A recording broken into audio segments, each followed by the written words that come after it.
So जे पनि थियो यो घर जानुभन्दा अगाडि सोध्नुभन्दा अगाडि मान्छेहरूलाई यसमा चाहिँ मार्क जुकरबर्गले चाहिँ यसलाई त्यो फन्ड गरेको रहेछ। मार्क जुकरबर्गले निकालेको कन्सेप्ट रहेछ कि फ्यामिली उसले चाहिँ के गरेछ भन्दाखेरि उसले चाहिँ एक दिन बसेर सोचेछ।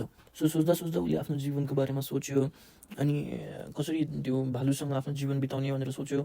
त्यसपछि अनि उसले के गरेछ भने एक दिन अर्को एउटा साथीको गाडीमा चढिरहेको छ, तर उसको साथीले उसँग गाडीको भाडा माग्थ्यो क्या। त्यो बेला रिस उठेर उसले सोसियल मिडिया डिजाइन गर्थ्यो है। अनि सो अब family planning is a way of thinking and living that is adopted voluntarily upon the basis of knowledge attitude र अब डिसिजन दिनुपर्छ नि त फ्यामिली प्लानिङमा, एन्ड रेस्पोन्सिबल डिसिजन केआर कार होइन, knowledge attitude and responsible decision in order to promote the health and welfare, in order to promote the health and welfare of the family group and contribute efficiently in the social development of the country. Social media like development, so contribute in the development of social media of the country, and contribute efficiently to the social development of the country. Planned family भनेको कस्तो family हो जहाँ चाहिँ फिमेलको child at the first, फिमेलको age at the first birth of child more than 20 years हुन्छ। First child को second चाइल्डको बर्थ होइन चाहिँ मोर देन 3 years हुन्छ। र first child is born more than 2 years of marriage, यसलाई भनिन्छ planned family. Failure rate of contraception होइन, केही एमसिक्यूहरू। Failure rate of contraception fail हुने चान्स हुन्छ, जसलाई चाहिँ कसरी मेजर गर्न सकिन्छ, लाइफ टेबल एनालाइसिसबाट मेजर गर्न सकिन्छ होइन। त्यो चाहिँ भनेको आइडियल मेथड हो। Best method to calculate failure rate of contraception, life table method. Pearl index most important indicator for family planning, most important for exam, यो याद राख। So most important indicator for family planning measures accidental pregnancy है त। It measures accidental pregnancy measure in the terms of per 100 women, याद राख, पर हार्दिक भनेर भनेपछि it is measure in the terms of per 100 women years. उसको formula total number of accidental pregnancy by women years of exposure कन्ट्रासेप्सनसँग into 100 है त। Total number of accidental pregnancy by women years of exposure. Pearl भनेको diamond, वुमेनले diamond लाउँछ भनेपछि women के हुन्छ, डायमन्डसँग एक्सपोज हुन्छ। वुमेन इयर्स अफ एक्सपोजर र total number of accidental pregnancy. त्यो डायमन्ड पाउनको लागि चाहिँ वुमेन चाहिँ एक्सिडेन्टली प्रेग्नेन्ट हुँदो रहेछ into 100। Women year of exposure होइन, women year of exposure is equal to total women into years of use of contraception है त। त्यसपछि वुमेन इयर अफ एक्सपोजर कतिवटा वुमेनको लागि दिएको छ क्वेसनले, total women into years of use of contraception, अथवा मन्थ भन्दा छ भने मन्थ्स डिभाइड बाई 12 है त। अथवा यही फर्मुला के हुन्छ, total number of accidental pregnancy by women years of exposure into 1200 हुन्छ। सबैभन्दा बढी पियर्स इन्डेक्स कोसँग हुन्छ, सबैभन्दा बढी पियर्स इन्डेक्स कन्डमसँग हुन्छ। सबैभन्दा थोरै कोसँग हुन्छ, सबैभन्दा थोरै ओरल कन्ट्रासेप्टिभ पिलसँग हुन्छ, ओसिपीसँग हुन्छ। कन्डम र ओरल कन्ट्रासेप्टिभ पिल, सबभन्दा धेरै कन्डम, सबभन्दा थोरै ओरल कन्ट्रासेप्टिभ पिल। डायमन्ड होइन, डायमन्ड कस्तो हुन्छ, गोलो हुन्छ। सो सबभन्दा थोरै पियर्स इन्डेक्स ओरल कन्ट्रासेप्टिभ पिलमा हुन्छ। पियर इन्डेक्स भइहाल्यो होइन, 24 × 100 10 आफै बढ्यो 1205। Total number of accidental pregnancy, total months of exposure into 1200। 100 women use contraception see for 2 years as होइन, 100 women use contraception see for 2 years is, so 100 into 100 होइन, 100 total months of exposure 100, अनि total months of exposure भनेको into 24 होइन, 10 pregnancy occurs, accidental pregnancy भनेको 10 होइन। So what is the pearl index. अब any method of family planning युजको percentage नेपालमा कति छ? Any method of family planning use, contraceptive prevalence, modern method, unmet need र total demand and total demand for family planning that is satisfied is होइन। Any method of family planning use यसको percentage कति छ? Any method of family planning युजको percentage 53% 2016 अनुसार, 57% 2021 अनुसार, र 80% चाहिँ हाम्रो टार्गेट हो। 80%को चाहिँ हाम्रो टार्गेट छ होइन। यसलाई कसरी याद राखेँ मैले, जय शम्भु शिवजीबाट याद राखेको, शम्भुबाट चाहिँ any method of family planning. So जटा लामो भयो, लकरमा राखेर फिज आयो. Any method of contraception. लामो हुने 53%, लकरमा हुने 57%, फिज आयो 80%. त्यसपछि अब यो स्नेकलाई रम खुवाइदिएको साँझ. चाहिँ 43% र 60%. एनी मेथड चाहिँ एनी मेथड चाहिँ छ. कन्ट्रासेप्टिभको मोडर्न मेथड चाहिँ 43%. अनमेट निड भनेको पेटमा के छ, निर डान्स गरिरहेछ र यहाँबाट नट लिइरहेछ. नट भनेपछि 24% र 21% अनमेट निड यति छ. र टोटल डिमान्ड कति छ? टोटल डिमान्ड काफल 78% होइन. र के छ भनेपछि यसको केसबाट काफल लिइरहेछ भनेपछि 76% र 78% छ. 70%. What is unmet need for family planning? Unmet need for family planning is the condition where कि त woman is not pregnant and not postpartum. यानी कि women now can use the contraceptive. भनेको she is not pregnant र not postpartum embryonic and are considered frequent and want to postpone their next birth for more than and equal to 2 years. अनि तर they become pregnant despite of using contraception, despite of willing to use contraception, want to postpone the next birth for 2 months or stop childbearing altogether but are not using a contraceptive method हैन. अर्को चाहिँ तिम्रो pregnancy भयो तर unwanted pregnancy भयो, unwanted current pregnancy भयो. अर्को चाहिँ प्रेग्नेन्ट तिनीहरू एमेनोरिक छन्, पोस्टपार्टम एमेनोरिक छन् र तिनीहरूको लास्ट बर्थ कहिले थियो भन्दाखेरि 2 वर्ष, विदिन 2 वर्ष थियो. तिनीहरूको लास्ट बर्थ कहिले थियो? विदिन 2 वर्ष थियो. अनि त्यो चाहिँ मिस टाइमले थियो र अनवान्टेड थियो. So met need for family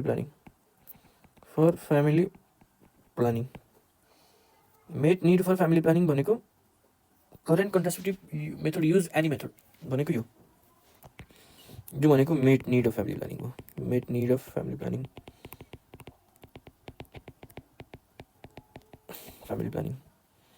so demand of family planning भनेको met need plus unmet need.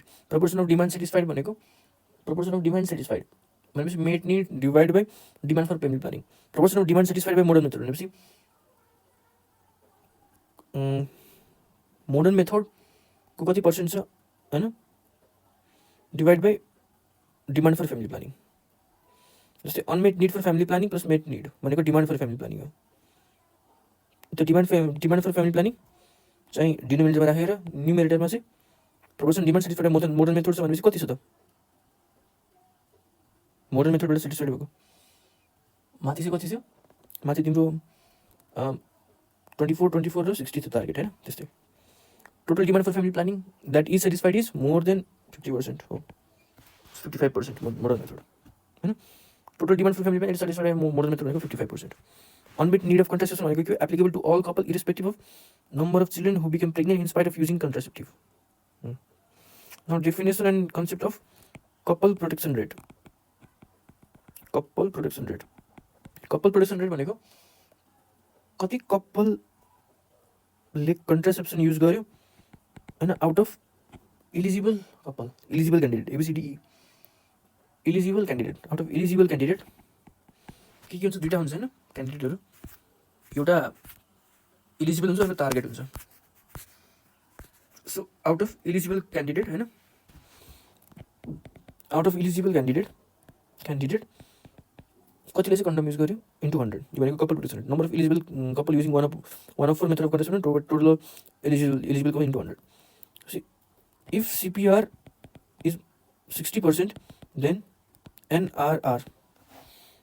NRR भनेको net reproduction rate will be 1 भन्नाले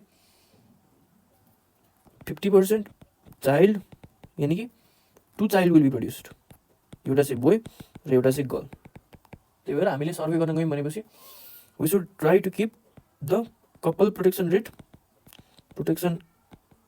मोर देन 60 होइन. More than 60% of the out of the total population more than 60% should use the contraception, and if they use the contraception then if CPR is equal to 60%, then net reproduction rate will be 1, and 1 means stable population.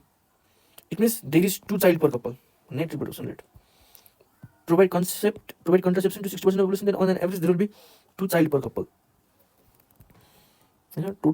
Couple protection rate र effective couple protection rate यो concept हो.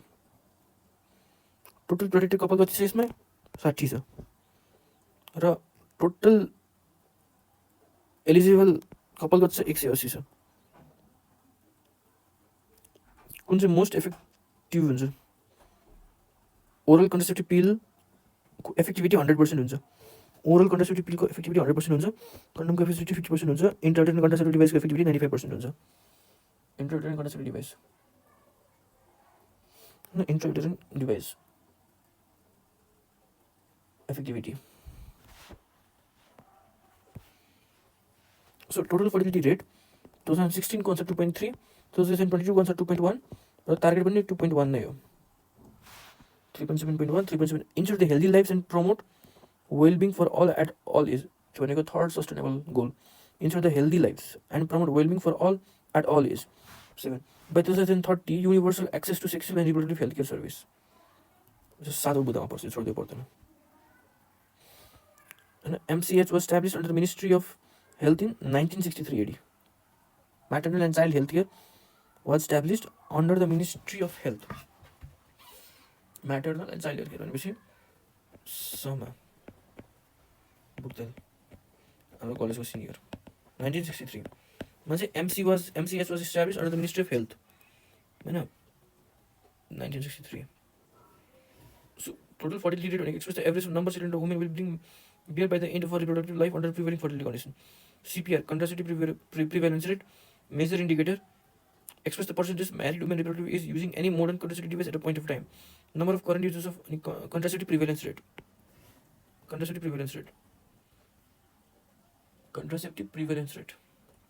measure express the percentage married women reproductive is using any modern contraceptive device at a point of time. Contraceptive prevalence rate CPR. Couple protection rate सँग नझुक्किनु. Number of current using modern family planning method उता चाहिँ के थियो? Number of current users using any method थियो. अनि यहाँ चाहिँ total eligible couple, यहाँ चाहिँ टोटल एलिजिबल कपल थियो, यहाँ चाहिँ married women of reproductive age. मोडर्नको लागि चाहिँ modern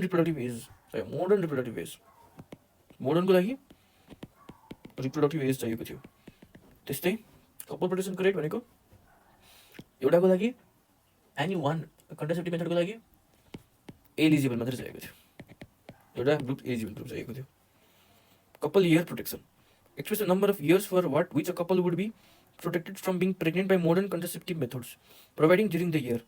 couple year protection vasectomy अथवा भोलन्टरी सर्जिकल कन्ट्रासेप्सन 13 वर्षसम्म प्रोटेक्सन दिन्छ. इम्प्लान्ट र इन्ट्रायुटेराइन कन्ट्रासेप्टिभ डिभाइस इम्प्लान्टले 5 वर्षसम्म दिन्छ र इन्ट्रायुटेराइन कन्ट्रासेप्टिभ डिभाइस भनेको तिम्रो कप्पर टी हो जसले चाहिँ 8 वर्षसम्म दिन्छ हैन. सो फ्यामिली प्लानिङ भनेको के हो? Family planning it is defined as a way of thinking and the way of living that is adopted voluntarily upon the basis of knowledge, attitude and responsible decision by individual and couple in order to promote health and welfare of the family group and thus contribute effectively to the social development of the country. In order to promote health and welfare of the family group and thus contribute effectively to social development of the country. WHO Expert Committee 1971 भनेपछि कट्टा. Classification of contraceptive method र हुन्छ spacing method, अर्को हुन्छ terminal method. Spacing मेथडमा 4वटा important छ. एउटा भनेको barrier method, अर्को भनेको हर्मोनल मेथड, अर्को भनेको इन्ट्रायुटेराइन कन्ट्रासेप्टिभ डिभाइस हैन मिसकेलेनियस. यो भनेको चाहिँ टर्मिनल मेथड भनेको sterilisation, male sterilisation, female sterilisation. Male sterilisation, female mini lab हैन, मिनी ल्याप्रोटोमी अथवा laparoscopy. Male sterilisation, vasectomy. Barrier method, intrauterine, hormonal method, miscellaneous. The United Nations conference on human rights Tehran भनेपछि सफा recognise family planning as a basic human right. सफा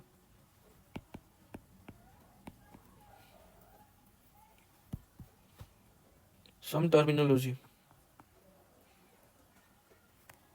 यो जुन छ यी भनेको एलिजिबल, यी comes early. Eligible couple. So eligible couple, a couple where the female is in the women of reproductive age group is a eligible couple.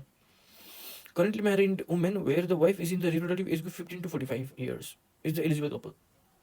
A currently married couple wherein the wife is in the reproductive age group of 15 to 45 who requires the use of some sort of family planning method is the eligible couple. What is target couple? Target couple are under the eligible couple, and they are the couple who has completed the family or has at least one child or have given to 2 to 3 living children who have completed the family. Who have completed the family within the eligible groups. There are the priority groups within the eligible groups. They have 2 to 3 child. They have completed sterilization of permanent family methods are used in the target couple. Target couple मा sterilization अथवा permanent family planning control methods use हुन्छ नि. eligible couple मा contraception is used. Eligible couple मा. So पहिला cafeteria choice हुँदै हेरौँ. Cafeteria choice भनेको के हो भनेपछि जस्तै क्याफेमा हामीले युजर्सहरूले आफ्नो चोइस अनुसारको ड्रिङ्क्सहरू लिन पाउँछन्, त्यस्तै फ्यामिली प्लानिङ पनि आफ्नो चोइस अनुसार लिन पाउँछन्. The present approach in the family planning program is to provide a cafeteria choice. होइन, स्पेलिङ के अरे CAFETERIA. Cafeteria choice that is to offer all the methods from which an individual can choose one according to his or her needs and wishes. That is to offer all the methods of family planning from which an individual can choose one, and the individual can choose one according to his or her needs and wishes. And ideal contraceptive को नियम के छ? ideal simple sari होइन, IDEAL ideal simple sari होइन, जहाँ चाहिँ I भनेको के हो? इनएक्सपेन्सिभ होइन, D भनेको के हो? Non dependent on coitus. कोइटसको स्पेलिङ COITUS कोइटस. IDE भनेको के हो? E भनेको इफेक्टिभ है, इफेक्टिभ. E भनेको इफेक्टिभ होइन, इफेक्टिभ. E भनेको इफेक्टिभ. त्यसपछि IDEA भनेको अफोर्डेबल. इनएक्सपेन्सिभ भनेपछि दे आर एक्सेप्टेबल. IDEA भनेको एक्सेप्टेबल, E भनेको इफेक्टिभ. होइन, कतिको इफेक्टिभ छ त्यो. IDEA are long lasting होइन, enough to avoid frequent administration and require little or no medical supervision.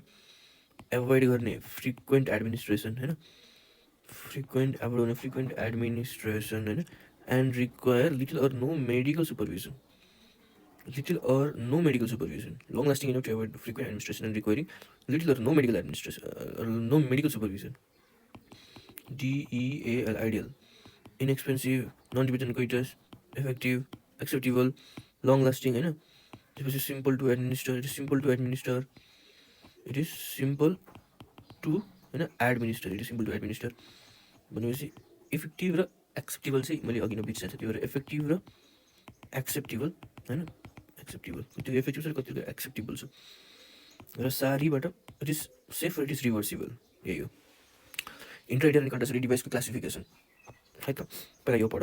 First जेनेरेसनलाई inert intrauterine and contraceptive device पनि भन्न सकिन्छ. लिपिज लुप यसको इक्जाम्पल हो. फर्स्ट जेनेरेसनलाई इनट पनि भन्न सकिन्छ र Lippes intrauterine and contraceptive device यसको इक्जाम्पल हो. सेकेन्ड जेनेरेसनलाई copper ion releasing intrauterine and contraceptive device भन्न सकिन्छ र कपर टी र मल्टी लोड डिभाइस यसको इक्जाम्पल हो. थर्ड जेनेरेसनलाई hormone releasing intrauterine and contraceptive device भन्न सकिन्छ. अनि प्रोजेस्टसर्ट यसको इक्जाम्पल हो होइन. प्रोग्रेसबाट प्रोजेस होइन, अनि प्रोजेस अनि तास अनि सर्ट, प्रोजेस्टसर्टबाट. अनि मेरिनाबाट चाहिँ मिरेना अनि अर्को प्रोजेस्टेरोन 20 के अरे लेभोनोर्जेस्ट्रेल 20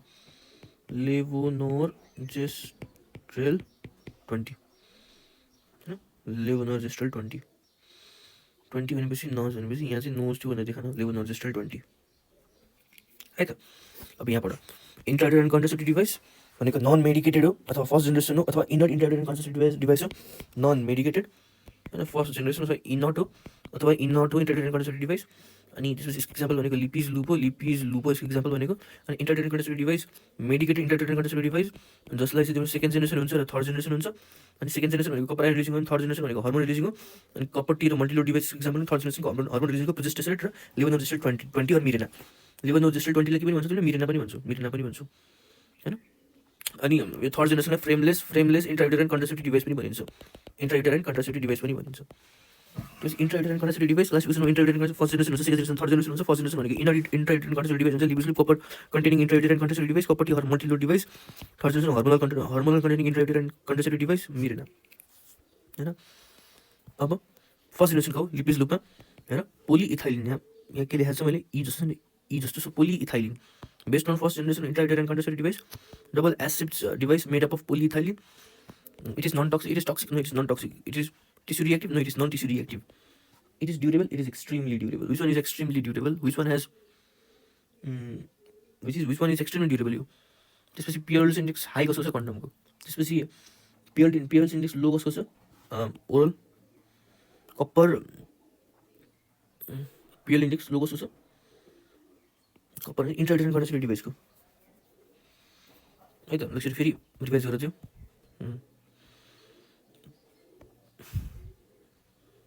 होइन, ओरल कन्ट्रासेप्टिभ पिलको पिएल्स इन्डेक्स लो छ है, इन्ट्रायुटेरिन होइन, हाई कसको छ कन्डमको होइन। त्यसपछि यो भोलन्टरी सर्जिकल कन्ट्रासेप्सनको 13 कपल इयर प्रोटेक्सन छ भनेपछि इन्ट्रायुटेरिन कन्ट्रासेप्टिभ डिभाइसको 8 कपल इयर प्रोटेक्सन छ होइन। It is extremely durable Lippes loop है त। It is extremely durable. Lipid loop.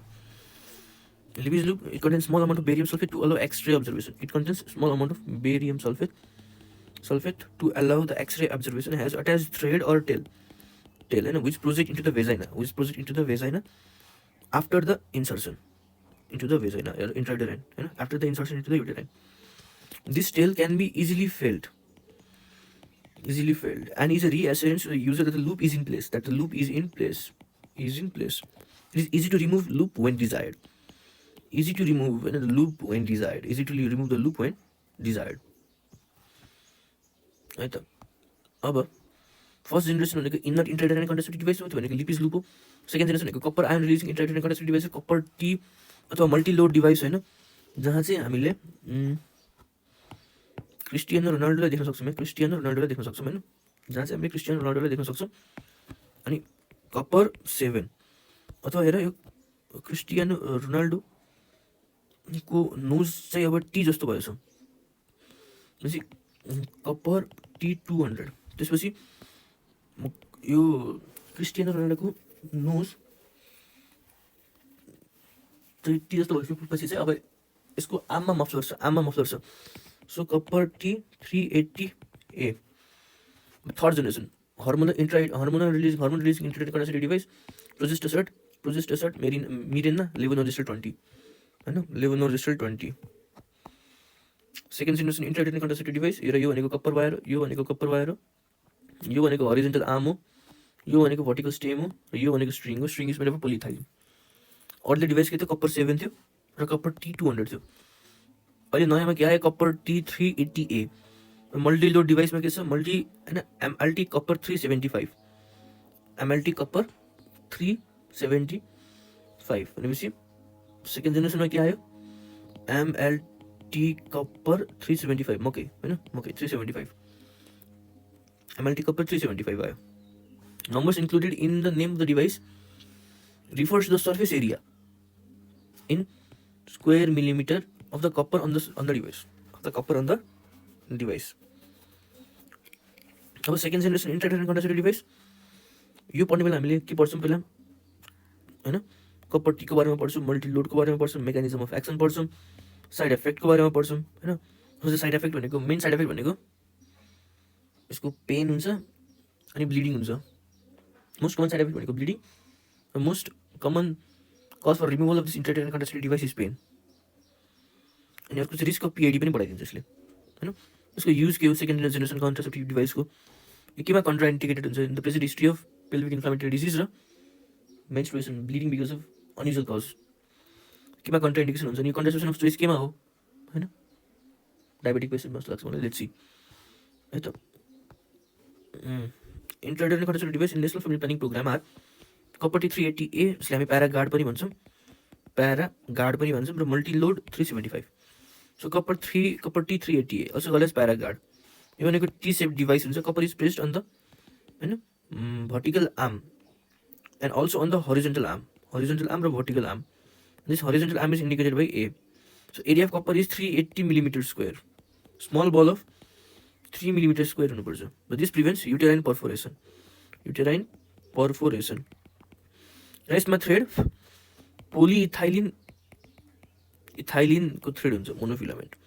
It helps to assess if the cut is in place on, cut means copper T is in place on. So release of copper T is 50 microgram per day and it can release copper up to 12 years, but approved lifespan is 10 years copper T को बताएर हैन। Copper 7 copper T रह्यो। त्यसपछि यो जुन Cristiano Ronaldo छ, यो Cristiano Ronaldo चाहिँ लजमा बस्न गएछ। कहाँ बस्न गएछ? लजमा हैन। सो 50 र लजमा चाहिँ क्राउन थियो 30 इयर र 50 माइक्रोग्राम, 30 इयर र 50 माइक्रोग्राम के अरे ताज भने चाहिँ 10 इयर र 50 microgram. So multi-load 375. It is not T-shaped and no copper on arm. Arms are bent and have spurs on arm, and thereby it lessens the expulsion. It consists of nylon thread present. Nylon thread present. Nilo. And lifespan is 5 years. Lifespan is 5 years. इसको lifespan is 5 years.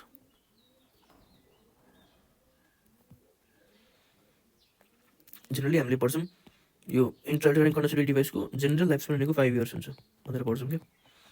So mechanism of second generation intrauterine contraceptive device यो भनेको copper acts as foreign body, it causes inflammatory reaction, अनि that is gametotoxic and spermicidal, त्यही नै हो, inflammatory reaction गराउँछ होइन।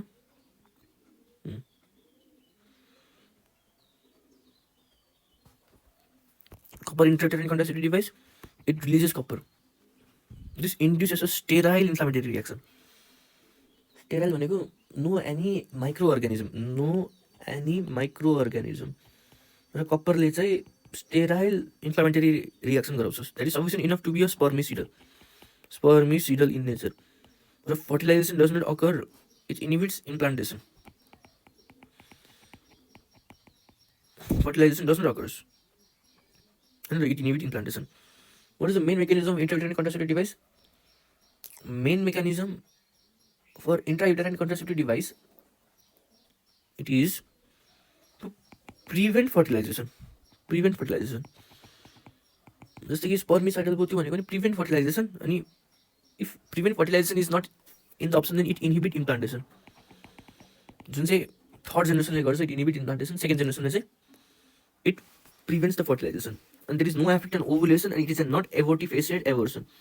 No effect on ovulation, and it is non abortifacient. It does not do abortion. Time of insertion, time say 10 minutes देखि 24 hour or 6 week. So there is 42 है ना. So 10 minutes 10 to 24 hour or 6 week. Time of insertion. If recently delivered, post placental हैन, त्यहाँको placenta बाहिर आइसकेपछि in 10 minutes of delivery, अनि postpartum हैन, after delivery, after 10 minutes but within 48 hours delivery, र interval 6 weeks after delivery. If not recently delivered, यो चाहिँ if recently delivered थियो, अनि if not recently delivered, then within 10 days of cycle ensures that patient has not become pregnant. हैन. After 10 days, ovulation may occur and patient might have conceived. Cycle भइसकेपछि within first 10 days. So Government of India advises postpartum intrauterine contraceptive device insertion in postpartum period, right? Postpartum period, that is 10 minutes to 6 hours.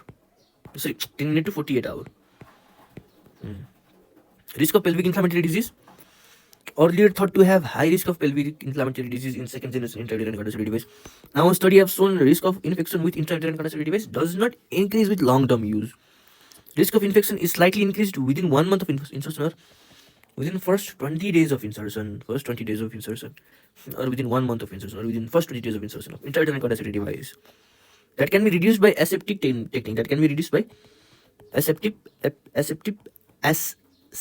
technique. So past history of pelvic inflammatory device is not a contraindication, but present history of pelvic inflammatory disease is contraindication. You know? Ani women at risk of sexually transmitted infection, women with multiple sex partner, women not in stable relationship, or women is drug or alcohol abuse. यिनीहरूलाई चाहिँ barrier method advice गर्न सकिन्छ to prevent the transmission. Then intrauterine contraceptive device use गर्न सकिन्छ for prevention of pregnancy. For contraception, intrauterine contraceptive device prevent transmission, barrier method. Right. Now risk of ectopic pregnancy, it decreases. Absolute risk, intrauterine contraceptive device have a high effective rate, high Paul index. Intrauterine contraceptive device low Paul index कसको हुन्छ, high Paul index कसको हुन्छ, कन्डमको हुन्छ. Intrauterine contraceptive device को कति हुन्छ Paul index? फेरि हेर यसको 0.7 देखियो 1.5. ओरल कन्ट्रासेप्टिभ पिलको हाइएस्ट, ओरल कन्ट्रासेप्टिभ पिलको लोएस्ट पल इन्डेक्स, कन्डमको अथवा ब्यारियर मेथडको highest Pearl index.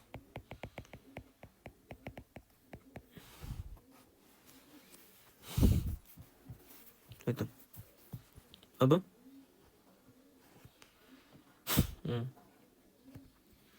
have a high Paul index. So highest के को condom, high के को intrauterine contraceptive device, low के को oral contraceptive pill. Intrauterine contraceptive device prevents any type of pregnancy, including ectopic pregnancy, and absolute risk of ectopic pregnancy decreases. Relative risk increased if intrauterine contraceptive failure occur, and there is a high risk of ectopic pregnancy then there. So diabetic or HIV पेसेन्टहरुमा यो contraceptive choice हो. Previous history of contraceptive of ectopic pregnancy, it is not a contraindication as ideally chance of ectopic pregnancy decreases with intrauterine contraceptive device. Intrauterine contraceptive device is the contraceptive choice in diabetic patient, HIV patient र stable heart disease patient. Side effect, most common side effect is bleeding. Most common cause of removal of intrauterine contraceptive device is pain. Immediately fertility returns after the removal of intrauterine contraceptive device. Immediately the fertility returns after the removal of intrauterine contraceptive device. Third generation intrauterine contraceptive device हैन, म चाहिँ मिरेनाको बारेमा पढ्ने, mechanism of action पढ्ने, use पढ्ने र side effect पढ्ने. लेभोनोर्जेस्ट्रल इन्ट्राउटेराइन contraceptive device जसलाई हामी third generation intrauterine contraceptive device भनिन्छ. Mirena available in India, not copper containing contraceptive device हो यो हैन. It contains progesterone that is levonorgestrel and that release 20 microgram per day, so called levonorgestrel 20, and its approved lifespan is 5 years. Mechanism of third generation intrauterine contraceptive device, it prevents implantation. It does not bring an ovulation. It prevents implantation. Most common side effect is irregular bleeding. उता के थियो, उता पनि त्यो bleeding. Continuous use lead to endometrial atrophy and amenorrhea. Endometrial atrophy भनेपछि यसको युजहरु पनि छ. के हो त? यसको युज भनेको endometrial hyperplasia with HPA मा पनि यो third generation intrauterine contraceptive device use हुन सक्छ हैन. जस्तै कि डिक्रिज मेन्स्ट्रुअल लस गर्छ एउटा. अर्को यसको हुन्छ एन्टी प्रोलिफरेटिभ एक्सन. अर्को it makes cervical mucus thick. It can be used in pelvic inflammatory disease. Anti proliferative action हुन्छ इन्डोमेट्रियममा. अनि अर्को डिक्रिज मेन्स्ट्रुअल ब्लड लस हुन्छ. Progesterone stabilises the endometrium. प्रोजेस्टेरोनले इन्डोमेट्रियमलाई स्टेबिलाइज गर्छ. अनि दे आर युजिङ फाइब्रोइड र इन्डोमेट्रियोसिस, फाइब्रोइड र एडेनोमायोसिस हैन. के एडेनोमायोसिस भनेको चाहिँ adenomyosis occurs when the tissue that normally lies in uterus, endometrial tissue, grows into the muscular wall of the uterus. Adenomyosis हैन. Tissues जुन चाहिँ uterus endometrial tissue grows into the muscular wall of the uterus. होइन. So adenomyosis, abnormal uterine bleeding यिनीहरूले prevent गर्छ. So non contraceptive use of copper containing T भनेको के छ, यो चाहिँ हामीले पढेको 3rd जेनेरेसनको सेकेन्ड जेनेरेसनको चाहिँ नन कन्ट्रासेप्टिभ युज सोधेको छ. It can be use as emergency contraception. तर Mirena can be use as emergency contraception है त. यति पढ. Anti proliferative action endometrial hyperplasia without atypia र endometriosis. Prevention of endometrial carcinoma when patient is on HRT therapy. Make cervical mucus thick. Can prevent pelvic inflammatory disease. होइन. So copper T भनेको it prevent emergency contraception. Bad point भनेको it increase the risk of pelvic inflammatory disease in first 20 days. हो कि नै हो. अनि ectopic प्रेग्नेन्सीको chance चाहिँ लेस हुन्छ अनि ब्लड लस पनि मोर हुन्छ. Does not act as emergency contraception but it decreases the risk of pelvic inflammatory disease. अनि the chance of ectopic pregnancy is more किनकि मिरेनामा प्रोजेस्टेरोन हुन्छ. प्रोजेस्टेरोनले के गर्छ, ट्युब मोटिलिटीलाई घटाइदिन्छ. प्रोजेस्टेरोनले ट्युब मोटिलिटीलाई के गरिदिन्छ र एक्टोपिक प्रेग्नेन्सी हुने चान्स के हुन्छ बढी. प्रोजेस्टेरोनले ट्युब मोटिलिटीलाई बढाइदिन्छ जसले गर्दाखेरि एक्टोपिक प्रेग्नेन्सी हुने चान्स बढी हुन्छ. ब्लास्टो सिसा पनि मुभ गर्न सक्छ.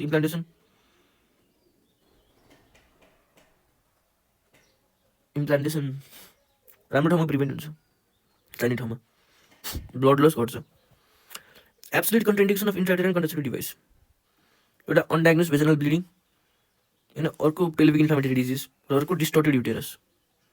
त्यसमा चाहिँ फिब्रोइड आयो, इन्डोमेट्रियल के छ, इन्डोमेट्रियल कार्सिनोमा छ, फिब्रोइड छ, सर्भाइकल क्यान्सर छ, कन्जेनाइटल एनोमली अफ युटेरस छ. कन्जेनाइटल एनोमली अफ युटेरस छ. एनोमली अफ युटेरस है त.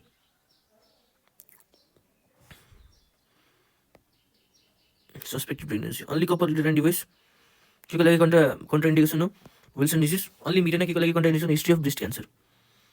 किनकि प्रोजेस्टेरोनहरू ब्रेस्ट क्यान्सरलाई गराउने चान्स धेरै हुन्छ. ब्रेस्ट क्यान्सर गराउने चान्स धेरै हुन्छ. सो कल्ड 4th जेनेरेसनको बारेमा पढ्नु हुन्छ. Intrauterine contraceptive device in the nulliparous female. It is preferably frameless intrauterine contraceptive device as causes less pain and also lesser exposure rate. होइन. सो यो चाहिँ पोपर जस्तो छ. पोपर जस्तो एउटा गाइनेफिक्स र अर्को Fibroplant. Copper fix Flexiguard. यसले के भन्छ गाइनेफिक्स होइन.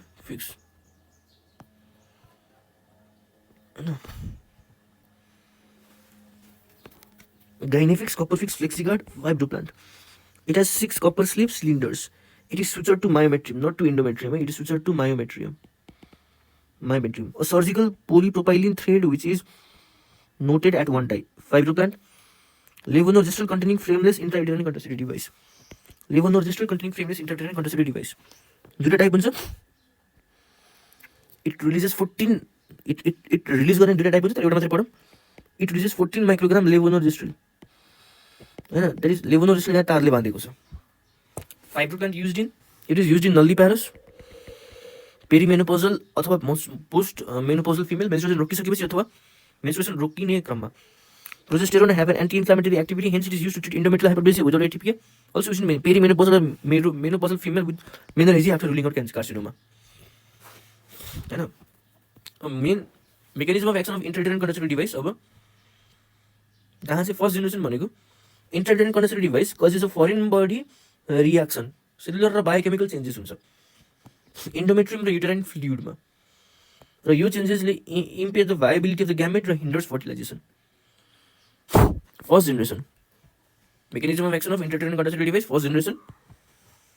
It causes first foreign body reaction in the uterus भनेको biochemical and histological changes occur in the endometrium. होइन, जुन चाहिँ ग्यामेटोटक्सिक र स्पर्मिसिडल प्रपर्टी हुन्छ. बायोकेमिकल र हिस्टोलोजिकल चेन्जेस अकर. होइन, जहाँ चाहिँ ग्यामेटोटक्सिक र स्पर्मिसिडल प्रपर्टी हुन्छ. ग्यामेटोटक्सिक र स्पर्मिसिडल प्रपर्टी हुन्छ. होइन, एन्ड दिस एउटा त्यो भयो. This hinders fertilisation. अर्को चाहिँ केही कुरा राखेको छ भने ट्युब मोटिलिटी गर्छ, ट्युबल मोटिलिटी इन्क्रिज होइन, increase the tubal motility and this prevents the fertilisation of ovum, this prevents the fertilisation of ovum, fertilisation of ovum. अर्को सेकेन्ड जेनेरेसनको के हुन्छ त, कपर इन्टरडेरेन्ट कन्सेप्टिभ डिभाइस हुन्छ, त्यसले चाहिँ कपरलाई रिलिज गर्छ and this induces a sterile inflammatory reaction in sterile non bacterial inflammatory reaction sufficient enough to be spermicidal in nature. Fertilization does not occur in vitro implantation. Now main mechanism it prevents the fertilization, it inhibits the implantation. Isko second generation introduction comper bhaneko it prevents fertilization, right, inhibits implantation. No effect on ovulation or non abortifacient. Copper ions affect the sperm motility, capacity and survival, altering the biochemical composition of the cervical mucus. यसले cervical म्युकसको biochemical कम्पोजिसनलाई पनि alter गर्छ। Second generation भनेपछि progesterone भनेपछि cervical mucus thick, अनि अर्को it cause endometrial decidualisation thin इम्प्लान्टेसनलाई हिन्डर गर्छ। Also maintain the high level of progesterone in the endometrium related to low level oestrogen, thereby sustaining an endometrium unfavorable for implantation. हैन, maintain high level of progesterone in the endometrium and thus relatively low level of estrogen, thereby sustaining an endometrium unfavorable to implantation. भनेपछि intrauterine कन्सेप्टिभ डिभाइसको second जेनेरेसनको mechanism of action भनेको prevents fertilisation र त्यसपछि बल्ल इन्हिबिट्स implantation है त। Pregnancy rate सबभन्दा थोरै केमा हुन्छ, थर्ड जेनेरेसन हुन्छ कि सेकेन्ड जेनेरेसन? थर्ड जेनेरेसन हुन्छ। लेभोनोर्जेस्ट्रल इन्ट्रायुटेरिन कन्सेप्टिभ डिभाइस हुन्छ। एक्सपल्सन रेट सबभन्दा धेरै केमा हुन्छ? लिपिज लुपमा हुन्छ हैन, र सबभन्दा कम एक्सपल्सन रेट केमा हुन्छ? यो प्रोजेस्टेरोन इन्ट्रायुटेरिन कन्सेप्टिभ डिभाइस हुन्छ, जुन चाहिँ लेभोनोर्जेस्ट्रल नै हो। रिमुभल रेट सबसे धेरै केमा हुन्छ? लिपिज लुपमा हुन्छ। र सबसे थोरै केमा हुन्छ? सबसे थोरै प्रोजेस्टेरोन इन्ट्रायुटेरिन कन्सेप्टिभ डिभाइसमा हुन्छ। अनि आइडियल इन्डिकेसन के हो हैन? 1 PM फर्ट भनेर पढेको थियो। 1 भनेको एउटा चाइल्डहुडमा एटलिस्ट, P भनेको पेल्भिक इन्फ्लामेटरी डिजिज हुनु भएन, M भनेको एनी ब्लड लस हुनु भएन जुन चाहिँ अनडायग्नोसिस, F भनेको फलोअप हुनु पर्यो, R भनेको रिलेसनसिप हैन, T भनेको चाहिँ ready to check the tail. Who has born at least one child or completed the family, has no history of pelvic inflammatory disease, has normal menstrual period, is willing to check the intrauterine contraceptive device, tail, has access to follow up and treatment of potential problem, is in a monogamous relationship, menstrual cycle, tail र monogamous relationship.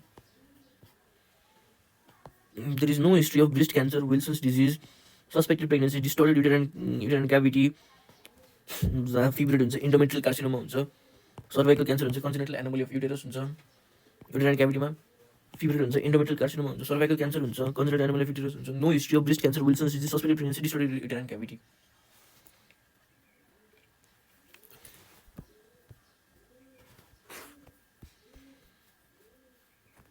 Combine पिलमा ethinyl oestradiol र levonorgestrel थापौ। Ethanal एस्ट्राडायलको composition भनेको 0.15 milligram र लेभोनोर्जेस्ट्रल भनेको 30 microgram. Hormonal contraceptive हैन। So hormonal contraceptive भनेको oral पिल हुन्छ र स्लो रिलिजिङ हुन्छ। स्लो रिलिजिङमा इन्जेक्टेबल हुन्छ भनेको डिपर प्रिपरेसन। अर्को हुन्छ भेजाइनल रिङ। अनि इन्जेक्टेबललाई सबक्युटेनियस इम्प्लान्ट पनि भन्न सकिन्छ, सबक्युटेनियस इम्प्लान्ट, तो त्यसलाई सबक्युटेनियस इम्प्लान्ट पनि दिन सकिन्छ। So combine pen progesterone only pill, morning after pill अथवा पोस्ट कोइटल पिल हैन। So classification is on the base of the dose of the pill. Oestrogen कम भनेको ethinyl oestradiol, high dose pill भनेको 50 microgram. If ethinyl oestradiol is more than 50 microgram then they are not used. Low dose pill भनेको less than 20 microgram, less than 50 microgram low dose pill. Very low dose pill भनेको less than 20 microgram. अनि लो dose पिलमा चाहिँ less than 50 microgram तर generally 30 microgram चाहिँ use हुन्छ हैन। The starting of a pill that can be used either on the 1 day or within the 1 to 5 day or on the 5th day itself. So if it is used post 5 days, then a backup method of contraception should be used for 1 week. So one pill should be taken daily at the same time approximately for 21 days. I know. And after that, progesterone estrogen component becomes low, so it will cause menstruation and it mimics normal menstrual cycle. The pill containing synthetic estrogen and progesterone inhibit the natural luteinizing hormone and natural follicular stimulating hormone. There is no ovulation and there is no progesterone or estrogen in the body. There is no ovulation, there is no natural progesterone or estrogen in the body. Post 21 days, when the pill intake is stopped, the synthetic estrogen and progesterone decreases. And patient menstruation begins after 3 to 4 days.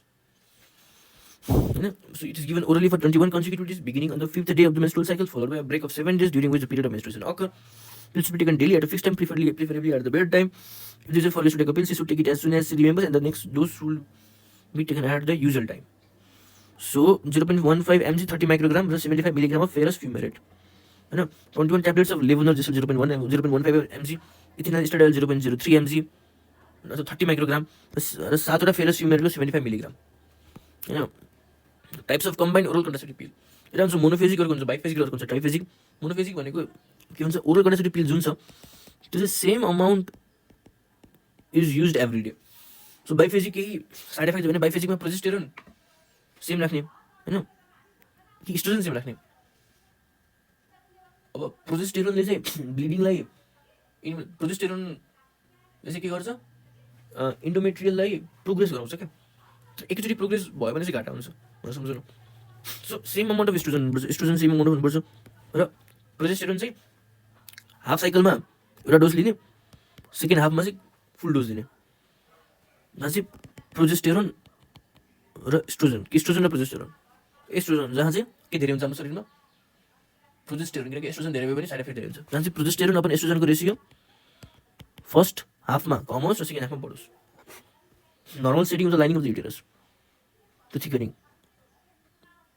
हैन, thickening र normal setting र lining. Triphasic oral contraceptive pill भनेको generally oestrogen चाहिँ fix हुन्छ. Sometime the dose may change according to the progression of time. The प्रोजेस्टेरोनको dose will vary from low to effective dose. Absolutely constant or sometimes changing estrogen and concentration and varying progesterone concentration throughout the cycle. Triphasic 1 to 5, 6 to 10, 11 to 21. Less progesterone, more progesterone or full progesterone. Gradually increasing in progesterone to prevent breakthrough bleeding. And gradually increasing progesterone to prevent breakthrough bleeding. So, यसमा चाहिँ यो exam आएको छ हैन, important. Composition of important पिल भनेको माला D माला an. अब त्यही हो, माला डी भन्नु र माला एन भन्नु र यास्मिन भन्नु. एउटा यास्मिन तिमीहरूसँग मिल्छ भनेर मैले चाहिँ मेरो एकजना दीक्षा बहिनीले सोधेँ. यास्मिन भनेपछि यसको चाहिँ डोजको त 30 माइक्रोग्राम इथेनॉल एस्ट्राडायोल दिने, त्यसमा 30 अनि त्यसपछि 3 मिलिग्राम ड्रोस्पिरेनोन दिने. ड्रोस्पिरेनोन So Mala D is sold Mala and is provided free of cost, and it is provided free of cost. Yasmin 30 microgram ethinyl estradiol, 3 milligram drospirenone. 4 generation oral contraceptive pill. Drospirenone 33 milligram drospirenone. The mechanism of action of oral contraceptive pill. Oral contraceptive pill ma estrogen हुन्छ र progesterone हुन्छ. Estrogenले it decrease the gonadotropin releasing hormone. हैन, त्यसपछि this decrease the luteinizing hormone र follicular stimulating hormone. There are more say follicular stimulating hormone than luteinizing hormone. Now this will cause the anovulation. This is the main mechanism. र progesterone को तीनटा cause छ. एउटा thickens the cervical म्युकोसा, अर्को decrease tubal motility, अर्को decidualisation of endometrium. Thickens the cervical mucosa, it decrease the tubal motility, and then it causes decidualization of endometrium. Endometrium becomes unsuitable for implantation. Anovulation, estrogen का anovulation main mechanism हो, progesterone को prevent implantation main mechanism हो. अब it makes cycle advantage र disadvantage र contraindication of oral contraceptive pill. Advantage, disadvantage र contraindication. So के हुन्छ, गोनाडोट्रोपिन पहिला चाहिँ के हुन्छ, एस्ट्रोजन हुन्छ. एस्ट्रोजन धेरै एक्सेस भयो भनेपछि गोनाडोट्रोपिन रिलिजिङ हर्मोनलाई प्रिभेन्ट गर्छ. त्यसपछि जसले गर्दाखेरि एस्ट्रोजन पनि कम हुन्छ, जसले गर्दाखेरि प्रोजेस्टेरोन पनि कम हुन्छ. एस्ट्रोजन पनि कम हुन्छ, प्रोजेस्टेरोन पनि कम हुन्छ है त. ल अब दिने तरिका हुन्छ 21 + 7 डेज दिनुपर्छ भनेपछि यसरी दिएपछि it helps in the treatment of irregular menstruation. Polycystic ovarian सिन्ड्रोमको लागि ड्रग अफ चोइस हो. It helps in the treatment of irregular menstruation. किनकि दिने तरिकाले गर्दाखेरि मेन्स्ट्रुएसन साइकल रेगुलरली भइरहेछ नि त. अर्को भनेको एस्ट्रोजनले जिएनआरएसलाई इनिबिट गरिरहेछ भनेपछि it treat bleeding in hyper oestrogenic condition like fibroid र एन्डोमेट्रियोसिस अथवा एडेनोमायोसिस हैन. अनि it also makes the cycle amenorrhoeic to reduce the pain in patient with primary dysmenorrhoea हैन.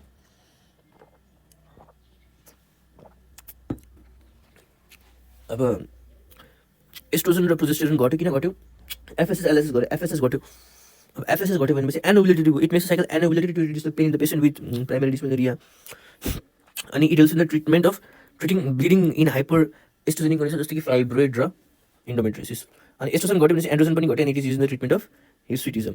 प्रोजेस्टेरोन भनेपछि ओरल कन्ट्रासेप्टिभ पिल प्रोजेस्टेरोन भनेको होइन। Progesterone घट्यो भनेपछि नेचुरल प्रोजेस्टेरोन हामी दिइरहेछौँ ओरल कन्ट्रासेप्टिभ पिलबाट। अनि त्यसले चाहिँ एब्नर्मल युटेराइन ब्लिडिङलाई पनि प्रिभेन्ट गर्छ। अनि it decrease the incident of ovarian cancer, uterine cancer and ovarian cancer, endometrial cancer, ovarian cyst होइन, यसको चान्स डिक्रिज गर्छ। बेनाइन ब्रेस्ट डिजिज यसको चान्स पनि डिक्रिज गर्छ। कोलोरेक्टल क्यान्सर यसको चान्स पनि डिक्रिज गर्छ। So uterine, ovarian, colorectal, benign breast disease यसको चान्स डिक्रिज गर्छ होइन। एबनर्मल युटेराइन ब्लिडिङ र it makes cycle anovulatory, it treats bleeding in hyper oestrogenic condition. It also prevents abnormal uterine bleeding, AUB प्रोजेस्टेरोनले होइन, treat bleeding in hyper oestrogenic condition है त, advantage भयो। So post coital contraception memory प्यालेसिसको लागि हन्टर फिल्मको त्यो सिन जहाँ चाहिँ छोटा चेतन देख्ने आए या छोटा चेतन बडा गर्ने आए भनेर भन्छ। पोस्ट कोइटल कन्ट्रासेप्सन यसलाई भनिन्छ पोस्ट कोइटल इमर्जेन्सी कन्ट्रासेप्सन होइन, अथवा मर्निङ आफ्टर कन्ट्रासेप्सन पनि होइन, आफ्टर मर्निङ कि मर्निङ आफ्टर कन्ट्रासेप्सन। अनि यसको लागि it is recommended within 3 days or within 72 hours of an unprotected intercourse अथवा रेप अथवा कन्ट्रासेप्टिभ फेलियर होइन। But post coital contraception can be use up to 5 days, that is 120 hours। 3 days भनेको 72 hours, 5 days भनेको 122 hours of unprotected intercourse, 72 र 120 hours। अनि methods available intrauterine device copper T implant, it can be use for 5 days अनि it is the most effective post coital contraception है। अर्को भनेको चाहिँ hormonal method. अनि हर्मोनल मेथडमा चाहिँ यतातिर हेरेर युली पृष्ठ भनेको त्यो पोस्टरमा चाहिँ उल्लु सब्सक्रिप्सन अथवा उल्लुको पोस्टर छ होइन। सो यो भनेको उल्ली पृष्ठ। अनि माझ भनेको 30, so 30 milligram stat or single dose of 30 milligram, त्योभन्दा नि राम्रो हुन्छ मिफेप्रिस्टोन सिङ्गल डोज होइन। त्यसपछि त्योभन्दा नि अब यो चाहिँ आफै याद हुन्छ, त्योभन्दा नि राम्रो होइन। त्यसपछि कम राम्रो भनेको चाहिँ मिफेप्रिस्टोन होइन। त्योभन्दा चाहिँ कम राम्रो भनेको चाहिँ अर्को भनेको लेभोनोर्जेस्ट्रिल। अब लेभोनोर्जेस्ट्रिलको सक्छ भने डोज याद राख आफै 1.5 mg हुन्छ।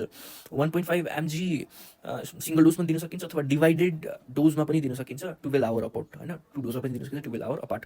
अनि most common emergency contraceptive use is levonorgestrel र युजपी मेथड भनेर छ एउटा। ओरल कन्ट्रासेप्टिभ पिल पनि युज हुनसक्छ भनेर। ओरल कन्ट्रासेप्टिभ पिलमा एस्ट्रोजन र प्रोजेस्टेरोन ड्युटी हुनु पऱ्यो, तर अब फर ग्रान्ट लियो युजपी मेथडमा oral contraceptive pill use as an emergency contraceptive, तर त्यसमा इथिनाल इस्टाडाइल यानि कि एस्ट्रोजन कम्पोनेन्ट मात्रै छ, जहाँ चाहिँ सक्छु भनेपछि याद राख यसको डोज 100 माइक्रोग्राम, माथिको 1.5 मिलिग्राम हुन्छ भनेपछि तलको 100 माइक्रोग्राम हुन्छ। 100 microgram of ethinyl oestradiol is taken and it is given as per the dose. if it is high dose or low dose, that is if it is high dose, if it is 100 microgram, then we give 2 pills in morning or 2 pills after 12 hours होइन। we give 2 tablets initially and 2 tablets after 12 hours। Low dose pill ethinyl oestradiol चाहिँ यदि लो डोजमा छ भनेपछि हामी चाहिँ 4 pills दिन्छौँ at start and after 12 hours 4 pill दिन्छौँ, यही नै हो। अनि यसको मेकानिजम अफ एक्सन के हो? यसको मेकानिजम अफ एक्सन अल्दो यो प्रोजेस्टेरोनको मेकानिजम अफ एक्सन इम्प्लान्टेसनलाई प्रिभेन्ट गर्ने हुन्छ, इनिभिटेड इम्प्लान्टेसन। तर यसको एउटा राम्रो एन्सर के हुन्छ भनेपछि it delays ovulation. Progesterone only pill यसको अर्को नाम भनेको मिनी पिल होइन, MINIPILL मिनी पिल अथवा माइक्रो पिल होइन, मिनी पिल अथवा माइक्रो पिल। अनि प्रोजेस्टेरोन अन्ली पिलको चाहिँ कन्टेन्स अन्ली प्रोजेस्टेरोन। अनि इट भन्नाले के त लेभोनोर्जेस्ट्रिल र डेसोजेस्ट्रिल अथवा डेस्पासिटो र लेनोभो। सो लेभोनोर्जेस्ट्रिल र डेसोजेस्ट्रिल होइन। And it contains very low dose of progesterone. ठिक छ, what is the advantage of mini pill होइन? It can be use in such where the oral contraceptive pill can be use because of high oestrogen side effect. भन्नाले केमा use हुन्छ? It can be use in the patients of thromboembolism risk, and can be use in lactation and it is the oral contraception of choice in lactation. What is disadvantage? एउटा चाहिँ progesterone inner पिल किन दिन्छ त pregnancy रोक्नको लागि? It is very less pregnancy reducing rate, it is very high pregnancy rate होइन। अनि it is very poor cycle control. जुन ओरल कन्ट्रासेप्टिभ पिलको जुन दिने तरिका छ त्यो साइकल कन्ट्रोलको वेले दिने हो नि त। अनि अर्को भनेको चाहिँ यसको मेकानिजम अफ एक्सन भनेको के छ? सबभन्दा पहिलो मेकानिजम अफ एक्सन भनेको चाहिँ it makes cervical mucus thick and viscous, thereby prevents sperm penetration एउटा त्यो। अर्को चाहिँ it cause decidualisation of endometrium, the endometrium becomes thin and atrophic, so blastocyst implantation is also hindered अर्को। अनि it decrease the tubal motility अर्को। यसको mechanism of action भनेको प्रोजेस्टेरोनबाट हुने मेकानिजम अफ एक्सन भयो। अनि यसको दिने तरिका प्रोजेस्टेरोन अन्ली पिलको दिने तरिका भनेको it should be given at the same time every day होइन। यसको लागि कुनै 21 दिन दिने बाँकी छोड्ने भन्ने छैन। त्यसपछि the window period is 3 hour भनेको 3 घन्टासम्म दिन पाइन्छ। आज 9 बजे खान्छ, भोलि पनि 9 बजे खान्छ, 11, 12, 1 पर्सि चाहिँ उसले 1 वर्षमा खाइसक्नुपर्छ भन्ने कुरो हो। अब यो चाहिँ आइडियल क्यान्डिडेट फर इन्ट्रायुटेराइन डिभाइस हो। अनि यसको लागि चाहिँ 1 PM फोर्ट, अनि FRT फोर्ट, फोर्ट भनेको ताज होइन, ताजमहल अथवा फोर्ट भनेको त्यो प्राइम मिनिस्टरहरू बस्ने fort, 1 PM fort, 1 PM fort. अब 1 भनेको चाहिँ there must be 1 at least 1 living child. P भनेको चाहिँ पेल्भिक इन्फ्लामेटरी डिजिज हुनु भएन। अनि एम भनेको त्यो हेर त त्यो यो महलमा पनि तिमी देखिरहेको छ मेन्स्ट्रुअल भनेर, so there must be regular menstrual cycle, irregular menstrual cycle हुनु भएन। त्यसपछि एम होइन, अब FO भनेको फलोअप र ट्रिटमेन्ट गर्नको लागि उसँग एक्सेस हुनु पऱ्यो र ऊ रेडी हुनु पऱ्यो। अनि त्यसपछि आर भनेको चाहिँ यता हेर त आर भनेको तिमी झुक्किन सक्छौ, बिर्सिन सक्छौ होइन। आर भनेको चाहिँ के हो? आर भनेको चाहिँ it is they are in the monogamous relationship, they should be in the monogamous relationship, they should not be in the polygamous relationship होइन। सो तिम्रो मोनोग्यामस रिलेसनसिप र मेन्स्ट्रुअल पिरियड, अथवा यसरी सम्झ कि जुन रानी यहाँ जो बसिरहेको छ त्यो चाहिँ मोनोग्यामस रिलेसनसिपमा छ, मोनोग्यामस रिलेसनसिपमा छ। अनि त्यसपछि टी भनेको त टेल भएर, so as they are willing to check up for the intrauterine device tail. अब फ्यामिली प्लानिङमा चाहिँ ओरल कन्ट्रासेप्टिभमा ओरल कन्ट्रासेप्टिभ पिलको डिसएडभान्टेज के छ त? सो यसको डिसएडभान्टेज थाहा पाउनको लागि चाहिँ कार्डियोभास्कुलर डिसएडभान्टेज छ यसको एउटा होइन। अर्को एन्ड्रोजेनिक डिसएडभान्टेज छ, अर्को कार्सिनोजेनिक छ होइन, र अर्को अरू चाहिँ अदर्स भनेर छ। कार्डियोभास्कुलर, कार्सिनोजेनिक, मेटाबोलिकलाई एन्ड्रोजेनिक भन र अदर्स भनेर छ। So cardiovascular because of estrogen, यो जुन एस्ट्रोजनले चाहिँ it promotes clotting factor, the estrogen promotes the clotting factor. अनि यसले चाहिँ मायोकार्डियल इन्फ्र्याक्सन, DVT, स्ट्रोक्सहरू गर्ने चान्स धेरै हुन्छ। मायोकार्डियल इन्फ्र्याक्सन, DVT, स्ट्रोक, अनि हाइपरटेन्सन होइन, हाइपरटेन्सन। अनि अब यो DVT हुनुको लागि चाहिँ डिप भेन थ्रोम्बोसिस होइन, भेनस थ्रोम्बोइम्बोलिजम, जसले पल्मोनरी इम्बोलस पनि गर्न सक्छ, सेरेब्रल थ्रोम्बोसिस, स्ट्रोकहरू पनि गर्न सक्छ। सो कार्सिनोजेनिक भनेको माथिको ब्रेस्ट क्यान्सर, तलको सर्भाइकल क्यान्सर र हेपाटिक एडेनोमा गराउँछ। मेटाबोलिक इफेक्ट एन्ड्रोजेनिक, ABC भनेर सम्झिने, ABC, एक्ने, बल्की वेट, र C क्लोइजमा होइन, C भनेपछि क्लोइजमा। र अदरमा चाहिँ तिम्रो नर्मल भनेर याद राख्ने, नजिया, इडेमा। R भनेको रिकरेन्ट हेडेक होइन, R भनेको रिकरेन्ट हेडेक, M भनेको मास्टल्जिया, A र L भनेको एब्नर्मल ब्लिडिङ, नर्मल। अनि CNS डिप्रेसन भनेर याद, CNS डिप्रेसन है त। कन्ट्राइन्डिकेसन, अब यसको कन्ट्राइन्डिकेसन के छ? यसको लागि निमोनिक छ, bank has various scheme to provide home loan during May, bank has various scheme to provide home loan during May. जहाँ चाहिँ B भनेको breast cancer, non or suspected breast cancer, र एच भनेको हाइपरटेन्सन, V भनेको vaginal bleeding, र स्किमको S भनेको smoker more than 35 years, T भनेको थ्रोम्बोइम्बोलिजम, अरू family history of idiopathic thromboembolism, P भनेको प्रेग्नेन्सी, H भनेको हाइपरकोलेस्टेरेमिया र होम, L भनेको लिभर क्यान्सर लिभर फङ्सन होइन, होम लोन। ड्युरिङको D भनेको डायबेटिक विथ भास्कुलोप्याथी, र मेको M भनेको माइग्रेन विथ औरा। सो यसमा OCP कन्ट्राइन्डिकेसन हुन्छ, बुझ्यो? OCP केमा कन्ट्राइन्डिकेसन हुन्छ भने यसमा चाहिँ OCP कन्ट्राइन्डिकेसन हुन्छ भनेपछि breast cancer, hypertension, vaginal bleeding undiagnosed, smoker more than 35, bank has various scheme to provide thromboembolism, P भनेपछि pregnancy to provide home loan, H भनेको हाइपरकोलेस्टेरेमिया, L भनेको लिभर फङ्सन अथवा लिभर क्यान्सर होइन। During May D भनेको diabetic with vasculopathy, र May भनेको M भनेको migraine with aura. Also contraindicated in breast feeding and postpartum female है त। अब प्रोजेस्टेरोन अन्ली पिल छ, प्रोजेस्टेरोन अन्ली पिललाई के भन्छ? प्रोजेस्टेरोन अन्ली पीमा के हुन्छ र त्यसको अमाउन्ट के हुन्छ? प्रोजेस्टेरोन अन्ली पिलको इक्जाम्पलमा के पर्छ? र लेनोभो र डेसोजेस्ट्रेल। चाहिँ लेभोनोर्जेस्ट्रेलको डोज कति हो? 0.15 मिलिग्राम होइन। यसको एडभान्टेज के हो, यसको डिसएडभान्टेज के हो, र यसको मेकानिजम अफ एक्सन के हो? 3टा मेकानिजम अफ एक्सन यति थाहा भएपछि पुग्यो। Mini pill micro pill contains only progesterone levonorgestrel desogestrel contains very low dose of progesterone. Advantage भनेको can be used where combined oral contraceptive pill cannot be use, जस्तै कि from embolism risk र lactation oral contraceptive of choice हो। यो lactation भनेपछि it is oral contraception of choice र it is disadvantage progesterone only pill केमा दिन्छ, प्रेग्नेन्सीलाई रोक्न दिन्छ भने it has very less pregnancy control rate or very high pregnancy rate, अनि there is poor cycle control. र मेकानिजम अफ एक्सन र सर्भाइकल मिकोस्टिक, अर्को डेसिडोलाइजेसन र अर्को ट्युबल मोटिलिटी होइन। र progesterone only pill should be taken at the same time every day, अनि window time is 3 hours. DMPV होइन depot medroxy progesterone acetate injection दिने। र DMPV depot medroxy progesterone acetate injection दिने बेला चाहिँ कसरी दिने, इन्ट्रामस्कुलर दिने, कहाँ दिने, डेल्टोइड अथवा ग्लुटियस रिजनमा दिने। अनि injection should be taken every 3 month, remember this if you can होइन, should be taken every 3 month. अनि the window period is 4 week, अब डिएमपिए भनेको प्रोजेस्टेरोन भए तापनि यसको मेकानिजम अफ एक्सन भनेको एनओभुलेसन हुन्छ, although it's progesterone anovulation. Window period is 4 week, mechanism of action is anovulation, and it is given within 7 days of last menstrual period and are effective within 24 hours. This is given within 7 days of last menstrual period. भनेपछि 3, 4 week र 7 days of last menstrual and are effective within 24 hours. Implants were effective होइन within 8 hours. 8 hours. र यो चाहिँ it is effective within 24 hours.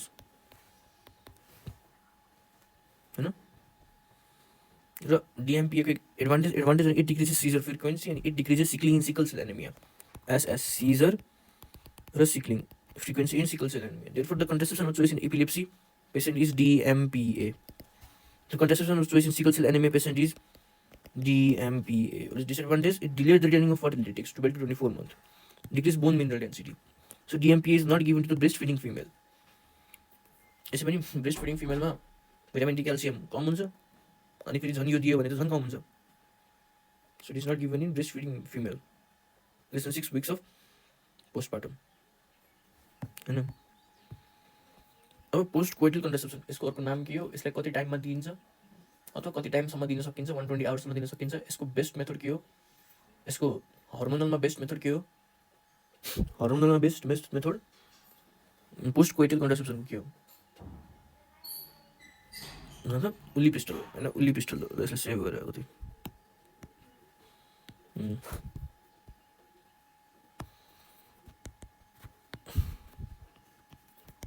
15 उल्ली pistol होइन, हर्मोनलमा यसको के हुन्छ, बेस्ट मेथड हुन्छ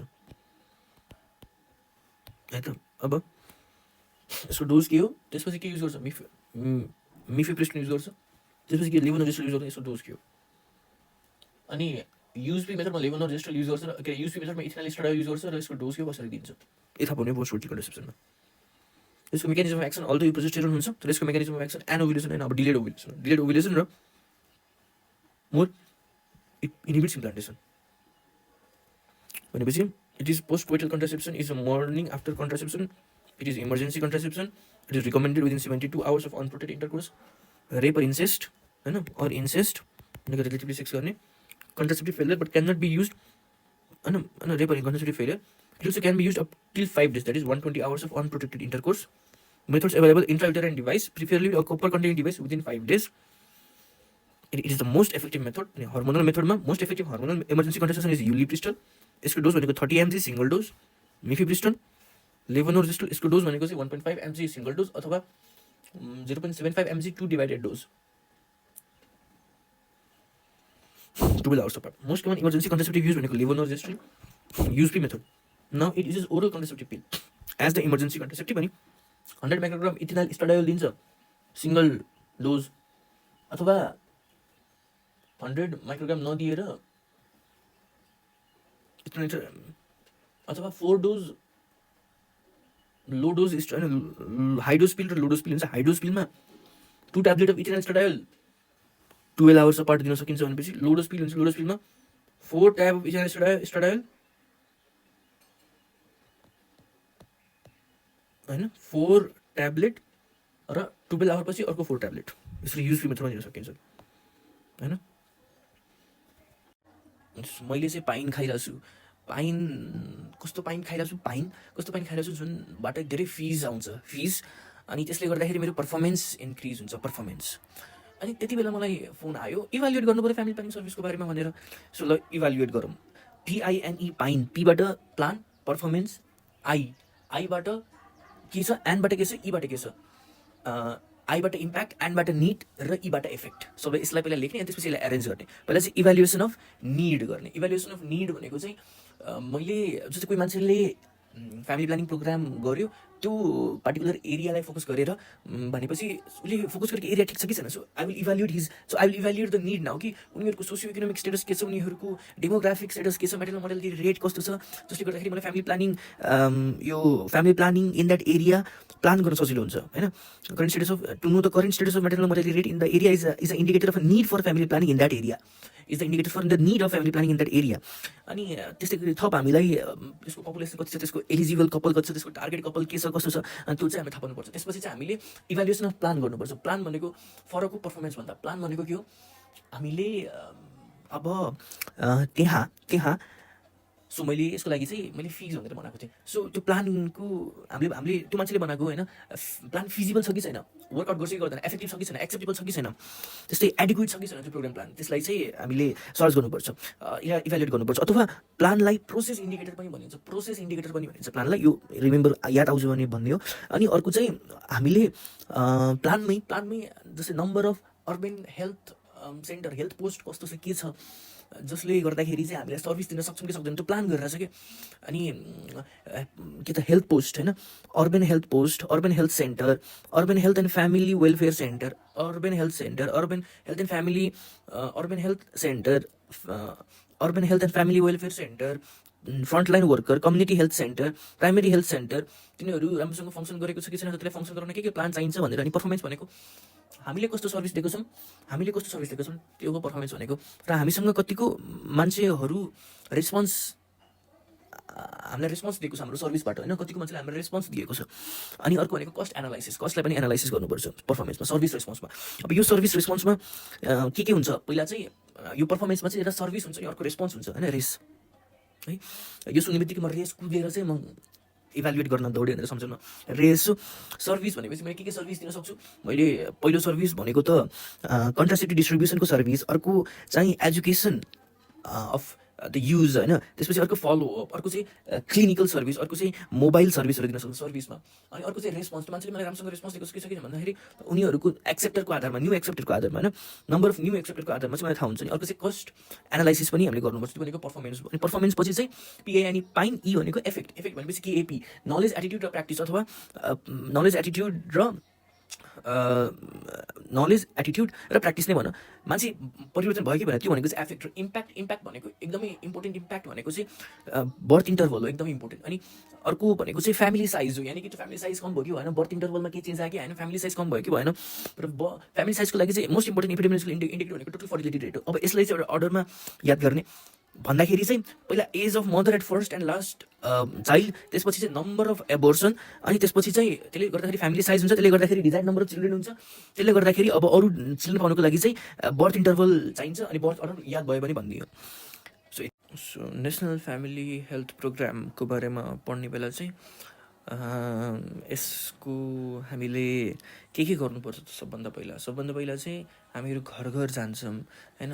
अनि घर गएर हामीले फ्यामिली प्लानिङ हेल्थ सर्भिस अथवा फ्यामिली प्लानिङ हेल्थ सर्भिसलाई अर्को टर्मले पनि भन्न सकिन्छ, त्यो भनेको family planning health needs, family planning methods, family planning options, यो चाहिँ घर गएर हामीले भन्नुपर्छ। यसको लागि एउटा टर्म छ जुन 3rd नम्बरमा भनेको छ, to create an enabling environment for increasing access to quality family planning service to men and women.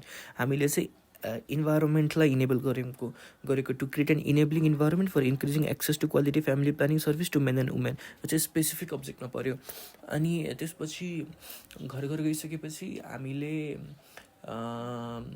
के गर्छौँ भनेपछि उसलाई उसको बिहेभियरमा चेन्ज ल्याउँछौँ कन्डम भनेर चाहिँ ऊ अलिकति अफेन्डेड हुनसक्छ, त्यही भएर उसको बिहेभियरमा चेन्ज गर्छौँ। कम्युनिकेसन चाहिँ यस्तो हुनु पऱ्यो जसले गर्दाखेरि उसको behaviour change, so behavioural change communication activity हुनु पऱ्यो, जुन 4th नम्बरमा छ। To increase demand of family planning services by implementing various behaviour change communication activity. To increase demand of family planning services by implementing various behaviour change communicating activity हुनु पऱ्यो। अनि त्यसपछि हामीले त्यही हेल्थ केयर निड को बारेमा भन्छौँ, अनि हेल्थ केयर के अरे सरी फ्यामिली प्लानिङ निडको बारेमा भन्छौँ, अनि फ्यामिली प्लानिङ मेथड्स होइन अथवा अप्सन्सहरू के एभाइलेबल छ, मेथड्सहरू के गरिन्छ त्यसको बारेमा हामीले भन्छौँ।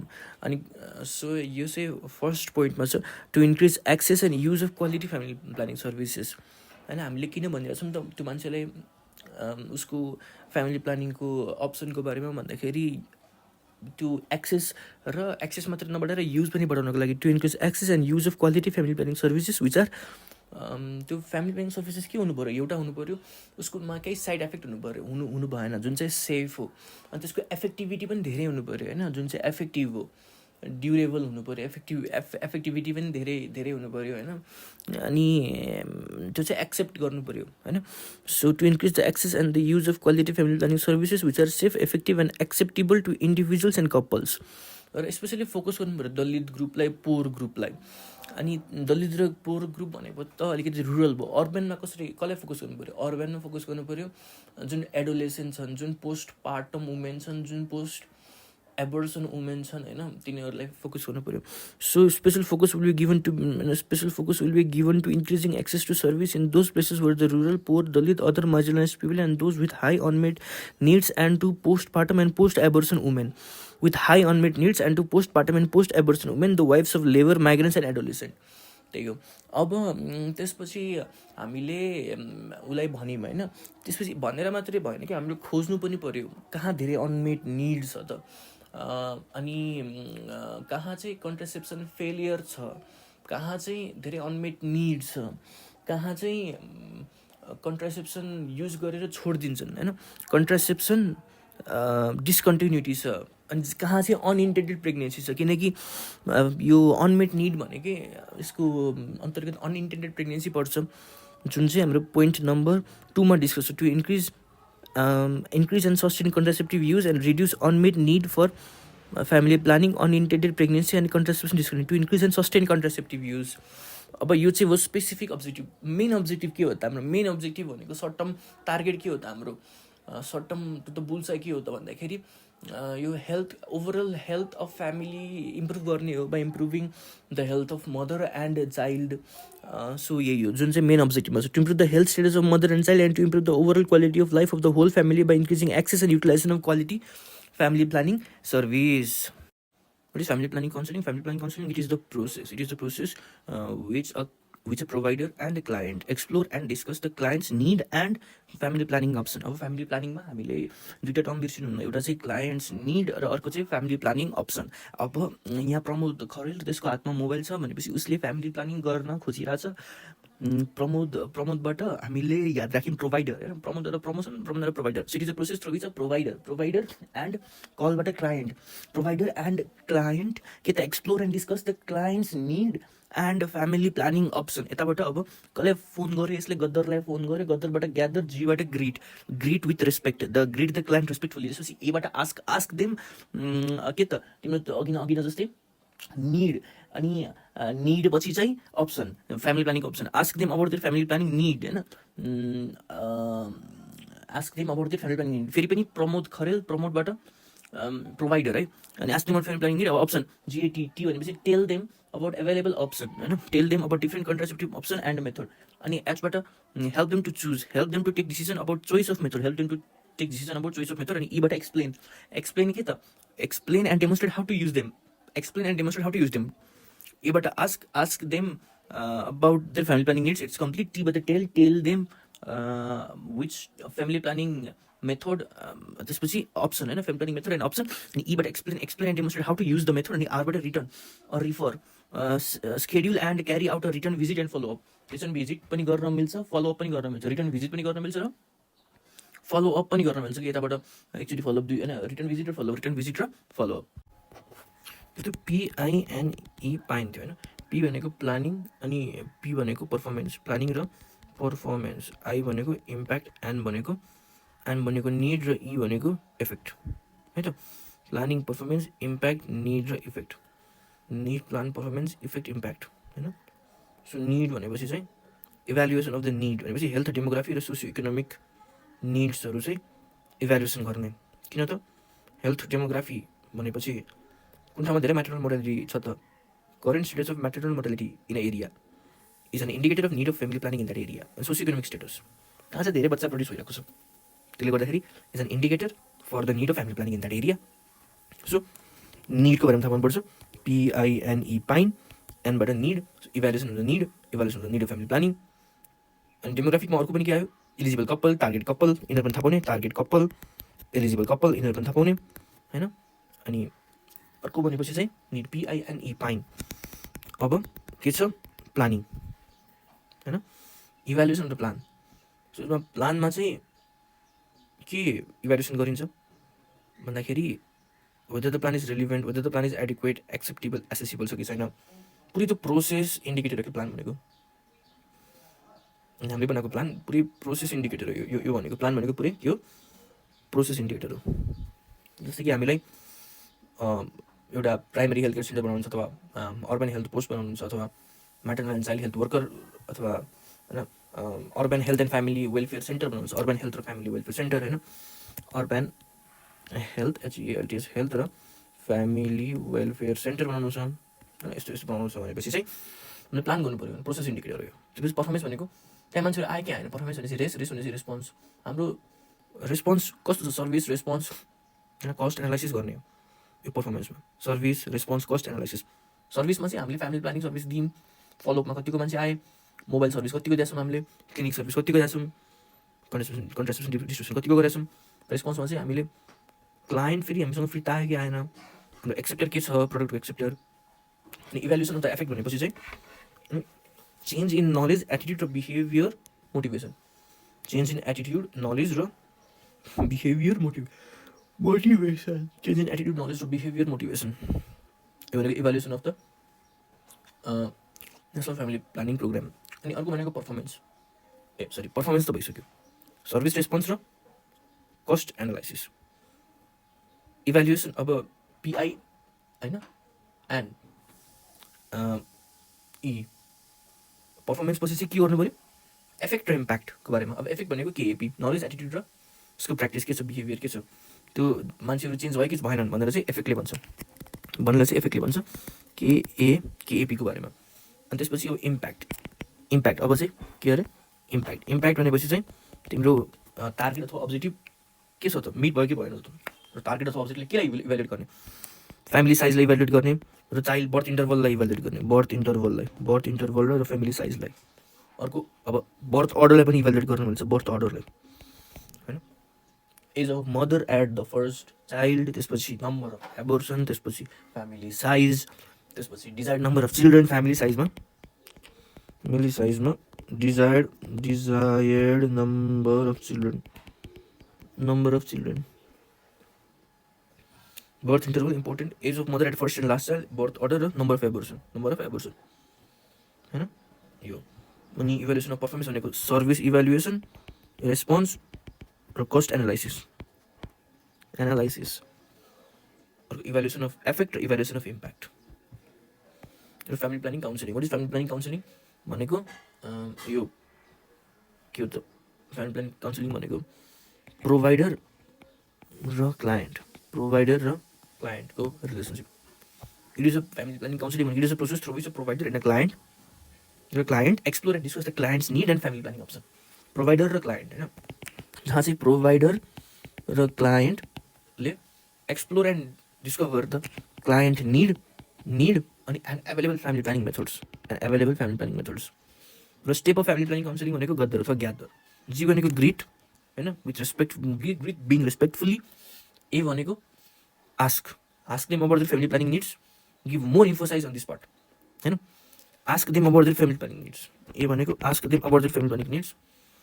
टी भनेको टेल होइन, tell them about different contraceptive options and methods. Different contraceptive options and method. Tell them about different contraceptive options and method. Ask them about their family planning needs. Tell them about different contraceptive options and method. As better help them to make the decision about the choices of method. And help them to make decision.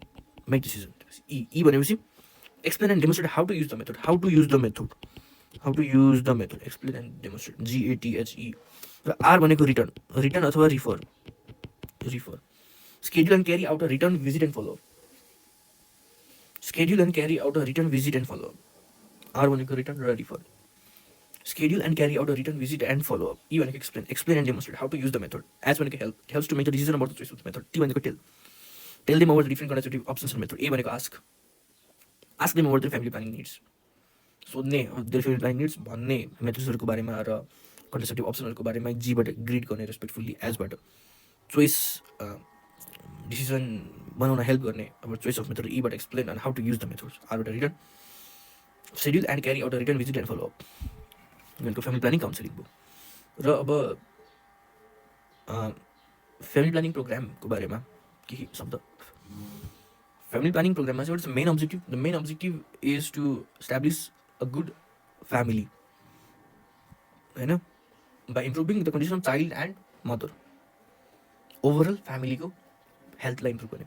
To improve the health status of mother and child and overall quality of life of the whole family by increasing the access and utilization of the quality family planning service. By increasing the access मात्र नभएर utilization पनि use गर्नुपर्छ.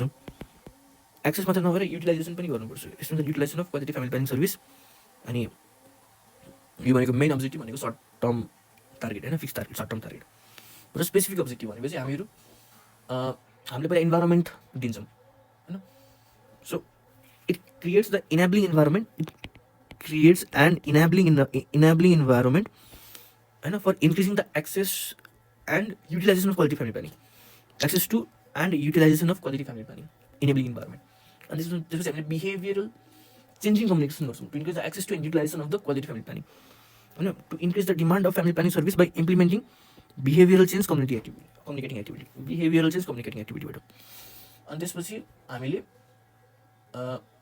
दलित, जनजाति, labourers, adolescent, contraceptive unmet need of contraceptive भएको मान्छेहरू, contraceptive failure भएको मान्छेहरू, हैन, पोस्टपार्टम, पोस्ट एबोर्सन वुमेनहरू, तिनीहरूलाई चाहिँ हामीले एक्सेस र use of family planning service बढाइदिन्छौँ. र त्यो फ्यामिली प्लानिङ सर्भिस चाहिँ के हुनुपर्छ? सेफ हुनुपर्छ, साइड इफेक्ट एकदम कम हुनुपर्छ र ड्युरेबल हुनुपर्छ. अनि it can be use properly, effective and acceptable methods of using it. Effective पनि र एक्सेप्टेबल पनि. Access and use of quality family planning service safe, effective and acceptable. अनि special focus will be given to the rural, poor, Dalit etcetera to increase access and use of family planning service. Safe, effective and acceptable. Special focus will be given to the rural, poor, Dalit, other marginalized people and those with high unmet need, and to the postpartum and the post-abortion women and the wives of labor, migrant and adolescent. And our objective भनेको it helps to increase and sustain contraceptive use and reduce the unmet need for family planning, unintended pregnancy or contraceptive discontinuation. हैन, भनेपछि it helps to search and find कसको unmet need of pregnancy, contraceptive failure भएको केसहरू. अनि unmet निडमा चाहिँ अनइन्टेन्डेड pregnancy भनेर आउँछ. अनइन्टेन्डेड pregnancy, त्यसमा तिनीहरूलाई चाहिँ एक्सेस दिने अनि यो चाहिँ रिड्युस गर्ने. Unmet need, unintended pregnancy, contraception failure, यिनीहरूलाई चाहिँ रिड्युस गर्ने. यो चाहिँ स्पेसिफिक अब्जेक्ट भयो है त. यो चाहिँ स्पेसिफिक अब्जेक्ट भयो. त्यस्तै यो पनि हेरिहालौँ.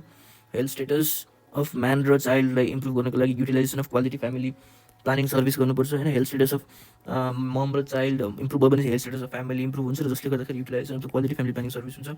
Access to and use of the quality family planning service, हैन, जुन चाहिँ सेफ हुन्छ, इफेक्टिभ र एक्सेप्टेबल हुन्छ. त्यसपछि sustain contraceptive use and reduce the unmet need for family planning, enabling environment provide गर्नुपर्छ. Increase demand of family planning service by behavioural change communicating skill, हैन, behavioural change communicating स्किलबाट चाहिँ यो गर्नुपर्छ. Unmet need of family planning. अब unmet need of family planning भनेको तिनवटा हुन्छ. एउटा भनेको चाहिँ त्यो मान्छे पोस्टपार्टम एमेनोरिक छैन र प्रेग्नेन्ट छैन र उनीहरूलाई चाहिँ यो प्रेग्नेन्सी उनीहरूलाई चाहिँ बर्थ स्पेसिङ गर्नु छ, अर्को बच्चा रोक्नु छ तर कन्ट्रासेप्सन युज गरेन. अर्को कन्ट्रासेप्सन युज गर्दा पनि बच्चा भयो. अर्को चाहिँ उनीहरू पोस्टपार्टम एमेनोरिक छन्, उनीहरू अब अहिले चाहिँ पोस्टपार्टम एमेनोरिक छन् अनि उनीहरूले चाहिँ आफ्नो प्रेग्नेन्सी रोक्न चाहेको छ, तर अनइन्टेन्डेड प्रेग्नेन्सी भयो। दुईवटा कुरा चाहिँ एउटै त भयो होइन। चाहँदा पनि बच्चा रोक्न सकेनन्, युज गर्दा पनि बच्चा रोक्न सकेनन्। त्यसपछि अर्को भनेको they have a mistimed unwanted current pregnancy. त्यो पनि यो पनि फर्स्ट सेकेन्ड जस्तै सुन्यो होइन। They have mistimed unwanted current pregnancy है त। अब हामीहरू सेफ मदरहुड र रिप्रोडक्टिभ हेल्थ एक्ट 2075 को बारेमा पढ्छौँ। 76 2019 थियो, 75 2018 थियो। 2075 होइन, 2075 2018 right to safe motherhood and reproductive health act. Right to safe motherhood and right to safe motherhood and reproductive health act 2075-2018। यसले के भन्छ भन्दाखेरि the pregnancy can be terminated up to 12 week होइन। अनि on the consent of pregnant women the pregnancy can be terminated up to 28 week in every cases. जसोसुकै केसमा it can be terminated up to 28 week.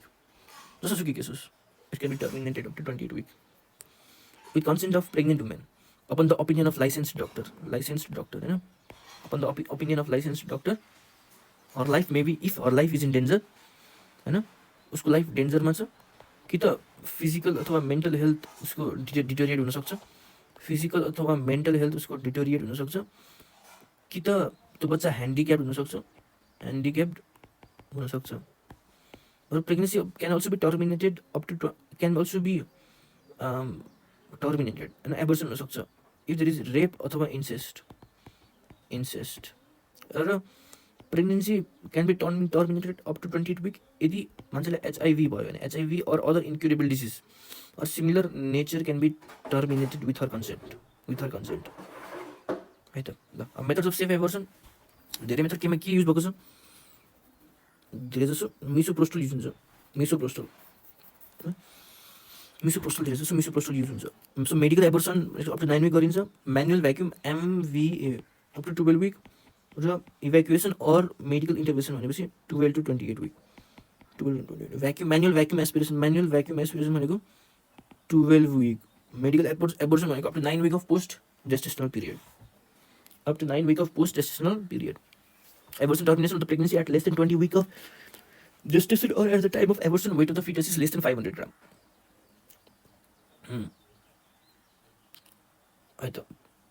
Termination of the pregnancy at less than 20 weeks of gestation or at the time of the termination the fetus of the baby is less than the weight of the fetus is less than 500 grams. यही हो एबर्सन भनेको हैन। ल भइहाल्यो।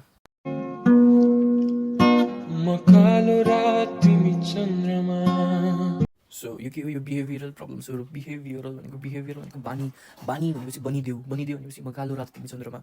अब यहाँ भनेको म भनेको हार्दिक मी। अब मैले यो गीतमा मैले आफूलाई इमेजिन गरेँ र मैले आफूलाई एउटा इमेजिनेरी आफूलाई केही भनिरहेको छु।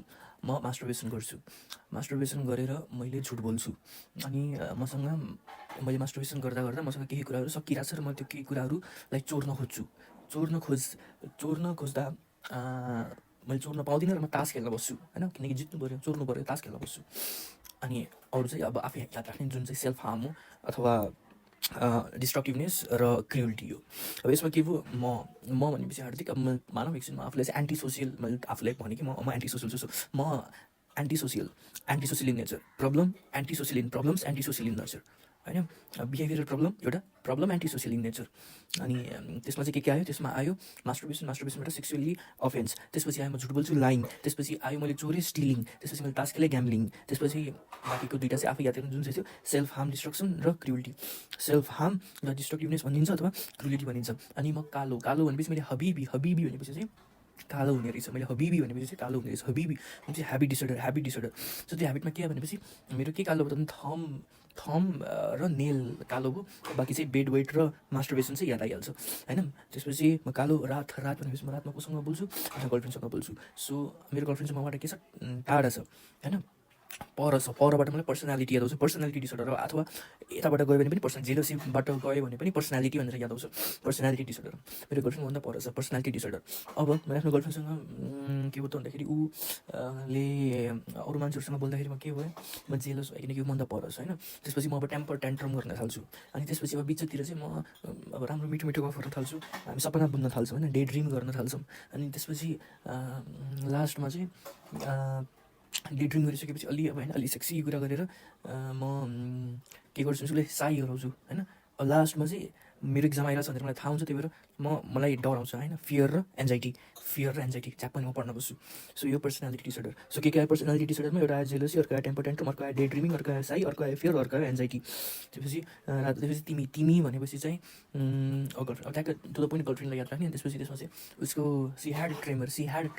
अब गर्लफ्रेन्ड चाहिँ मेरो गर्लफ्रेन्ड चाहिँ मानव एकछिन भन्नको लागि साइकोलोजिकल्ली स्मार्ट रहेछ, साइकोलोजिकल्ली होइन, अरू चाहिँ नभने उसले देख्यो भने फेरि मार्ला मलाई होइन, त्यो याद राख्नु पऱ्यो नि त। सो साइकोलोजिकल्ली होइन स्मार्ट रहेछ।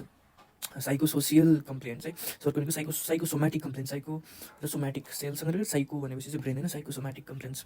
अनि साइकोसोम्याटिक अब सी ह्याड ट्रेमर, एचबाट हेलुसिनेसन, एबाट आस्थमा, डीबाट डिप्रेसन, डेलुजन अनि ट्रेमर र भइहाल्यो। त्यसपछि अरू चाहिँ एचबाट हेडेक छुट्यो, अनि त्यसपछि डीबाट डिप्रेसन र इल्युजन भइहाल्यो, एचबाट हेडेक र हेलुसिनेसन भइहाल्यो, एबाट आस्थमा भइहाल्यो।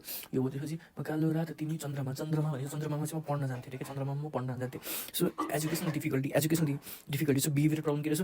Problem anti social in nature, habit disorder, personality disorder, educational difficulty र साइकोसोम्याटिक कम्प्लेन। जहाँ चाहिँ म स्कुल ड्रप आउट भयो, अनि अथवा स्कुल फोबिया थियो, स्कुल फियर, स्कुलदेखि डर, स्कुल फोबिया थियो। यति। यसै बिति जाने नै हो तिमी टुक्की बनाऊ मेरो अँधेरीमा किरण।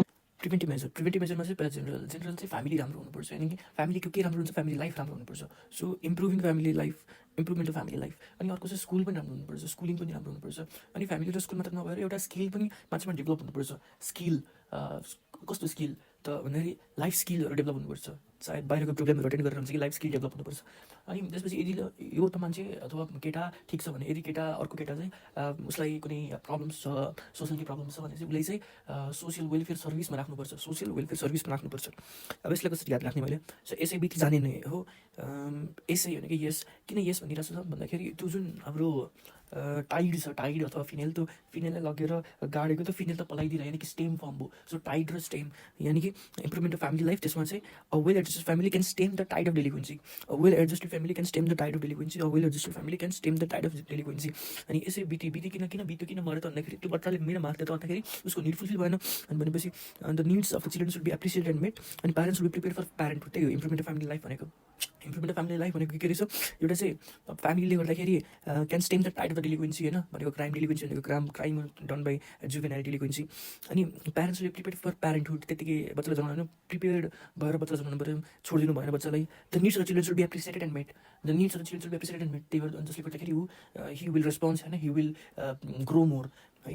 अनि त्यसपछि अर्को भनेको स्कुलिङ भनेपछि यसै बित्ति जाने नै हो तिमी टुकी भनेको चाहिँ स्कुल लाइफ देखाइदियो होइन, र अर्को चाहिँ तिम्रो अर्को चाहिँ फ्यामिली लाइफ पनि देखाइदियो। स्कुलिङ र फ्यामिली लाइफ त भइहाल्यो। स्कुलिङमा त school is the next home, अनि there should be healthy teacher pupil relationship, अनि teacher can detect the early behavioural change है त।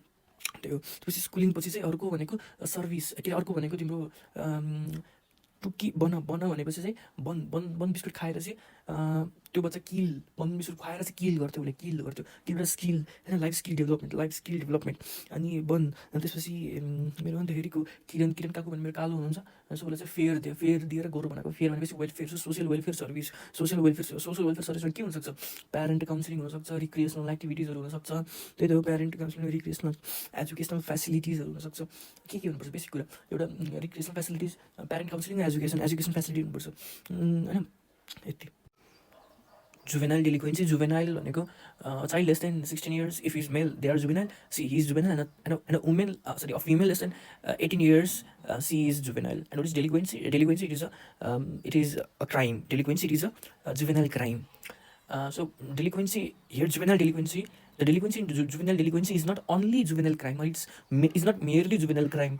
It incorporates all the deviation of behavior of children, of all the normal youthful deviation of children. It incorporates all the youthful normal behavioral deviation.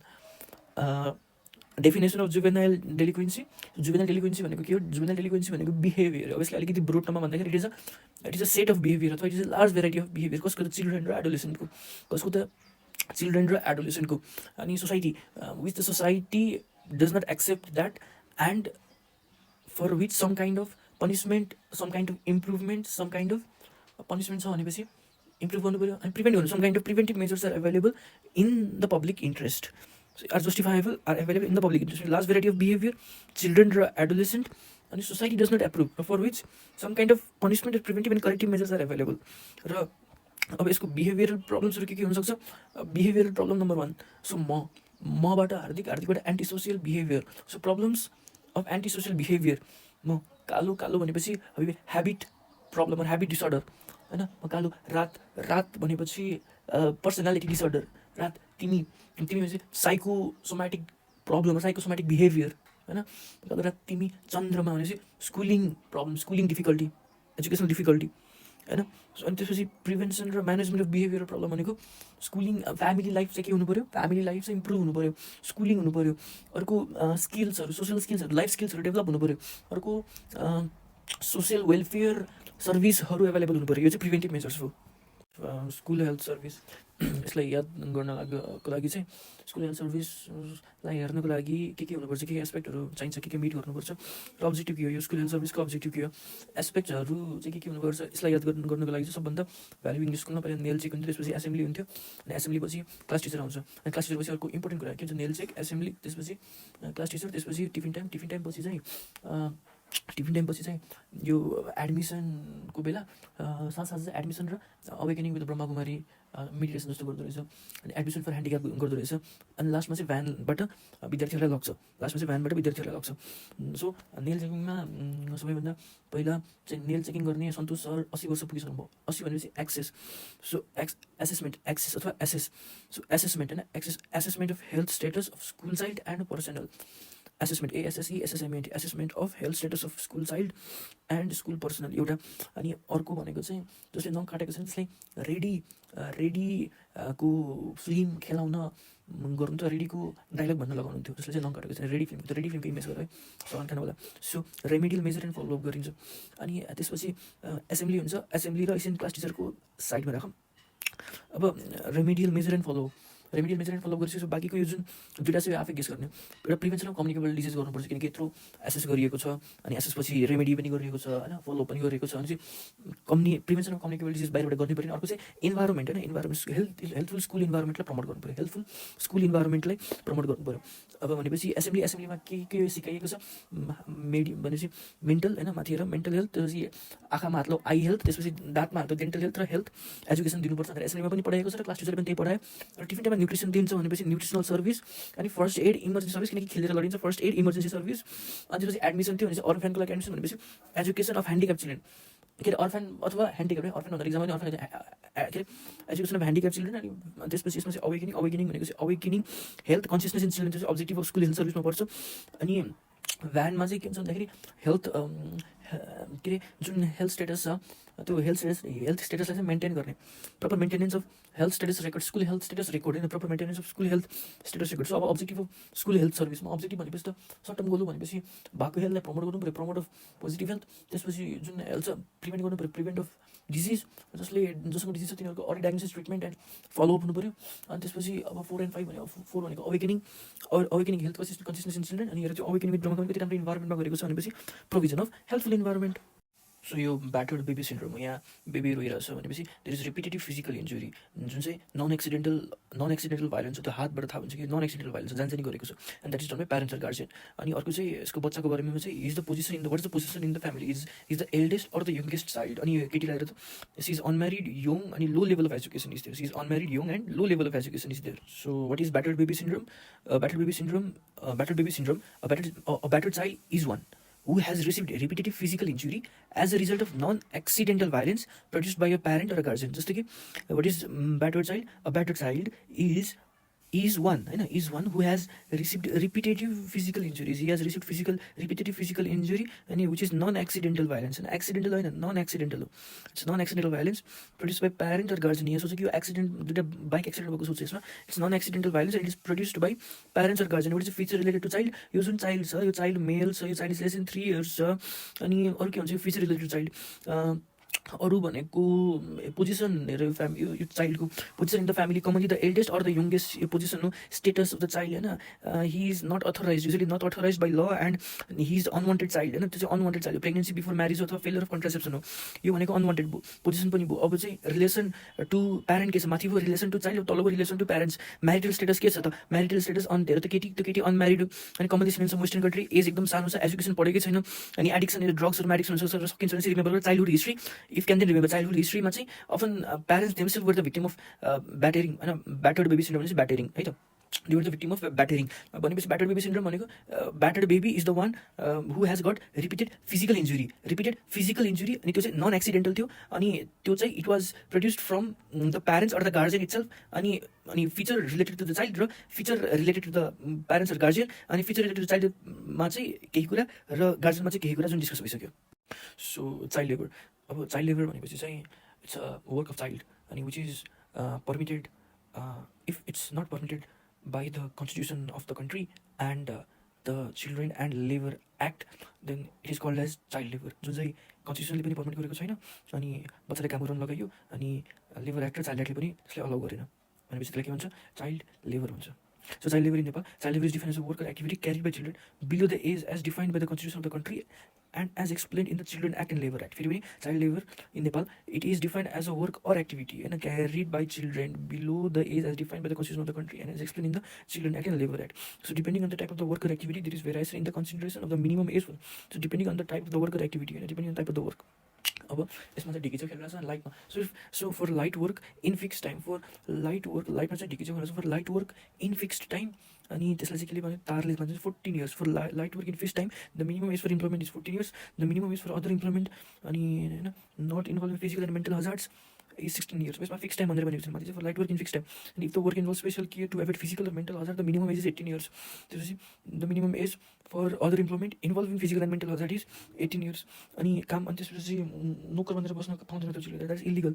Slavery, use of children in armed कन्फ्लिक्टमा स्लेभरीमा, त्यसपछि अरू जस्तै कि drug ट्राफिकिङमा, अनि जस्तै कि प्रोस्टिट्युसनमा होइन, दे आर इलिगल, के अरे काम गर्न होइन, सेक्सहरूको लागि प्रोस्टिट्युसन, अनि ड्रग ट्राफिकिङको लागि, अनि आर्म्ड कन्फ्लिक्टमा चाहिँ द्याट्स नट ग्रुप। त्यसपछि they are divided two group होइन, they are divided two group, अनि यो जुन छ यसको मुख छेकेको टुमा मुख छेकेको कारणले गर्दाखेरि वार छेडियो, वारबाट चाहिँ एउटा चाहिँ नर्मल ग्रुप, अर्को चाहिँ वार general form of child labour, र अर्को worst form of child labour, अनि almost 95% of visible child labours are in the agriculture sector, अनि other in the industrial sector, यो भनेको general form of child labour भयो। त्यसपछि हुन्छ worst form of child labour, अर्को हुन्छ worst form of child labour.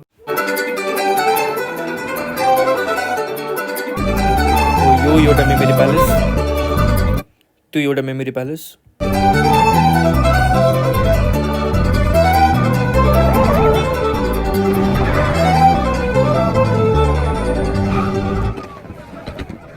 Welcome to King Edward. Thank you. यो अर्को मेमोरी प्यालेस, यो अर्को memory palace. Oh no, not at all. It's my pleasure entirely. Congratulations on completing 50 years. Thank you very much. Please come. Wait here. हमने साल से ये vision of India competition शुरू किया। सब जानते हैं कि दुनिया की नजर हमारे देश पे। It is India's time. The eyes of the world are on India now. हमने सोचा कि देखें हमारे बच्चे इंडिया को किस नजरिए से देखते हैं। जी आप फोन पे बता रहे थे, I'm actually thanks to see it. This it? यस। हल्के से बोले। Wow. आपका टाइम सेव करने के लिए हमारी फैकल्टी ने 5 एंट्रीज चुनी है। The most interesting pieces. नहीं मैं सब देखना चाहूँगा। हल्के से बोले। हल्के नजारे। आँखों से सुन। हल्के धुन सुन हल्को। यो अर्को मेमोरी प्यालेस, यसमा चाहिँ इन्फेक्सियस मोनोन्युक्लियोसिस भनेर चाहिँ याद राख्दै, इन्फेक्सियस यसलाई यस्तो हेरेर इन्फेक्सन भयो भनेर।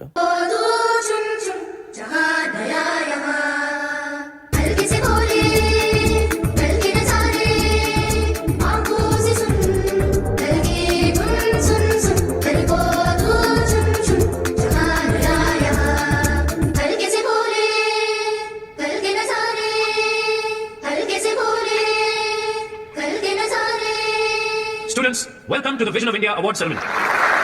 वैसे अवार्ड मैं भी दे सकता था, प्रिंसिपल हूं, मुझसे बड़ा कौन है, लेकिन नहीं, हर अवार्ड का सही मान रखने के लिए जरूरी है कि वो उन्हीं हाथों मिले जो उस क्षेत्र में सबसे आगे हो। क्रिकेट की ट्रॉफी मिले तो तेंदुलकर के हाथ से मिलनी चाहिए, इसी तरह विजन ऑफ इंडिया ट्रॉफी मिले तो एमपी मिस्टर अमोल आते से मिले। I welcome one of our youngest, brightest और इनकी भाषा में coolest visionaries of India, MP Amol Aate. यो अर्को memory palace. Hi. I want to join your school. Principal sir, admission मिलेगा? आई नो क्या फुल है, लेकिन एक सीट मुझे खाली दिखाई दी। कितने लकी हो यार आप सर, इस स्कूल में पढ़ते हो। आप 7 सालों से स्टेट के बॉडी एग्जाम्स टॉप कर रहे हो। आपकी अंडर 15 क्रिकेट टीम पिछले 5 सालों से किसी और टीम को जीतने नहीं दे रही है। आपके टीचर्स खड़े रहते हैं और आप लोग बैठे रहते हैं। बहुत चलन हुई। I want to join school. I want to join सिर्फ आगे रहने के लिए नहीं, आपकी तरह सबसे आगे सोचने के लिए, क्योंकि आपकी विजन ऑफ इंडिया के सामने मुझे मेरे भारत देखने का नजरिया बहुत छोटा लग रहा है। सच डीप थॉट्स आज आप सब विनर्स हो। पर एक चीज जो मैंने आपके कॉम्पिटिशन में देखी, देखकर लगा कि ये स्कूल बहुत लकी है। लकी एक ऐसे सोचने वाले स्टूडेंट को पाकर। और White globe. पैलेस ये है इनका भारत। कंफ्यूज्ड? बचपन से हमें सिखाया जाता है कि ये मेरा घर है, वो तेरा घर है। ये मेरा शहर है, वो तेरा शहर है। ये मेरा स्टेट है, वो तेरा स्टेट है। ये मेरा देश है, वो तेरा देश है। ये मेरा तेरा तेरा मेरा इस दुनिया की सबसे बड़ी प्रॉब्लम है। इसने वो सब मिटा दिया। पूरी दुनिया को अपना भारत, अपना देश मानकर। So mentally handicapped children भनेको mental handicapped is present term used for mental retardation and it's the present term used for mental retardation अनि के mental retardation त्यसपछि यसलाई चाहिँ सब एभरेज इन्टेलेक्चुअल पनि कम हुन्छ, यिनीहरूको सब एभरेज इन्टेलेक्चुअल हुन्छ अनि यिनीहरूको एडेप्टिभ बिहेभियर पनि एडेप्टिभ बिहेभियरमा पनि डिफेक्ट हुन्छ। It is a condition of sub average intellectual function combined with defects in the adaptive behaviour होइन। यसको कज भनेको जेनेटिक कज कन्डिसन हुन्छ। अर्को हुन्छ एन्टिनेटल भनेको ड्युरिङ द प्रेग्नेन्सी, त्यसपछि पेरिनेटल हुन्छ। पेरिनेटल भनेको स्टिल बर्थदेखि अर्ली न्युनेटल पिरियडसम्मको, अनि पोस्ट नेटल हुन्छ, अनि मिसकेलेनियस हुन्छ। सो जेनेटिक कन्डिसनमा चाहिँ हेऱ्यो गाडी तल खस्यो डाउन सिन्ड्रोम, त्यसपछि यो रोडलाई क्लिन गरिरहेछ क्लिन फिल्टर सिन्ड्रोम। र केले क्लिन गरिरहेछ त भन्दाखेरि तिम्रो यो फिनाइलले क्लिन गरिरहेछ। फिनाइल भनेपछि फिनाइल किटोन युरिया। अनि एउटा चाहिँ नबिर्सिने जेनेटिक कन्डिसन भनेको कन्जेनाइटल हाइपोथाइरोइडिजम, अनि अर्को भनेको एन्टिनेटल फ्याक्टर। अब एन्टिनेटल फ्याक्टरमा इन्फेक्सन हुन्छ, ड्युरिङ प्रेग्नेन्सीमा इन्फेक्सन हुन्छ। र के नबिर्सिने इन्फेक्सन हुन्छ र के नबिर्सिने भने एन्टिनेटलमा न्युरल ट्युब डिफेक्ट हुनसक्छ, ड्रग्स अथवा रेडिएसनको एक्सपोजर हुनसक्छ, न्युरल ट्युब डिफेक्ट हुनसक्छ, आरएस इन्कम्पेबिलिटी हुनसक्छ। र अरू चाहिँ यो जुन साइबाबा छ साइफिलिस, त्यसपछि यो हिरो चाहिँ तिमीले यो रब्स देखिरहेको छ ऱ्याबिज होइन, साइफिलिस ऱ्याबिज। अनि त्यसपछि अब उता चाहिँ यो यसले चाहिँ इन्फेक्सनहरूलाई पोइन्ट आउट गरेर भनेपछि इन्फेक्सियस मोनोन्युक्लियोसिस साइटोमेगालो भाइरस, अनि इन्फेक्सियस त्यसपछि टोक्सोप्लाज्मोसिस, यसलाई चाहिँ टक्सिनलाई पोइन्ट आउट गरेर र साइटोमेगालो भाइरस चाहिँ आफै याद राख्ने। सो के भयो रुबेला भयो, अनि तिम्रो साइफिलिस भयो, टोक्सोप्लाज्मोसिस भयो, साइटोमेगालो भाइरस चाहिँ आफै याद राख्ने। अर्को पेरिनेटल पिरियड, पेरिनेटल फ्याक्टर भनेको चाहिँ पेरिनेटल कज अफ डेथ भनेको चाहिँ बर्थ इन्जुरी, हाइपोक्सिया र सेरेब्रल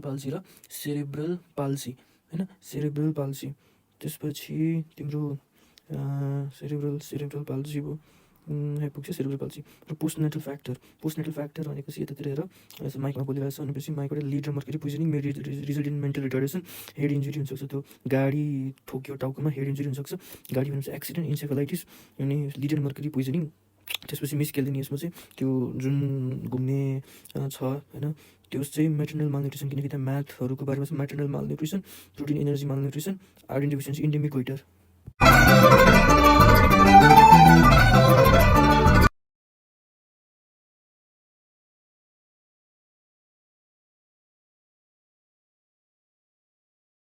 सो यो चाहिँ जेरियाट्रिक प्रब्लमलाई हामीले डिभाइड गर्न मिल्छ।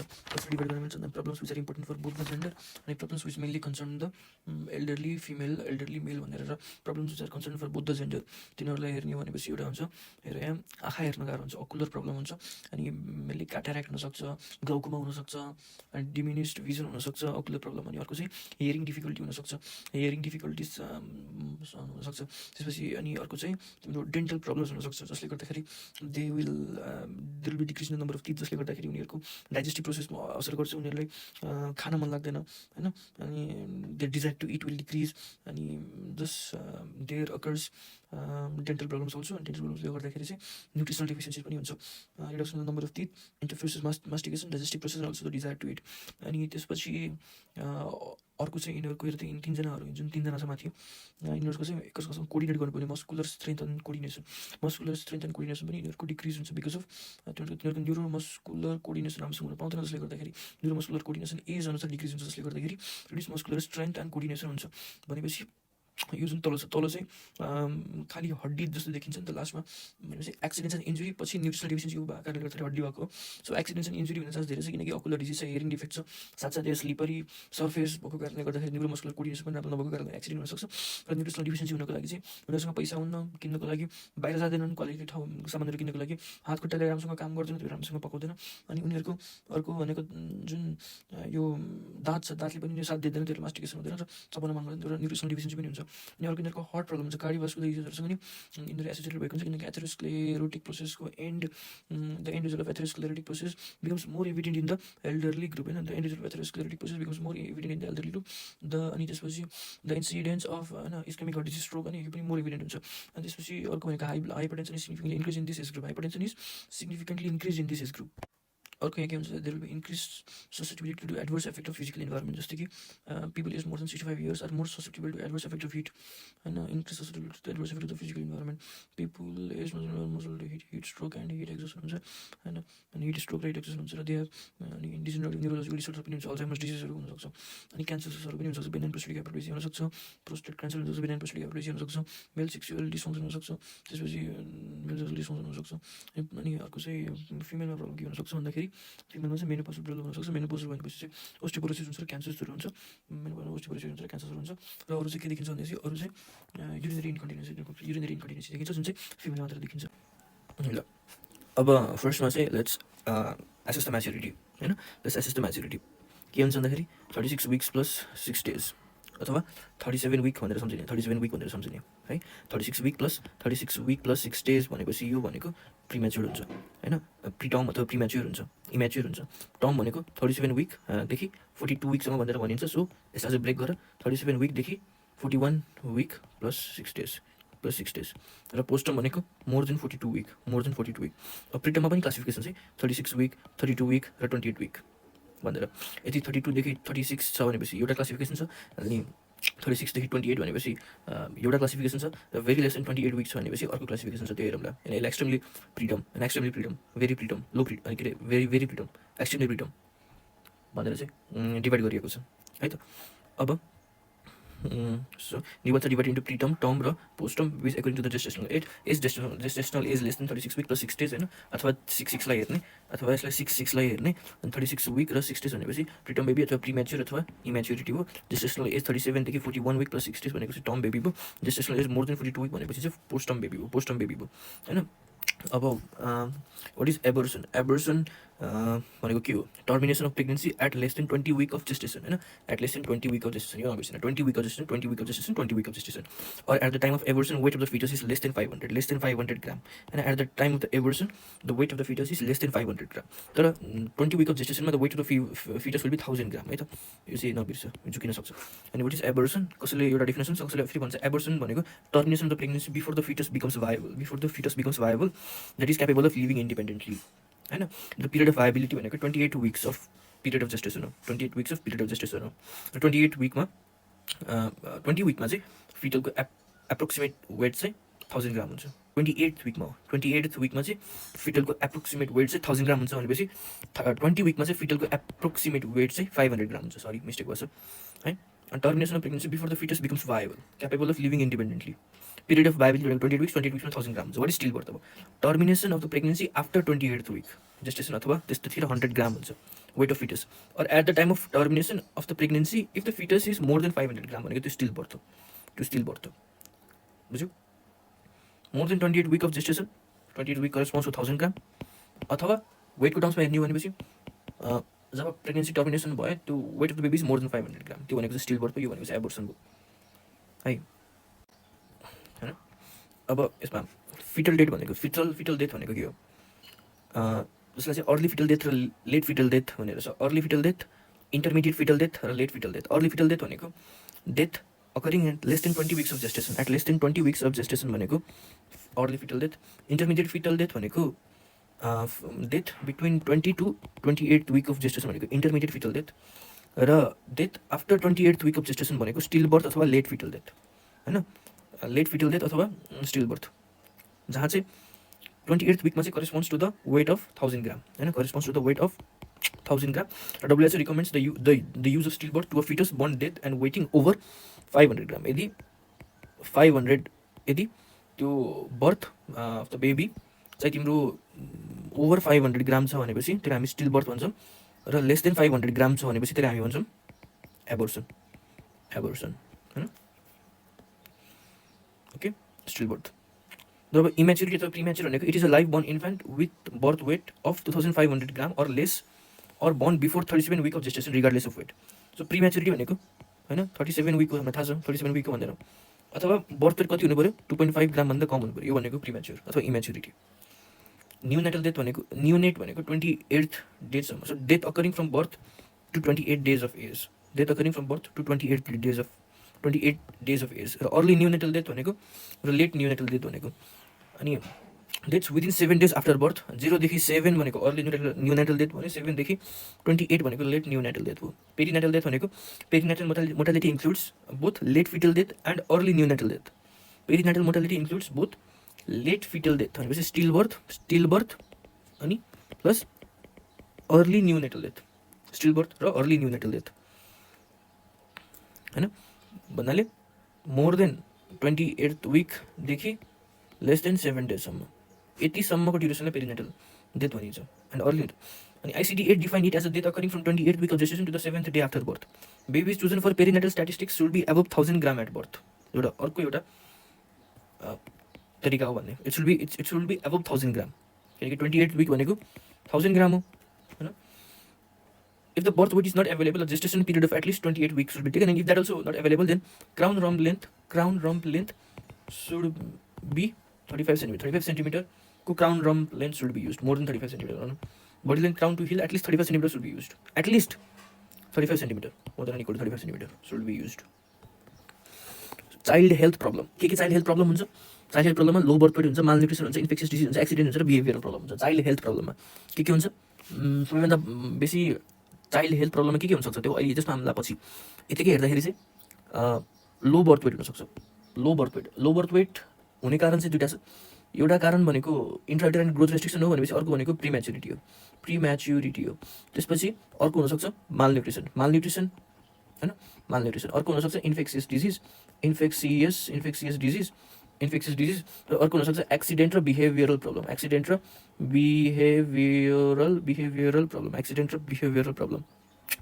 त्यसपछि low birth weight newborn period भनेको फर्स्ट 4 विक्स आफ्टर बर्थ भनेको त्यो भनेको न्युबर्न पिरियड हो। Newborn period first 4 weeks after birth त्योभन्दा कम भयो भने त्यसलाई लो बर्थ वेट भनेर भनिन्छ। अनि न्युबर्न पिरियड भनेको फर्स्ट 4 विक्स आफ्टर बर्थ हो।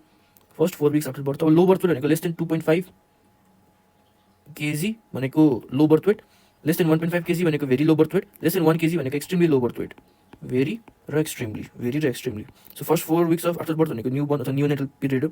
First week is early neonatal र next 3 weeks are late न्युबर्नलाई neonatal पनि भनिन्छ र यो चाहिँ लो बर्थ वेटको ग्रुप हो होइन। अब त्यसपछि मालन्युट्रिसन थियो। सो मालन्युट्रिसन भनेको के हो भनेर सोध्न सक्छ। मालन्युट्रिसन भनेको एउटा प्याथोलोजिकल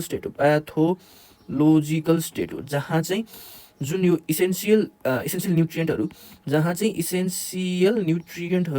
कि त डेफिसियन्ट हुनसक्छ कि त एक्सेस हुनसक्छ र डिफिसियन्ट पनि कि त रिलेटिभली डिफिसियन्ट हुनसक्छ अथवा एब्सोल्युटली डिफिसियन्ट हुनसक्छ।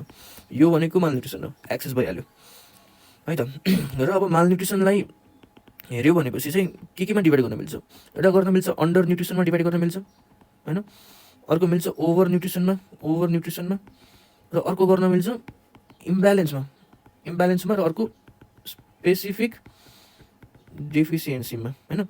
इम्पोर्टेन्ट स्पेसिफिक यहाँ चाहिँ यसमा चाहिँ सबभन्दा धेरै इम्पोर्टेन्ट भनेको स्पेसिफिक हो।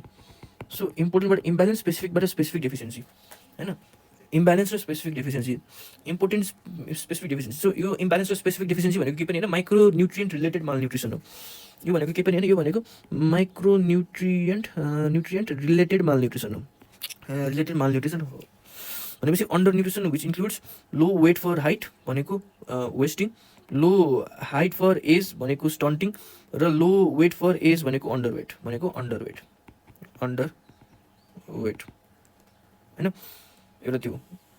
सो यो भनेको चाहिँ के भयो अन्डर न्युट्रिसनमा चाहिँ पऱ्यो, अन्डर न्युट्रिसनमा त्यो पऱ्यो। अनि ओभर न्युट्रिसनमा के पर्छ?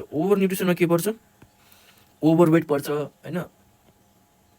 ओभरवेटमा के पर्छ ओबेसिटी पर्छ diet related non communicable disease पर्छ यो चाहिँ ओभरवेटबाट आयो यो चाहिँ ओभरवेट होइन धेरै मोटाको अन्डरवेट थोरै मोटाको वेट भनेको मोटाको तो अन्डरवेट माइक्रोन्युट्रिएन्ट related malnutrition which include micronutrient deficiency or lack of important vitamins and minerals or micronutrient excess होइन माइक्रोन्युट्रिएन्ट रिलेटेड malnutrition अथवा यसलाई भन्नुपर्दा चाहिँ इट इन्क्लुड्स स्पेसिफिक र इम्ब्यालेन्स स्पेसिफिक डिफिसियन्सी र इम्ब्यालेन्स है त specific deficiency or imbalance. Malnutrition has been defined as a pathological state resulting from a relative or absolute deficiency or excess of one or more essential nutrients.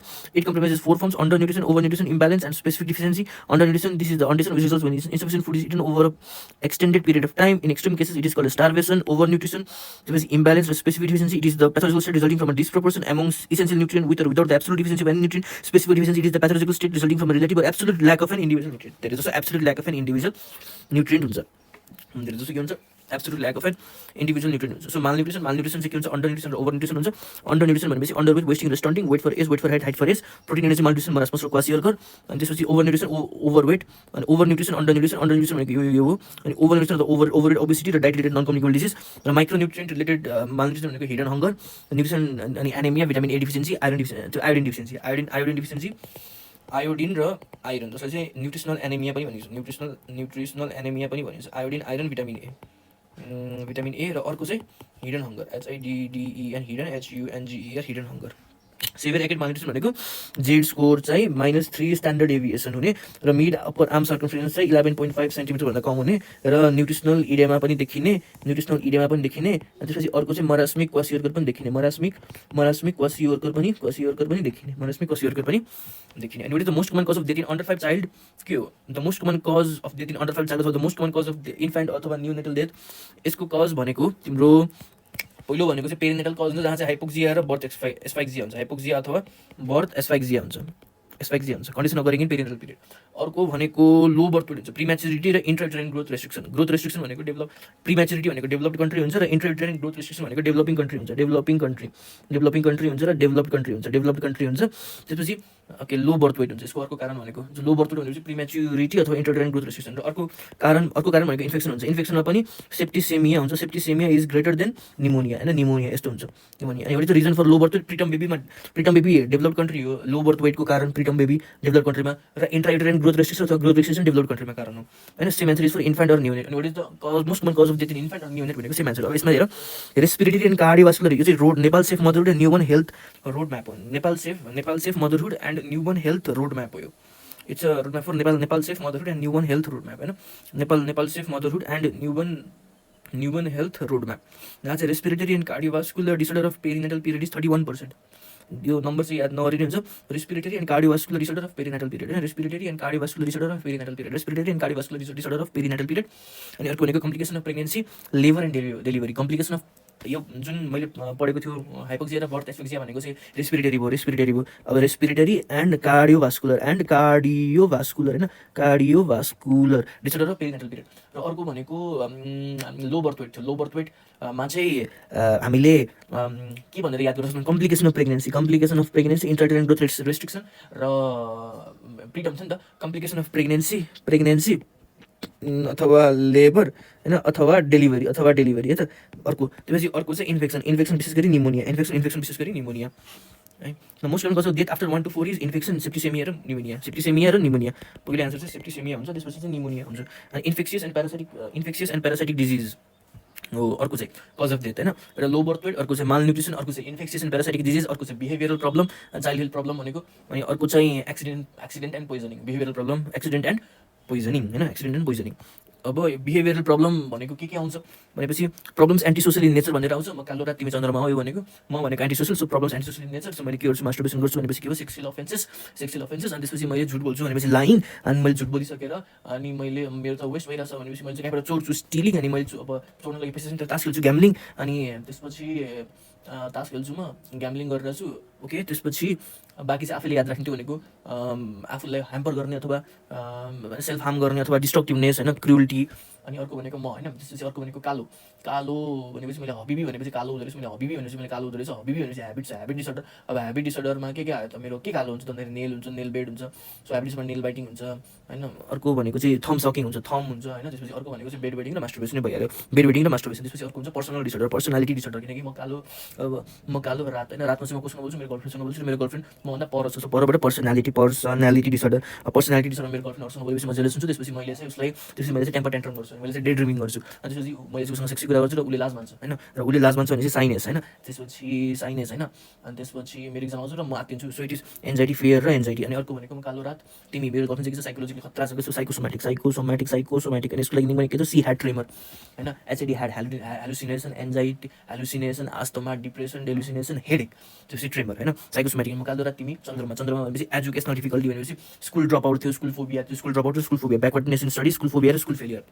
यो भनेको behavioural problem, मिटिगेटिङ major. म कालो र तिमी चन्द्रमा यसै बिति जान्दिनँ, यति जेनरलबाट पनि याद गर्न सकिन्छ। राम्रो स्कुलिङ फेसिलिटी हुनुपर्छ, हेल्थ फ्यामिली लाइफ पनि इम्प्रुभ हुनुपर्छ। अनि त्यसपछि स्किल पनि इम्प्रुभ हुन्छ, स्किल डेभलपमेन्ट पनि इम्प्रुभ हुनुपर्छ, स्किल होइन, लाइफ स्किल डेभलपमेन्ट पनि हुनुपर्छ। अनि त्यसपछि अर्को चाहिँ वेलफेयर, सोसल सर्भिस वेलफेयर हुनुपर्छ। जेनरलबाट याद गरेको प्रिभेन्सन। अनि अब इम्पोर्टेन्ट अफ फ्यामिली लाइफ भनेपछि, फ्यामिली लाइफ भनेपछि यसै किन यसै भन्दाखेरि यो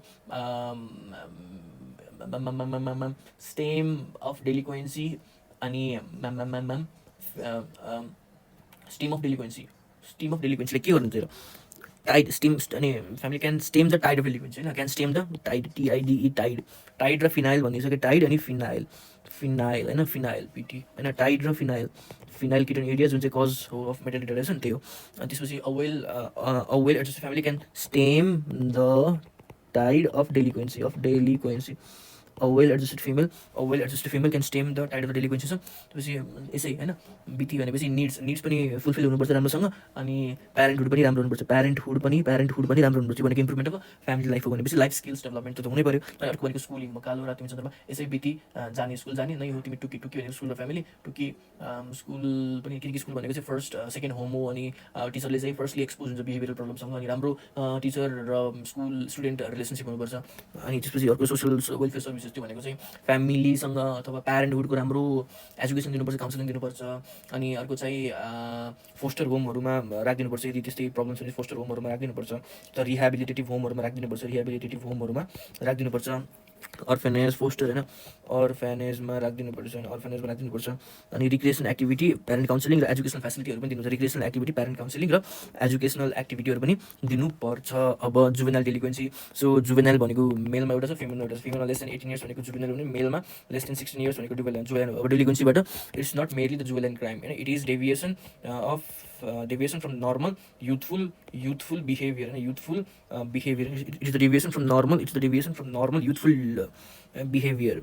अनि delinquency, okay, it is the deviation from the normal youthful behavior. So juvenile delinquency भनेको it is behavior मात्रै नभएर it is the variety of behavior and weights of the children and adolescent which the society doesn't accept, and there is punishment or improvement or preventive अथवा corrective major होइन, and these are justified in public interest होइन, these are justified in public interest And what is juvenile delinquency? In broad sense, juvenile delinquency is not merely juvenile crime, it embraces all the deviations from normal youthful behavior. Non-normal youthful behavior के हो, यो हो, र preventive major के हो, यो हो। त्यसपछि अब अर्को हुन्छ एस्पेक्ट्स अफ सोसियल हेल्थ सर्भिसमा हेल्थ एप। पहिला चाहिँ के हुन्छ, सन्तोष सर चाहिँ 80 वर्ष हुनुभयो भनेपछि 80 वर्ष एक्सेस, हेल्थ एक्सेस होइन, health access of school children र स्कुल पर्सनल। त्यसपछि सन्तोष सरले जसको हेल्थ राम्रो भएन त्यसलाई चाहिँ रेमेडी दिनु पऱ्यो। So remedial measures and follow-up होइन। त्यसपछि अर्को चाहिँ प्रिभेन्सन अफ कम्युनिकेबल डिजिज गर्नु पऱ्यो र हेल्थ स्कुल इन्भाइरोमेन्ट राम्रो दिनु पऱ्यो। प्रिभेन्सन अफ कम्युनिकेबल डिजिज हुनु पऱ्यो र हेल्थफुल स्कुल इन्भाइरोमेन्ट दिनु पऱ्यो। अनि अर्को चाहिँ न्युट्रिसनल सर्भिस हुनु पऱ्यो, किनकि टिफिन टाइम फर्स्ट प्लेट पछि चाहिँ के हुन्छ, फर्स्ट प्लेट पछि अब के अरे त्यो नेल चेकअप भइसकेपछि फर्स्ट प्लेट र त्यो लाइन लाग्ने हुन्छ नि, एसेम्ब्ली हुन्छ। अब फर्स्ट प्लेट एसेम्ब्लीमा mental health, eye health, dental health र हेल्थ एजुकेसन दिएको थियो। Mental health, dental health, eye health र हेल्थ एजुकेसन दिएको थियो भनेपछि टिफिन टाइममा चाहिँ न्युट्रिसनल हेल्थ र फर्स्ट एड र इमर्जेन्सी हेल्थ दिएको थियो। न्युट्रिसनल सर्भिस, फर्स्ट एड र इमर्जेन्सी केयर दिएको थियो। अनि यो भनेको चाहिँ healthful school environment, nutritional service, first aid र इमर्जेन्सी केयर दिएको थियो होइन। अनि त्यसपछि यो चाहिँ भयो है त। अब एजुकेसन अनि त्यसपछि remedy measure and follow prevention of chronical disease इपी ओके ल। अनि त्यसपछि चाहिँ अब तिम्रो एडमिसन भएको थियो होइन, एडमिसन अनि एडमिसनमा चाहिँ अर्फेनेज कि ह्यान्डिक्याप्डलाई होइन। So education of handicap child अनि त्यसपछि रेकर्ड मेन्टेन गर्ने स्कुल हेल्थ रेकर्ड मेन्टेन गर्ने, proper maintenance and use of school health record, proper maintenance and use of school health record. भ्यान भनेपछि तिम्रो स्कुल हेल्थ रिपोर्ट अथवा रेकर्ड मेन्टेन गर्ने होइन। अनि अब्जेक्टिभ अफ स्कुल हेल्थ होइन, हेल्थ सर्भिस के हो होइन, हेल्थलाई प्रमोसन गर्ने, प्रिभेन्ट गर्ने, त्यसपछि अर्ली डायग्नोस गर्ने अनि awakening of the awareness to the children अनि health environment provision of healthful environment अनि battered baby syndrome। So battered baby syndrome भनेको अनि battered baby syndrome भनेको के हो त भन्दाखेरि इन्टेन्सनल होइन भनेपछि रिपिट अनि फिजिकल इन्जुरी जुन चाहिँ रिपिटेटिभली गरिन्छ। अनि यो चाहिँ नन एक्सिडेन्टल हो र यसलाई चाहिँ प्यारेन्ट्सले गर्छ होइन, र यसलाई चाहिँ प्यारेन्ट्स अथवा गार्जियन्सले गर्छ। सो यो भनेको ब्याटर्ड बेबी सिन्ड्रोम हो। अनि फिचर रिलेटेड टु द चाइल्डसँग के फिचर रिलेटेड हुन्छ भन्दाखेरि यसको एज के हो, यसको एज लेस देन 3 years हुन्छ जेनरली। अनि सेक्स भनेको जेनरली मेल हुन्छ। अनि त्यसपछि पोजिसन इन द फ्यामिली भनेको कि त एल्डर हुन्छ कि त यङ्गर हुन्छ, अनि अर्को स्टेटस अफ चाइल्ड भनेको तिनीहरू चाहिँ नट अथोराइज हो। स्टेटस अफ द चाइल्ड भनेको there is not authorize and unwanted child, there is not authorize and they are unwanted child होइन, there is not authorize and they are the unwanted child. So related to parent होइन, related to parent अथवा guardian भनेपछि education status they are not educated, age होइन less years, अनि unmarried होइन low level, and they are used in drug trafficking and they have suffered the same problem. Additionally, reckless lifestyle, often indulge in drug, and childhood history. Often the parents themselves were the victims of battering. They were themselves the victim of battering during the child. What is child labor in Nepal? What is the child labor in Nepal? Child labor is defined as the work. It is defined by as the work of children below the age that is defined by constitution below the age defined by the constitution of the country, and as explained in the Children Act or Labor Act or as defined in the Children Act or Labor Act of the constitution मा अनि केही as भन्दा कम police काम गर्ने त्यसलाई child labour भनिन्छ, given as a work or activity carried by children below the age as defined by the constitution of the country and as explained in the Children Act or the Labor Act. So depending on the type of the work, there is variation in the constitution of the minimum age. Light work, so you see 14 years, less than 14. The minimum age for employment is 14 years. Minimum age भनेको चाहिँ 14 years. त्योभन्दा कम चाहिँ जान मिल्दैन, 14 years. The minimum है त, यो भनेको चाहिँ minimum. The minimum age of employment is 14 years. The minimum age for other employment not involving physical and mental hazards is 16 years. The minimum age after which involves the mental and mental hazards and physical hazard is 18 years. And this child labor is broadly divided into two groups. एउटा चाहिँ general child labor, अर्को चाहिँ worst form of child labor, worst WORST worst form of child labor र general child labor. So almost 95% of visible 95% of visible child laborers are in the agricultural sector, अनि अर्को चाहिँ remaining are in the industrial sector हैन. 95% of visible अनि worst form of child labor okay. Worst form of child labor below the age as defined by constitution of the country, 14 years. Light work, Child Act or Labor Act war worst form can be divided into the two form हैन. अब what is visible? Worst form is visible. What is visible? Visible is worst form. Worst form is visible? No. General form is visible. General form is visible. Visible child work. General form of child labor. 95% of the visible child work is the worst form of child labor. And what is adolescent health? And what are needed to be focused on adolescent health? And what is adolescent health? So the term adolescent is derived from adolescere, and adolescere is derived from adolescere, and adolescere means to grow mature. Adolescent is considered to be no longer a child but not yet an adult. And so early huncha, mid huncha, late huncha 10 to 13, 14 to 16 र 17 to 19. फेरि पनि 10 to 13, 14 to 16 र 17 to 19 यो भनेको adolescent हो. early mid र late. The need to focus on adolescent health is because किन होला why to focus on adolescent health किनकि adolescent जुन छन् तिनीहरू face the serious health challenges हैन एउटा. अनि अर्को चाहिँ they make the economic prosperity of the country. अनि invest in health facility to adolescent.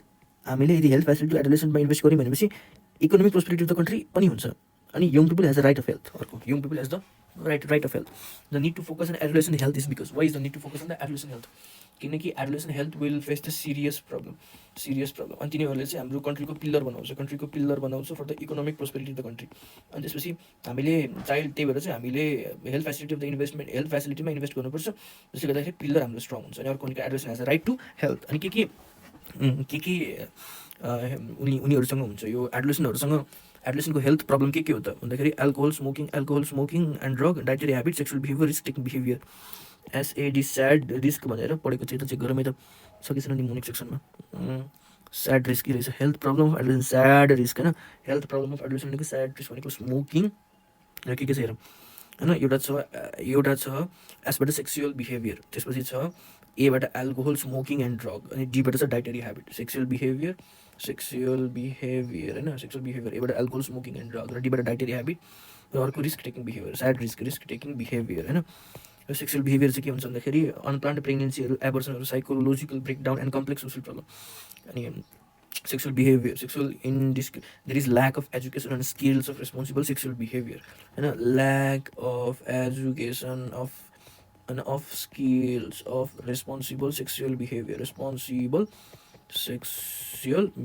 there is lack of skill of responsible sexual behavior lack of education and skills of responsible sexual behavior र there is urge for experimentation गर्न मन लाग्छ अनि त्यसपछि त्यही भएर चाहिँ अनप्लान्ड प्रेग्नेन्सी हुनसक्छ त्यही भएर चाहिँ अनप्लान्ड प्रेग्नेन्सी हुनसक्छ र यसको कारणले गर्दाखेरि एबोर्सन हुनसक्छ र यसको कारणले गर्दाखेरि सोसियल प्रब्लम्सहरू हुनसक्छ ल्याक अफ एजुकेसन केमा त स्किल्समा अफ हेल्दी सेक्सुअल रिलेसनसिप जसले गर्दाखेरि अनप्लान्ड प्रेग्नेन्सी हुन्छ जसले गर्दाखेरि एबोर्सन हुन्छ जसले गर्दाखेरि साइकोलोजिकल ब्रेकडाउन हुनसक्छ अर्को चाहिँ एसबिजहरू हुनसक्छ यो भनेको सेक्सुअल बिहेभियर अर्को भनेको एल्कोहल स्मोकिङ र drug adolescent tend to experiment with alcohol smoking and other drugs the use of tobacco and alcohol is wide spread in both developing and developed countries जसले गर्दाखेरि भेरियस हेल्थ इस्युहरू आउँछ र dietary habit inappropriate dietary habit in adolescent are also common places कि junk फुडहरू धेरै खान्छन् and imbalance diet more than any other age group होइन तिनीहरूको इम्ब्यालेन्स डाइट हुन्छ अनि अर्को रिस्क टेकिङ बिहेभियर हुन्छ adolescent male tight tends to challenge difficulties without taking the danger into account to the extend the most adulthood होइन to the extend the most adulthood हामी जस्तो मेरो पनि रिस्क टेकिङ बिहेभियर चाहिँ कि म company खोल्छु भनेर मैले चाहिँ रिस्क लिँदै थिएँ adolescent males tend to challenge difficulties without taking the danger into account to the extend the most adulthood होइन mentally handicap child mild moderate severe र प्रोफाउन्ड अनि भनेपछि 70, 50, 35 र 20 यदि लेस देन 70 छ भने त्यो भनेको मेन्टली ह्यान्डिक्याप चाइल्ड हो अनि 70 to 50 छ भनेपछि माइल्ड हो 50 to 35 छ भनेपछि मोडरेट 35 देखि 20 छ भनेपछि माइल्ड मोडरेट अनि सेभियर लेस देन 20 छ भनेपछि मेन्टली ह्यान्डिक्याप चिल्ड्रन हो होइन मेन्टल आइक्यू लेस देन 70 छ भनेपछि मेन्टल रिटार्डेसन भयो होइन आइक्यू लेस देन 70 छ भनेपछि मेन्टल रिटार्डेसन भयो so mentally handicap children mental handicap is a present term use for mental रिटार्डेसनको लागि चाहिँ अब मेन्टल ह्यान्डिक्याप भनेर चाहिँ युज हुन्छ अनि it is a condition of sub average intellectual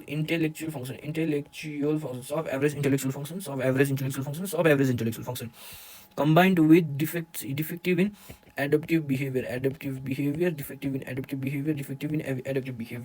so the cause एउटा जेनेटिक कज हुन्छ अर्को हुन्छ पेरिनेटल अर्को हुन्छ एन्टिनेटल अर्को हुन्छ पेरिनेटल कज होइन पेरिनेटल कज अर्को हुन्छ एन्टिनेटल कज अर्को हुन्छ पोस्टनेटल कज अर्को हुन्छ मिसक्यालेनियस होइन सो जेनेटिक सिन्ड्रोममा के आयो डाउन सिन्ड्रोम आयो किनकि त्यो गाडी तल खल्छ डाउन सिन्ड्रोम आयो त्यसपछि अर्को भनेको क्लिन फिल्टर सिन्ड्रोम आयो किनकि क्लिन गरेर छ र अर्को फिनाइलले क्लिन गरेर छ भने चाहिँ फिनाइल किटोन्युरिया हुनसक्छ अर्को चाहिँ हाइपोथाइरोइडिजम हुनसक्छ जसले गर्दाखेरि जेनेटिक कज बहिनीहरू होइन त्यसपछि अर्को भनेको प्रिनेटल एन्टिनेटल र पोस्टनेटल अब प्रिनेटल भइहाल्यो अब एन्टिनेटलमा के हुनसक्छ एन्टिनेटलमा के कजहरू हुनसक्छ एन्टिनेटलमा चाहिँ इन्फेक्सन्सहरू हुनसक्छ के इन्फेक्सन्सहरू हुनसक्छ साइफिलिस हुनसक्छ होइन जब वेलकम गरिरहेको थियो प्राइम मिनिस्टरलाई त्यो पामुमा साइफिलिस हुनसक्छ अनि त्यसपछि रुबेला हुनसक्छ अनि टोक्सोप्लाज्मोसिस हुनसक्छ होइन अनि साइटोमेगालो भाइरस हुनसक्छ सो यो चाहिँ इन्फेक्सन भयो अर्को एन्टिनेटल पिरियडमा ड्रग्सहरू पनि हुनसक्छ ड्रग्स टेराटोजेनिक ड्रग्सहरूले गर्दाखेरि हुनसक्छ होइन एन्टिनेटल पिरियडमा स्ट्रेप्टोमाइसिनहरू भयो अनि टेराटोजेनिक ड्रग्सहरूले गर्दाखेरि पनि हुन्छ अर्को रेडिएसनले गर्दाखेरि पनि हुनसक्छ र अर्को चाहिँ फोलिक एसिड दिएन भनेपछि चाहिँ न्युरल ट्युब डिफेक्ट पनि हुनसक्छ एन्टिनेटल पेरिनेटल भनेको त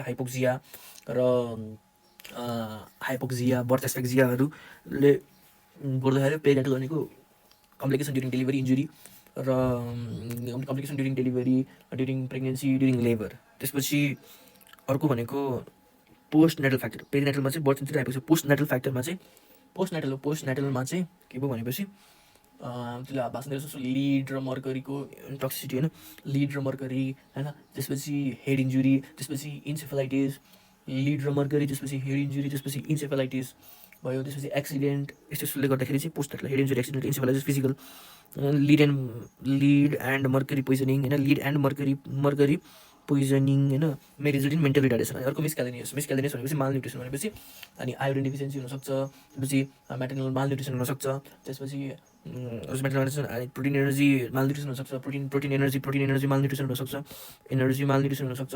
अब अर्को जेरियाट्रिकमा छ, अब प्रब्लम्स ड्युरिङ जेरियाट्रिक। सो के प्रब्लम हुनसक्छ जेरियाट्रिक ग्रुपलाई? Problems which are important for both the genders, problems concerning in male र इन फिमेल। इन बोथ र फिमेल चाहिँ मैले पढ्छु अहिले।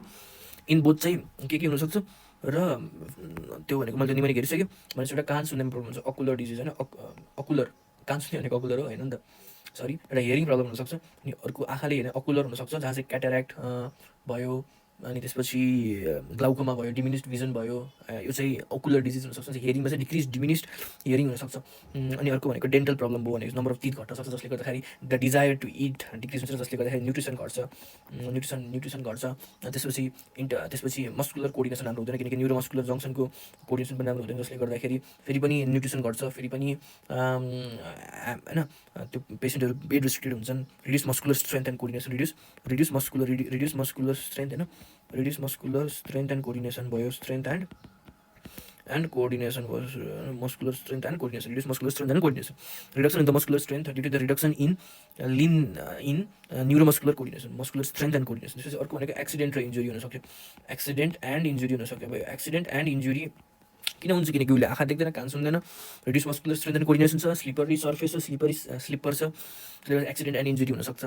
अनि अर्को के हुनसक्छ? न्युट्रिसनल डिफिसियन्सी हुनसक्छ र न्युट्रिसनल डिफिसियन्सी हुनसक्छ, अनि एक्सिडेन्ट र इन्जुरी हुनसक्छ होइन, न्युट्रिसनल डिफिसियन्सी हुनसक्छ र एक्सिडेन्ट र इन्जुरी हुनसक्छ। एक त उसँग पैसा छैन, अनि त्यसमाथि पनि उसँग बाहिर जानु पऱ्यो, पैसा भए पनि बाहिर जाँदैन, पकाउँदा नि पकाउँदैन होइन, र खाँदा नि किनकि डेन्टल प्रब्लम छ र खाँदैन। यो भनेको न्युट्रिसनल डिफिसियन्सी भयो, डेन्टल प्रब्लम छ। अनि अर्को भनेको कार्डियोभास्कुलर डिजिज थियो होइन, इन्ड्युसिबल एथेरोस्क्लेरोटिक स्ट्रोक हुनसक्छ, हाइपरटेन्सनहरू हुनसक्छ, hypertension increase in the age group. अनि अर्को चाहिँ इन्भाइरोमेन्टलको रिस्क फ्याक्टर पनि बढ्न सक्छ, जस्तो कि स्ट्रोक, हिट स्ट्रोकहरू बढ्न सक्छ। अर्को चाहिँ ससेटिबल हुन्छ यो पार्किन्सोनिजम जस्तो डिजिजको लागि, पार्किन्सोनिजम जस्तो अथवा अल्जाइमर्स जस्तो होइन, जुन डिजेनेरेटिभ न्युरोजिक डिसअर्डरहरू। अनि अरू चाहिँ क्यान्सर हुनसक्छ, जस्तो कि benign prostate hyperplasia, prostatic cancer होइन, यस्तो क्यान्सर हुनसक्छ।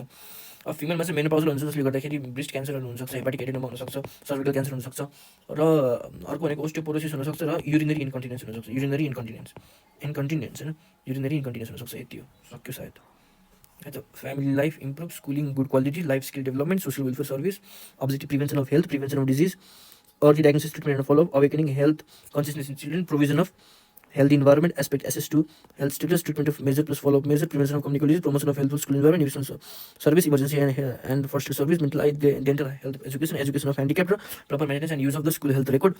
यो चाहिँ अब्जेक्टिभ हो। अब्जेक्टिभमा चाहिँ त्यो प्रमोसन गर्नु पऱ्यो, प्रिभेन्सन गर्नु पऱ्यो, अर्ली ट्रिटमेन्ट र डायग्नोसिस गर्नु पऱ्यो, अवेकनिङ गर्नु पऱ्यो, र प्रोभिजन दिनु पऱ्यो, स्कुल वेलफेयर सर्भिसहरू भयो। यो चाहिँ फ्यामिली लाइफलाई इम्प्रुभ गर्नु पऱ्यो।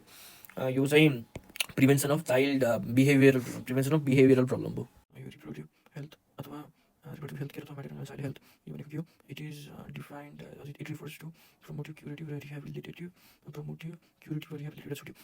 It refers to promotive, preventive, curative, rehabilitative health care for mother and children, and health care for mother and children है त। अनि component of sub area of maternal child health भनेपछि प्रिभेन्टिभ, अब्स्टेटिक, प्रिभेन्टिभ पेडियाट्रिक र social paediatric. यो फिगरमा बच्चा बच्चीले खेलिरहेको छ भने सोसल पेडियाट्रिक पनि भनेको अब प्रिभेन्टिभ अब्स्टेटिक र प्रिभेन्टिभ पेडियाट्रिक आफै थाहा याद राख्नुपर्छ। प्रिभेन्टिभ अब्स्टेटिकबाट चाहिँ भनेपछि म्याटर्नल हेल्थ हो, अनि म्याटर्नल सँगसँगै चाहिँ फ्यामिली प्लानिङ। अनि प्रिभेन्टिभ पेडियाट्रिकमा चाहिँ चाइल्ड हेल्थ। अब सोसल पेडियाट्रिक अब यहाँ चाहिँ के भइरहेछ, डे केयर सेन्टरमा यो ह्यान्डिक्याप्ड बच्चाहरू खेलिरहेछन् भनेपछि यो चाहिँ स्कुल होइन, डे केयर सेन्टर, स्कुल अथवा day care centre. So school health, handicapped children, school health, handicapped children, र care of children in special setting such as day care centre, care of children in special setting such as day care centre है त।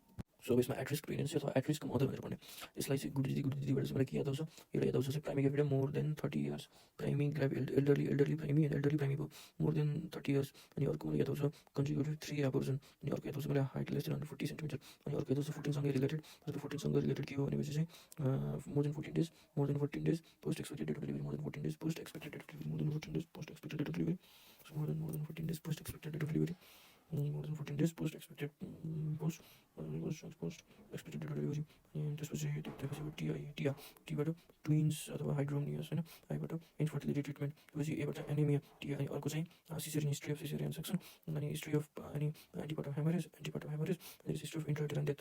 र यो at risk pregnancy, at risk infant हुन्छ। यो at risk इन्फान्टलाई तिमीले कसरी एसेस गर्छौ?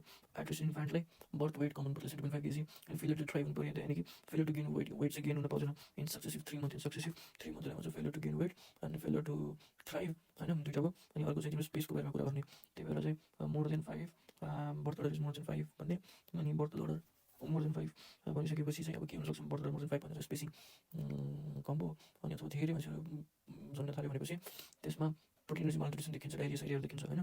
अनि अर्को इन्फेन्सी ट्विन्स याद राख्ने, अनि working mother single parent, working mother single parent, twins working mother single parent आफै याद राख्ने।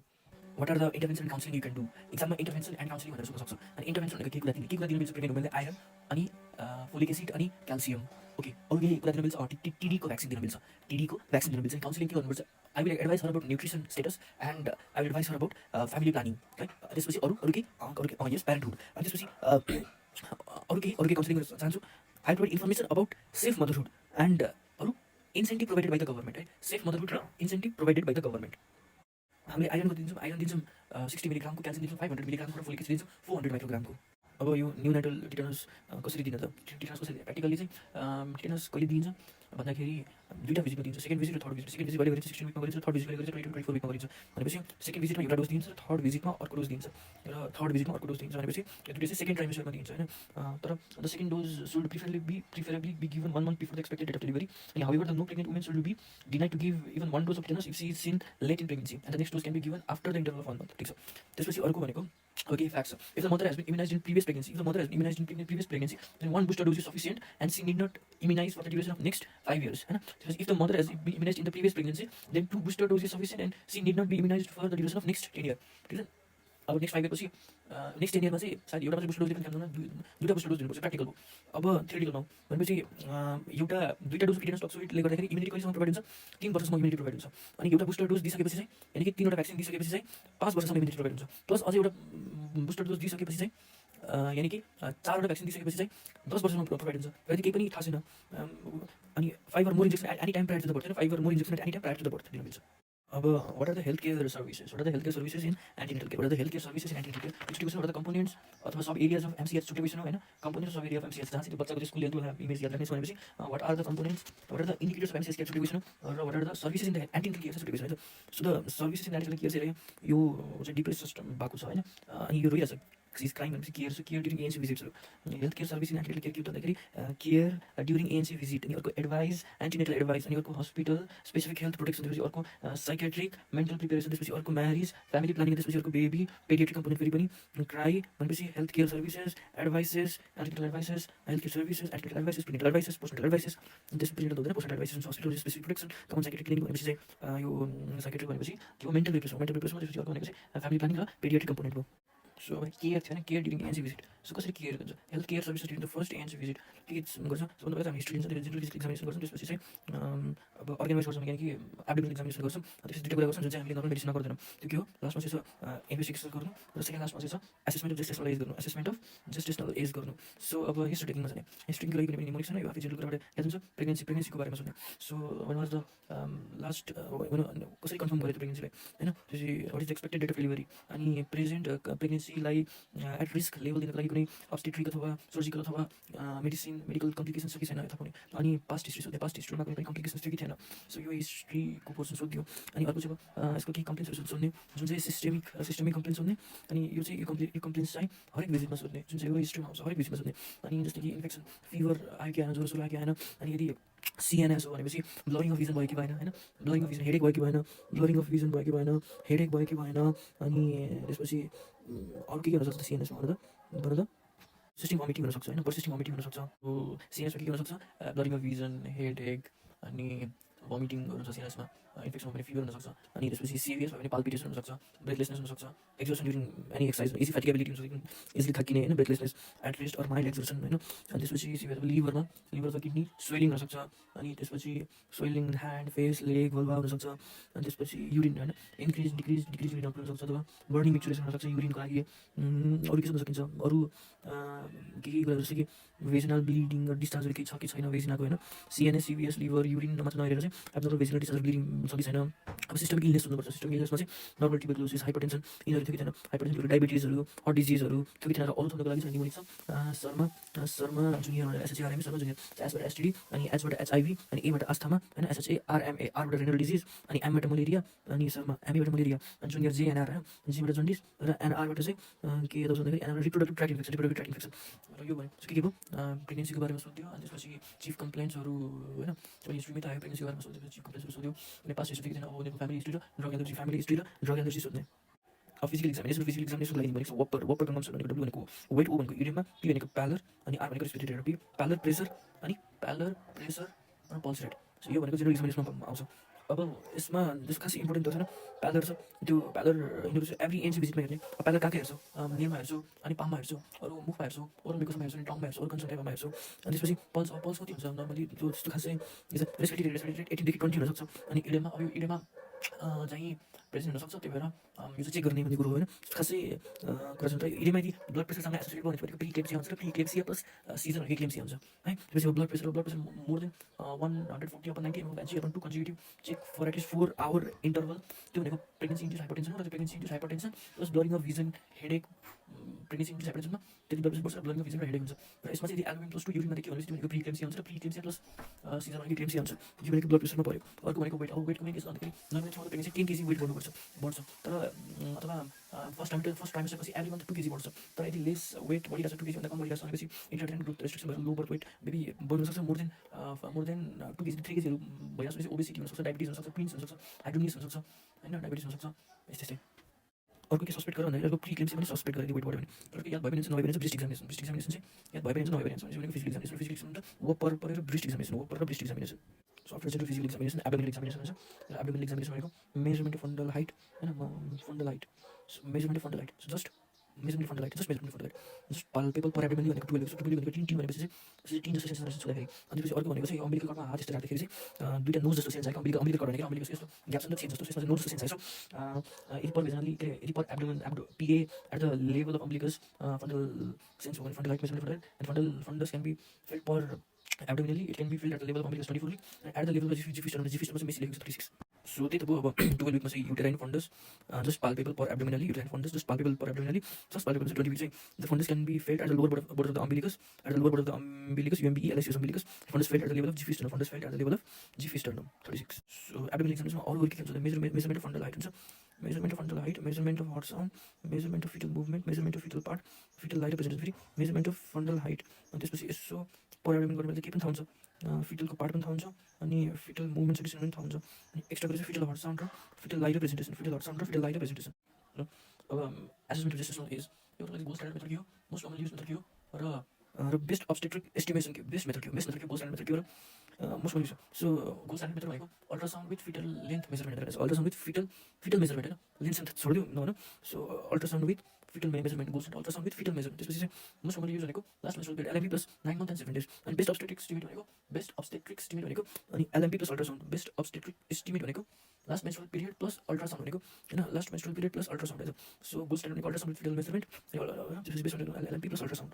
History taking, general physical examination, abdominal examination, assessment of gestational age र ल्याबोरेटरी एक्जामिनेसन। यो भनेको चाहिँ के हो ड्युरिङ एज भिजिट।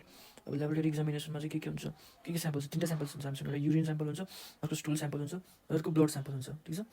अब युरिन स्याम्पलमा के गर्छौँ, युरिन स्याम्पलमा हामीले युरिनको colour, transparency, specific gravity measure गर्छौँ। त्यसपछि युरिनमा प्रोटिन छ कि छैन, एल्बुमिन छ कि छैन त्यो मेजर गर्छौँ। र युरिनमा glucose, urine test for presence of sugar होइन, urine test for presence of sugar हामी गर्छौँ। युरिनमा सुगर छ कि छैन त्यो पनि हेर्छौँ होइन। त्यसपछि के त्यति हो। अब अरू भनेको युरिनमा जस्तै तिम्रो पस सेल, युरिनमा एपिथेलियल सेलहरू छ कि छैन भनेर हामीले चेक गर्छौँ। अर्को भनेको स्टुलमा त्यही हो, कन्सिस्टेन्सी, कलर, म्युकस यिनीहरू छ कि छैन, फ्र्याङ्क ब्लड यिनीहरू छ कि छैन हेर्छौँ। अनि हिस्टोलोजिकलमा चाहिँ प्यारासाइटिक हेल्मिन्थिक र हेल्मिन्थिक इन्फेस्टेसन छ कि छैन हेर्छौँ हामीले। त्यस्तै अब ब्लडमा हामीले के हेर्छौँ, ब्लडमा हेर्छौँ हेमोग्लोबिन र कम्प्लिट ब्लड काउन्ट, जसमा हामीले total leucocyte, total platelets, haemoglobin estimation अनि डिफ्रेन्सियल ल्युकोसाइट काउन्टहरू हेर्छौँ। अनि त्यसपछि हामीले ब्लड टाइपिङ र RH फ्याक्टर गर्छौँ।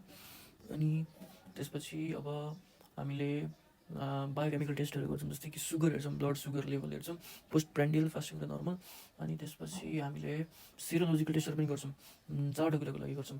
एउटा चाहिँ HIV को लागि, HBS AG को लागि, अनि अर्को भनेको चाहिँ तिम्रो यो साइफिक जानेको VDRL venereal disease research laboratory VDRL test गर्छौँ। अनि त्यसपछि अर्को चाहिँ गर्छौँ वाइडल टेस्ट गर्छौँ, वाइडल टेस्ट टाइफाइडको लागि गर्छौँ।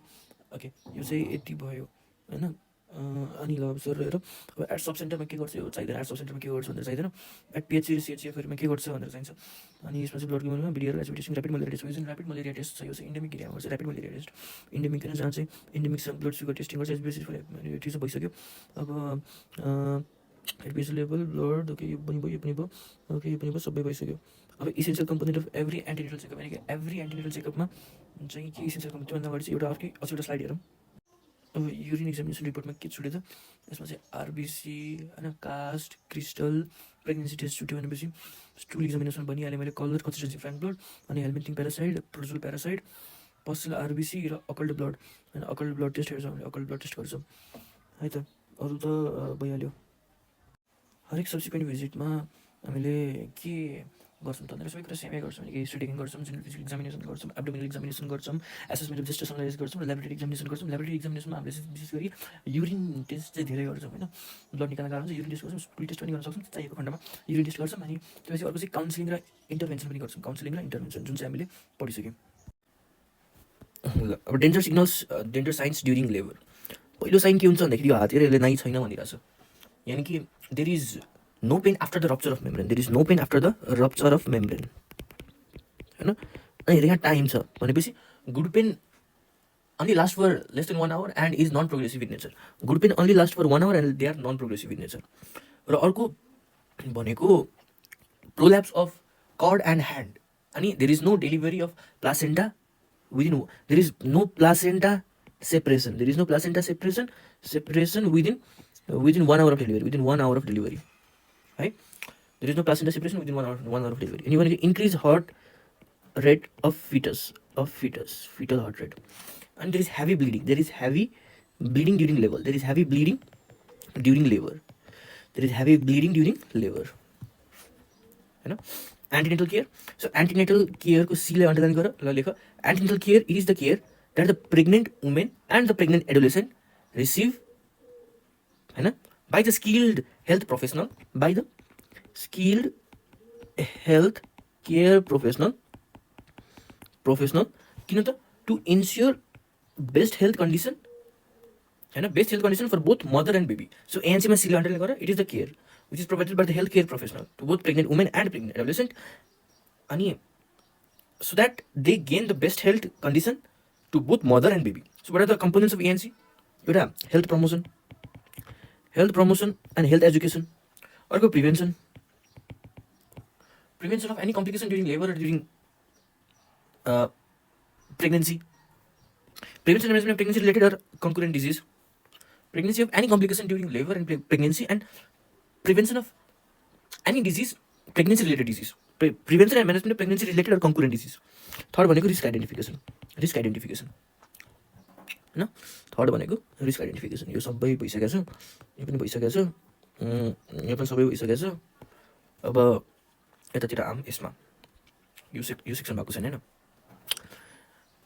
सो आइरन हामीले कति दिनुपर्छ? 60 milligram, folic acid 400 microgram, calcium 500 milligram, albendazole 400 milligram. So 400 milligram के पर्यो? र फोलिक एसिड र क्याल्सियम पर्यो, के अरे फोलिक एसिड र अल्बेन्डाजोल पर्यो. अल्बेन्डाजोल भनेको 400 मिलिग्राम हो भनेपछि फोलिक एसिड भनेको 400 माइक्रोग्राम, क्याल्सियम भनेको 500 मिलिग्राम हो. र क्याल्सियम र iron folic acid should not be given together as it inhibits absorption of iron. Memory palace भात खाएर दुध खाने, हामी दुध खाएर भात खाँदैनौँ, भात खाएर आइरन एब्जर्ब त्यसै बेला दुध खान्छौँ, क्याल्सियम, किनकि क्याल्सियमै पहिला दुध अगाडि खायो भनेपछि हाम्रो शरीरमा आइरन एब्जर्ब हुँदैन। अनि फोलिक एसिड कतिखेर दिन्छ 3 months prior to 12 weeks of pregnancy हामीले फोलिक एसिड दिन्छ 400 मिलिग्राम 400 माइक्रोग्राम। अनि अप टु प्रेग्नेन्सी चाहिँ आइरन दिन्छ 60 मिलिग्राम र क्याल्सियम दिन्छ 50 मिलिग्राम। बाई एनुअल डिस्ट्रिब्युसन हुन्छ वैशाख एन्ड कार्तिकमा भिटामिन ए एन्ड अल्बेन्डाजोल, त्यो चाहिँ बाई एनुअल डिस्ट्रिब्युसन। यो बाई एनुअल डिस्ट्रिब्युसन हुन्छ। आइरन फोलिक एसिडको डोज 60 मिलिग्राम 400 माइक्रोग्राम। ड्युरेसन भनेको from beginning of second trimester of pregnancy till 6 भनेको 42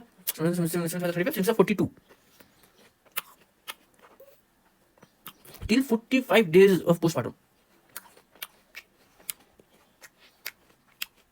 हैन भनेको 225 days सम्म दिन्छ duration iron folic acid 225 days सम्म दिन्छ from the starting of the second trimester to 6 to 8 week of postpartum 8 into 7 56 कि 4 to 6 होला है हेर्नुको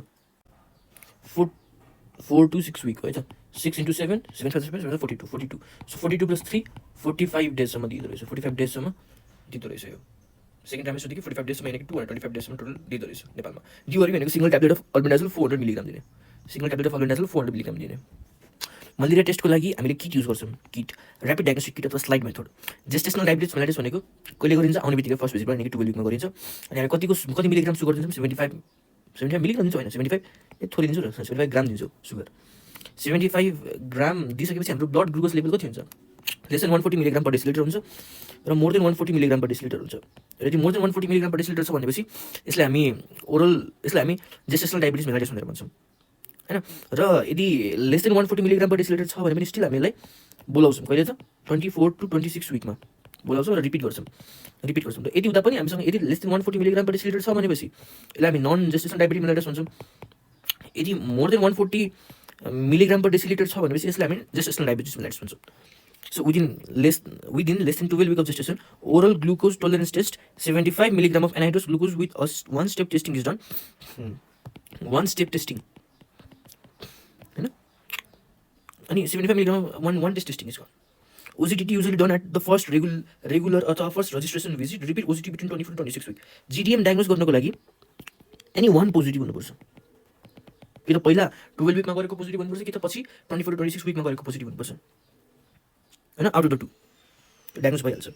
OGTT tests done at 12 week and between 24 to 26 week. If both OGTT is less than 140 then GDM is ruled out. पहिलोचोटि मात्रै less than भनेर हुँदैन, दुईचोटि नै GDM should be ruled out। अनि बल्ल हामीले इट्स नट GDM भनेर भन्छौँ।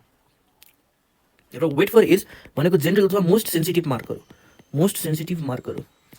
यो जुन गोमेज क्लासिफिकेसन छ, गोमेज क्लासिफिकेसन यो वेट फर एजको लागि बनेको। गोमा म्याम वेट फर एज जहाँ चाहिँ लेस देन 80% भनेको लो अन गोमेज क्लासिफिकेसन र बाँकी चाहिँ वाटर लोज क्लासिफिकेसन हो। जस्तै weight for height for age होइन, जस्तै वेट फर हाइट होइन, हाइट फर एज होइन, त्यो भनेको लो, त्यो भनेको वाटर लोज क्लासिफिकेसन हो। र लेस देन -2 स्ट्यान्डर्ड डिभिजन भनेको लो अन वाटर लोज क्लासिफिकेसन हो।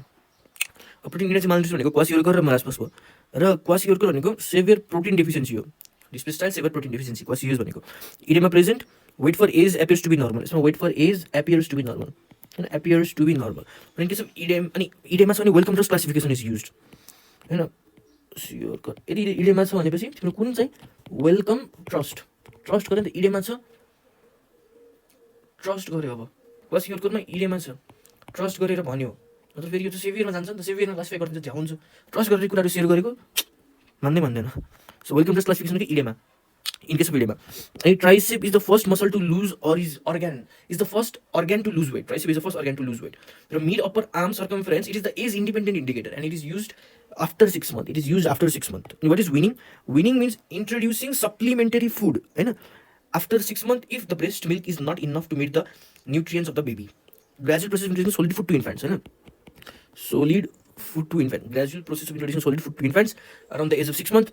Breast milk is not sufficient to sustain the growth beyond 6 months of age. Supplementary food such as dal, त्यसपछि soft cooked भात, cooked rice, दाल भात तरकारी, vegetables, boiled भात, soft cooked दाल cooked हुनु दाल जस्तो दालै हुन्छ cow's milk and other nutrition चाहिँ सर्वोत्तम पिठो पनि हामीले इन्ट्रोड्युस गर्न सक्छौँ साँच्चै यसको एउटा part is made up of protein जस्तै कि सोयाबिन होइन सोयाबिन पल्सले बनेको हुन्छ दुईवटा पार्ट है यसको एउटा part it is made up of whole grain जस्तै कि विट र अर्को part it is made up of whole grain जस्तै कि मेज अनि त्यसपछि हामीले क्लिन एन्ड रोस्ट गर्छौँ clean and roast each separately then combine and grind into a flour it can be taken as porridge or roti होइन सर्वोत्तम पिठो antenatal care the primary aim of antenatal care is to achieve at the end of pregnancy healthy momo and a healthy baby total number of NC visit भनेको 4वटा NC visit हुन्छ अझ total number of ideal NC visit भनेको 7 महिनासम्म हरेक महिना गर्ने होइन र 8औँ महिनाको 2चोटि गर्ने र 9औँ महिनामा हरेक हप्ता गर्ने अथवा डब्ल्युएचओले के भन्छ भनेपछि फर्स्ट ट्राइमेस्टरमा एउटा सेकेन्ड ट्राइमेस्टरमा 2टा र थर्ड ट्राइमेस्टरमा 5वटा जहाँ चाहिँ फर्स्ट ट्राइमेस्टरमा एउटा भनेको 16 विक थर्ड ट्राइमेस्टरमा 2टा भनेको 20 र 24 विक थर्ड ट्राइमेस्टरमा 5वटा भनेको 30 र 34 र 36 र 38 र 40 होइन 4 यो भनेको 16 थियो 20 भनेपछि 4 भयो होइन फेरि चेक गरौँ 12 विक मैले पहिला कति लेखाएको थिएँ मैले 14 लेखाएको थिएँ मिस्टेक थियो त्यो चाहिँ केही न केही बिग्रेको छ 12 विक हो पहिलो भिजिटमा त्यसपछि 20 विक हुन्छ 6 त्यसपछि 4 हुन्छ 24 त्यसपछि हुन्छ 30 त्यसपछि 34 36 39 र 36 38 र 40 1 2 3 4 5 ल यही हो mother and child is considered as single unit because 280 दिन बस्छ पेटमा 270 दिन होइन 9 3 is 27 plus 10 80 दिन बस्छ पेटमा living 280 days as a single unit pregnancy healthy mother can produce a healthy child किन त mother and child is considered as a single unit होइन healthy mother can produce a healthy child after birth the new one is also dependent on mother for breastfeeding nutrition and emotion यो भनेको NC visit यो भनेको NC भिजिटको बारेमा भइहाल्यो iron folic एसिडको dose पनि भइहाल्यो कतिसम्म दिन्छ 225 डेजसम्म postmortem development single tablet of albendazole 400 microgram 400 milligram so यो भनेको प्रेग्नेन्सीमा एडिसनल एनर्जी रिक्वायरमेन्ट भनेर छ होइन अब प्रेग्नेन्सीमा एडिसनल एनर्जी रिक्वायरमेन्ट भनेको प्लस 350 किलो क्यालोरी हुन्छ यसलाई पनि हामीले फर्स्ट ट्राइमेस्टर र सेकेन्ड ट्राइमेस्टरमा डिभाइड गर्न मिल्छ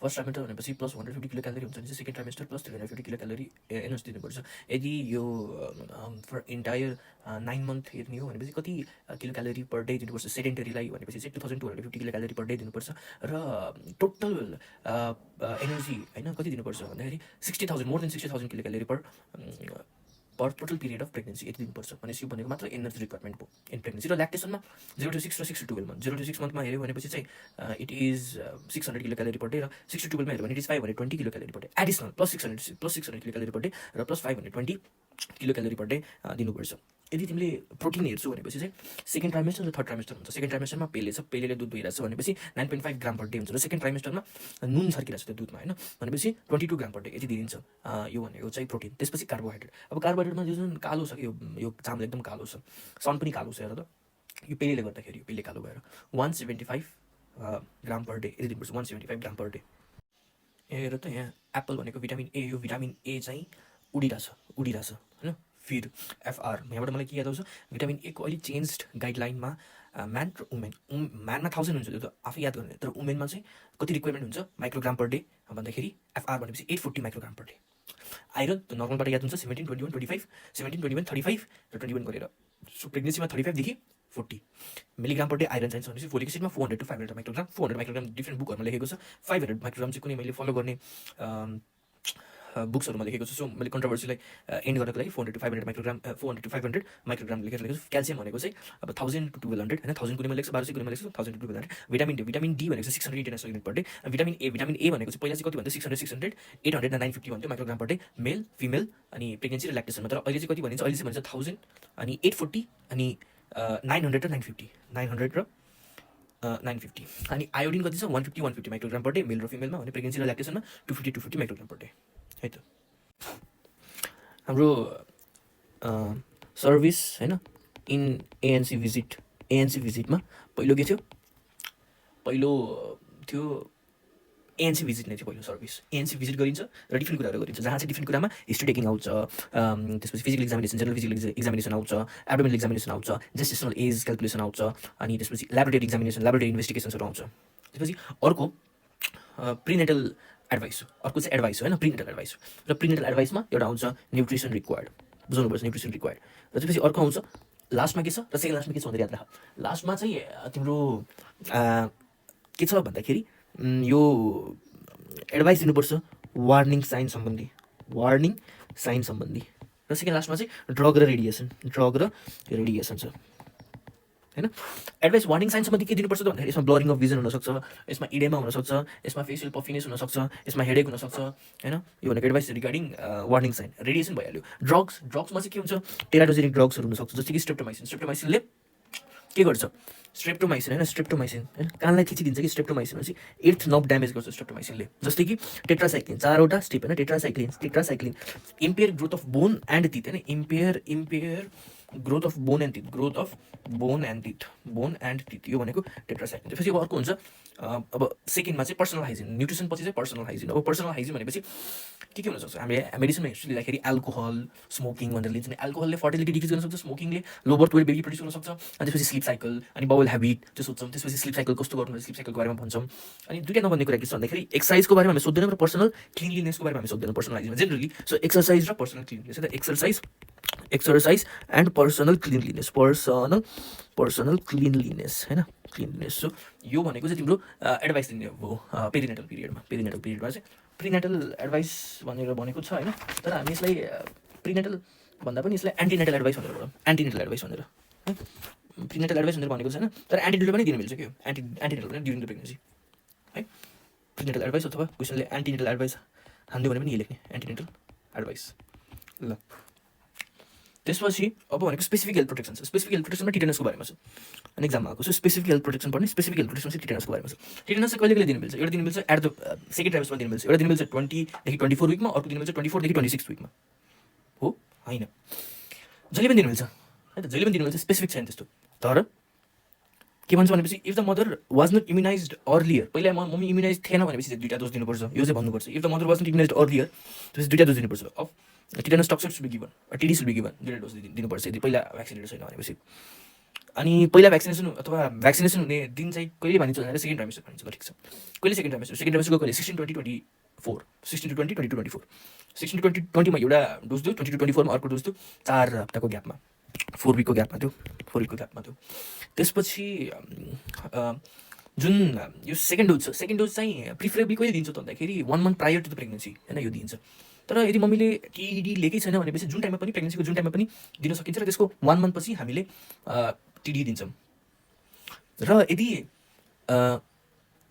प्रेग्नेन्सी भएको केही समयपछि उसले बुस्टर डोज लाउँछ भने, मम्मीले बुस्टर डोज लाउनुहुन्छ भनेपछि उहाँले टिडी 5 वर्षसम्म लाउनु पर्दैन होइन। प्रेग्नेन्ट भएर पहिला एकचोटि टिटी लगाइसक्नुभयो र एउटा बुस्टर डोज पाउनुहुन्छ भने उहाँले 5 वर्षसम्म लाउनु पर्दैन। नर्मली टिडी 2टा डोज कम्प्लिट गरेपछि उहाँलाई टिडी 3 वर्षसम्म लाउनु पर्दैन, अनि बुस्टर डोज दिइसकेपछि चाहिँ 5 वर्षसम्म लाउनु पर्दैन। यो चाहिँ प्र्याक्टिकल हो, यो चाहिँ प्र्याक्टिकल कुरा हो। ल and it is advice not to inject tetanus toxin at every successive pregnancy because of the risk of hyper immunization and its side effect होइन। हाइपर इम्युनाइजेसनले गर्दाखेरि र साइड इफेक्टले गर्दाखेरि 5 clean practice to eliminate neonatal tetanus हो। 5 clean practice to eliminate neonatal tetanus के हो, clean hand भनेपछि clean hand of the birth attendant, clean hand of the birth attendant हुनु पऱ्यो, that is obtained by clean water र clean soap. Clean hand of the birth attendant त्यसपछि clean delivery surface हुनु पऱ्यो होइन, clean plastic sheet होइन, that is attend by clean plastic seat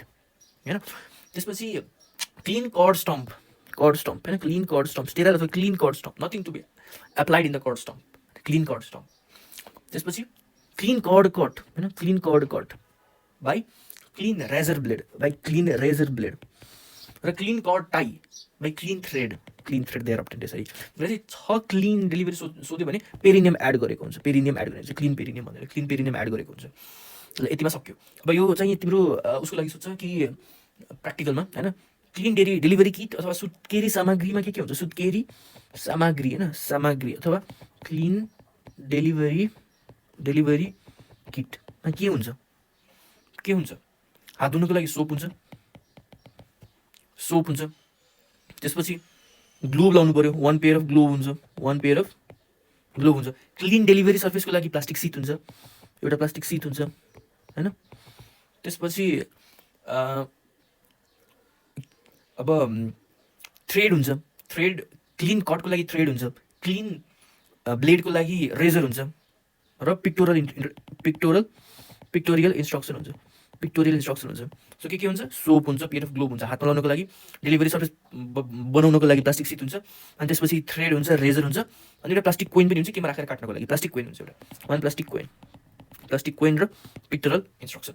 अनि त्यही पनि तिमीलाई याद भएन भने चाहिँ मैले चाहिँ यसो निमै भनेको छु, ग्लोभ होइन, ग्लोभमा चाहिँ साबुन राख्ने, अनि त्यसपछि एउटा यस्तो गोलो साबुन आकारको यो प्लास्टिक कोइन राख्ने, साबुन आकारको प्लास्टिक कोइन राख्ने ग्लोभमा, सोप राख्ने र साबुन आकारको प्लास्टिक कोइन राख्ने, त्यसपछि त्यसलाई थ्रेडले बाँध्ने, अनि रेजरले काट्ने, अनि एउटा प्लास्टिक सिटले छोपिदिने है त।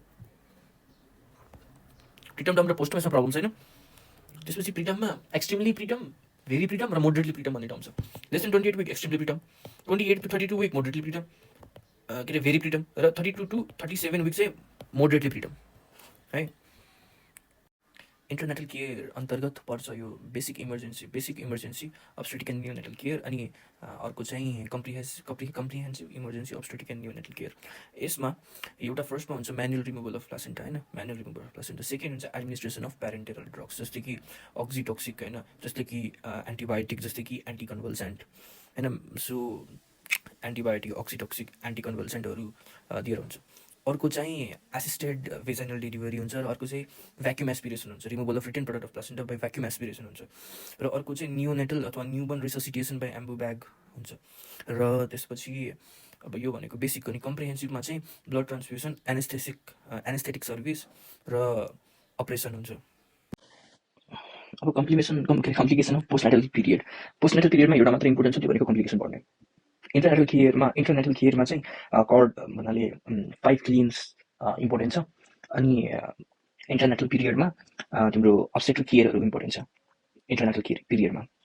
अब पोस्टनेटल पिरियडमा कतिवटा पिएनसी भिजिट हुन्छ, 4वटा पिएनसी भिजिट हुन्छ, जहाँ चाहिँ पहिलो पिएनसी भिजिट फर्स्ट विकमा गर्नुपर्छ हो होइन, विदिन 24 आवरमा गर्नुपर्छ पहिलो पिएनसी भिजिट, दोस्रो पिएनसी भिजिट 3rd डेमा गर्नुपर्छ, तेस्रो पिएनसी भिजिट 7औं दिनमा गर्नुपर्छ, 7th डेमा गर्नुपर्छ, र चौथो चाहिँ 6th विकमा गर्नुपर्छ। 4वटा पिएनसी भिजिट हुन्छ। पहिलो पिएनसी भिजिट हुन्छ 24 आवर्समा, दोस्रो पिएनसी भिजिट हुन्छ तेस्रो दिनमा, तेस्रो पिएनसी भिजिट हुन्छ 5औं दिनमा होइन, तेस्रो पिएनसी भिजिट हुन्छ 7औं दिनमा 7th डे, अनि चौथो भनेको 6th विकमा है त। फेरि पहिलो पिएनसी भिजिट हुन्छ 24 आवरमा, दोस्रो पिएनसी भिजिट हुन्छ तेस्रो दिनमा, तेस्रो पिएनसी भिजिट हुन्छ यो 1 हप्तामा 1 विकमा, अनि चौथो पिएनसी भिजिट हुन्छ 6th विकमा अथवा एन्ड अफ प्युर पेरियडमा। अनि कम्प्लिकेसन के हुनसक्छ, एउटा इन्फेक्सन हुनसक्छ, त्योभन्दा पनि हेमोरेज हुनसक्छ। अब हेमोरेजलाई सेकेन्डरी हेमोरेज भनेर भनेको छ birth loss from the vagina होइन, birth loss from the vagina from 6 hour to the end of puerperium, that is कति week, 6th week or 42 day होइन, 75 35 42 day. Bleeding from vagina any time from 6 hours after delivery होइन, 6 hours after delivery to end of puerperium at 6th week is called as secondary hemorrhage, and maybe due to retained placenta or retained placenta and अथवा or retained membrane. Complication of postnatal period. अनि अर्को भनेको infection, र इन्फेक्सनमा पनि प्युरपेरियल sepsis important छ, प्युरपेरियल sepsis, जहाँ चाहिँ के हुन्छ प्युरपेरियल पाइरेक्सिया अनि अर्को हुन्छ फाउल स्मेलिङ लोकिया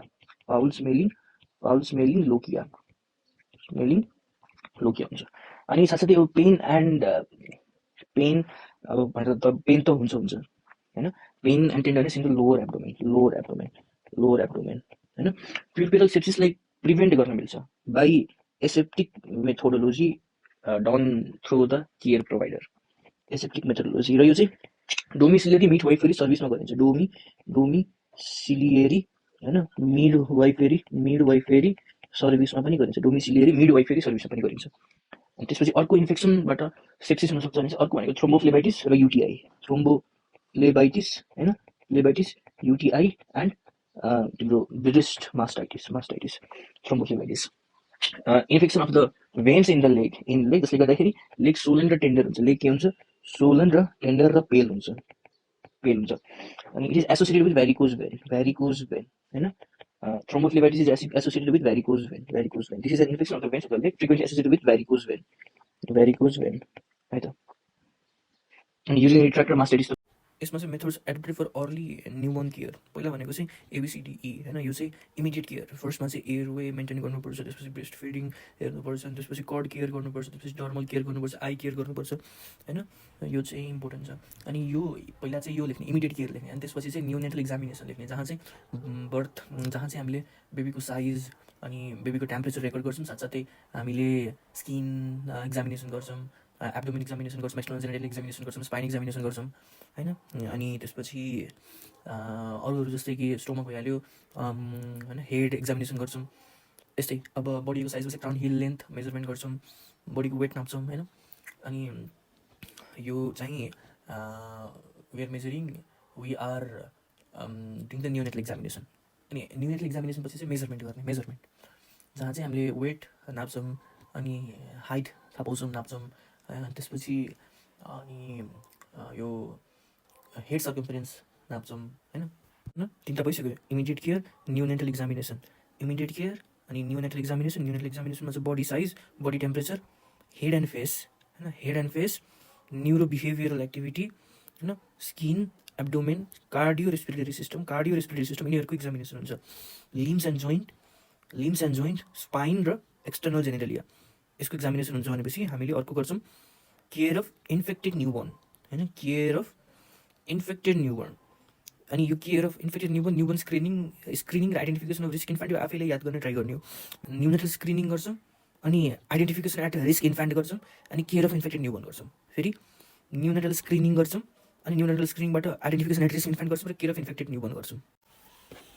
ए होइन, फर्स्टमा ए आउँछ भनेपछि अपगार्ड स्कोर आउँछ। भनेपछि अपगार्ड स्कोरको ए भनेपछि एपेरेन्स, पी भनेको पल्स टु हार्ट रेट, जी भनेको के हो, जी भनेको मतलब गरिमा भनेर मैले याद राखेको थिएँ, ग्रिमेज होइन, गरिमाबाट ग्रिमेज होइन। अनि ए भनेको एक्टिभिटी, मसल टोन, आर भनेको respiratory effort, it's not a respiratory rate. So एपेरेन्समा स्कोर दिन्छौँ 0, 1, 2, 0, 1, 2।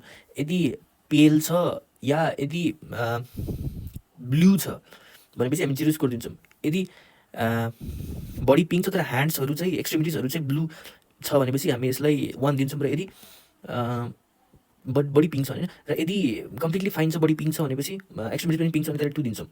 अब पी भनेको पल्स टु हार्ट रेट, यदि एब्सेन्ट छ भनेपछि 0, यदि लेस देन 100 छ र मोर देन 100 छ, यदि लेस देन 100 पर मिनट छ भनेपछि पल्स रेट कति के हुनुपर्छ, 1। नर्मल त 72 जति हुन्छ होइन, ह्युमनमा चाहिँ मोर नै हुनु पऱ्यो कि न्युबर्नमा चाहिँ। So more than 100 per minute छ भने त्यो भनेको 2। र ग्रिमेसमा चाहिँ रिफ्लेक्स क्याथेटरसँगको response to stimulate by catheter. यदि नो रेस्पोन्स छ भने 0, यदि ग्रिमेसेस अन्ली छ अथवा मुख मात्रै हल्लाउँछ भनेपछि त्यो भनेको 1, र यदि कफ या स्निज गर्छ भने त्यो भनेको 2 होइन। अनि त्यसपछि अर्को ए भनेको एपेरेन्स मसल टोन, कम्प्लिटली फ्ल्यासिड छ भनेपछि अथवा लिम्प छ भनेपछि त्यो भनेको अपगार्ड स्कोर 0। यदि अलिकति फ्लेक्सन छ होइन, अलिकति फ्लेक्सन छ भने त्यो भनेको 1, र यदि वेल फ्लेक्स्ड छ होइन, यदि वेल फ्लेक्स्ड छ भने त्यो भनेको 2। यदि अलिकति फ्लेक्सन छ, सम फ्लेक्सन छ भनेपछि त्यो भनेको 1। Well flexed posture with normal movement. अनि अपगार आर भनेपछि रेस्पिरेटरी एफोर्ट यदि केही पनि नो एफोर्ट होइन, नो एफोर्ट छ भने 0। यदि रेस्पिरेटरी एफोर्ट इरेगुलर छ या slow and irregular, respiratory effort त लाग्छ तर एकदम स्लो छ, रेस्पिरेटरी रेट इरेगुलर छ, रेस्पिरेटरी एफोर्ट त लाग्छ अनि फास्ट र रेगुलर छ होइन, या नर्मल रेस्पिरेटरी एफोर्ट चाहिँ स्ट्रङ रेस्पिरेटरी एफोर्ट छ, या नर्मल रेस्पिरेटरी एफोर्ट छ। र 1 भनेको चाहिँ रेस्पिरेटरी एफोर्ट लाग्छ तर रेस्पोन्स चाहिँ स्लो छ या इरेगुलर छ। अनि 2 भनेको चाहिँ स्ट्रङ रेस्पिरेटरी एफोर्ट छ है त। सो अपगार अब रेस्पिरेटरी रेट चाहिँ it's not the respiratory rate होइन, रेस्पिरेटरी त्यो भनेको चाहिँ रेस्पिरेटरी एफोर्ट हो, यो नबिर्सिनु। त्यसपछि चाहिँ ग्रिमेस भनेको चाहिँ response to stimulation of oropharynx by catheter अथवा feeding tube, response to stimulation of के त ओरोफेरिङ्स बाई केले, क्याथेटरले अथवा फिडिङ ट्युबले। अपगार्ड स्कोर म्याक्सिमम स्कोर कति हुन्छ, मिनिमम स्कोर कति हुन्छ। 10 म्याक्सिमम स्कोर हुन्छ, मिनिमम स्कोर 0 हुन्छ। 7 भन्दा बढी छ भने त्यो नर्मल भयो, 3 भन्दा कम छ भनेको त्यो भनेको सेभियर बर्थ एक्सफाइजिया भयो। भनेपछि 3 देखि 7 भनेको चाहिँ 0 to 3 भन्दा कम छ भनेपछि 3 भन्दा कम यानि कि 0 to 3 छ भनेपछि सेभियर बर्थ एस्फाइक्सिया भयो। भनेपछि 4 देखि 6 छ भनेपछि चाहिँ त्यो भनेको मोडरेट बर्थ एस्फाइक्सिया भयो, र मोर देन इक्वल टु 7 छ भनेपछि नर्मल भयो। अनि Apgar score is usually documented at 1 minute and at 5 minutes of life, and it has no role in neonatal resuscitation, and it is of prognostic importance, अनि it is of prognostic importance होइन। अपगार्ड्सको त्यही त होइन, heart rate, respiratory effort, muscle tone, reflex, colour, absent limp, no response, blue pale, below 100, slow irregular होइन, respiratory effort, अनि good cry होइन, respiratory effort, muscle tone, some flexion, active motion, अनि grimace, cough र sneeze, अनि pink body, blue extremities, अनि body and limb are pink होइन। अब Nepal was the first country to adapt chlorhexidine for newborn cord care at the national scale. So which is the first country to adapt chlorhexidine for newborn cord care at national level? It's Nepal. Nepal has also been recognized globally for being the first country to manufacture an acceptable formulation of chlorhexidine gel for application by service provider at health facility and in community.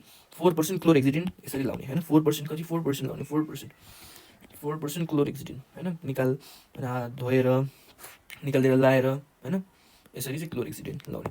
अनि चाहिँ clean of the eye गर्ने from inside to outside by 1% AgNO3, 1% AgNO3 अथवा 1% tetracycline, 1% टेट्रासाइक्लिनबाट। Lid margin should be clean with sterile wet swab होइन, sterile wet स्वाबबाट चाहिँ lid margin should be clean होइन। Care of the eyes भनेपछि lid margin should be clean with sterile wet swab, 1 for each eye from inner to outer side होइन, AgNO3 अथवा tetracycline, AgNO3 अथवा tetracycline. अनि त्यसपछि यतातिर चाहिँ इमिडिएट केयर हामीले के दिनुपर्छ भनेर त अघि नै पढिसक्यौँ सर रिभिजन गर्ने। क्लिनिङ अफ द एयरवे, एबाट क्लिनिङ अफ द एयरवे र एबाट अपगार स्कोर भइहाल्यो। अब क्लिनिङ अफ द एयरवे यतिबाट क्लिनिङ अफ द एयरवे गर्नुपर्छ। त्यसपछि अपगार स्कोर होइन, अपगार स्कोर भनेर पढ्यो, अपगार स्कोर सक्यो। त्यसपछि केयर अफ द कर्ड गर्नुपर्छ, केयर अफ कर्ड गर्नुपर्छ। ल यो यसको बारेमा चाहिँ पढ्यो, केयर अफ कर्डको बारेमा। अनि हामीले कतिखेर यो कर्डलाई कट गर्नुपर्छ जब कि कर्ड स्टार्ट्स पल्सेसन कि स्टप्स पल्सेसन।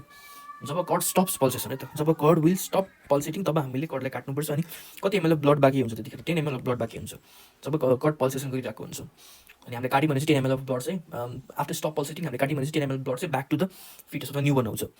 अनि केयर अफ कर्ड चाहिँ कहिलेसम्म गर्नुपर्छ? Till the cord separates, cut the cord till the time it separates. Separation happens in 1 week। Care the cord till the time it separates र separation happens in 1 week। र care of the eye भइहाल्यो, 1% AgNO3 त 1% टेट्रासाइक्लिनले गर्नुपर्छ। Sterile weight स्वाबले lead मार्जिनलाई clean गर्ने। अनि Nigeria अप्थाल्मिया न्युनेटेरम भनेको के हो होइन, अप्थाल्मिया न्युनेटेरम भनेको के हो भनेर सोच। अप्थाल्मिया न्युनेटेरम यसै कसले गर्छ? क्लामाइडिया ट्राकोम्याटिसले गर्छ। Neisseria gonorrhoea as it can rapidly cause blindness, Neisseria gonococcus as it can rapidly cause blindness, Neisseria gonococcus होइन। अर्को भनेको मेन्टेनेन्स अफ बडी टेम्परेचर 35.5 देखि 36.5 डिग्री सेल्सियससम्म हुनुपर्छ। अनि बर्थ हुने बित्तिकै हिट इभापोरेट हुन जान्छ किनकि एम्नियोटिक फ्लुइड इभापोरेट हुन्छ। त्यसले गर्दाखेरि टेम्परेचर मेन्टेन गर्नुपर्छ होइन, रुमिङ इन वेबाट अथवा कङ्गारू मेथडबाट। इमिडिएटली आफ्टर बर्थ होइन। 75% of the heat loss occurs immediately from head होइन, 75% है काले 75% of the heat loss occurs immediately from head. अब ब्रेस्ट फिडिङ भनेपछि colostrum it is very rich in IgA अनि अरू प्रोटिन्सहरू भयो। त्यसपछि फ्याट्स भयो, इम्पोर्टेन्ट फ्याट्स भयो होइन, थोरै छ तर एकदम इम्पोर्टेन्ट छ, जुन चाहिँ बेबीको शरीरको लागि चाहिन्छ, न्युट्रिसनहरूको लागि रिच सोर्स हो। Is rich in protein and other nutrient and it has anti infective factor होइन, which helps in the GIT र रेस्पिरेटरी र डायरियल इन्फेक्सनलाई प्रिभेन्ट गर्नको लागि, रेस्पिरेटरी र डायरियल इन्फेक्सनलाई प्रिभेन्ट गर्नको लागि। र यो जेनरल कुरा भयो। इमिडिएट एक्सनमा के आयो? इमिडिएट एक्सनमा आयो एउटा अथवा न्युबर्न केयरको लागि एडप्ट गरिएको छ त भन्दाखेरि इमिडिएट न्युबर्न केयर एडप्ट गरिएको छ। त इमिडिएट न्युबर्न केयरमा ABCDE आयो। ए भनेको चाहिँ Apgar score, airway clearance, B भनेको चाहिँ लास्टमा लेखेको थियो ब्रेस्ट फिडिङ र बडी टेम्परेचर, सी भनेको कर्ड केयर, डी भनेको डर्मा स्किन केयर, ई भनेको आई केयर होइन, होइन ABCDE होइन। सबै भयो, ब्रेस्ट फिडिङ भयो, त्यसपछि बडी टेम्परेचर भयो, त्यसपछि केयर अफ आई भयो, केयर अफ कर्ड भयो, अपगार स्कोरबाट क्लिनिङ अफ एयरवे भयो। यो भनेको चाहिँ केमा पऱ्यो? यो भनेको चाहिँ पऱ्यो इमिडिएट केयरमा। अब न्युनेटल एक्जामिनेसन हुन्छ। अब के हुन्छ अरे? न्युनेटल एक्जामिनेसन हुन्छ।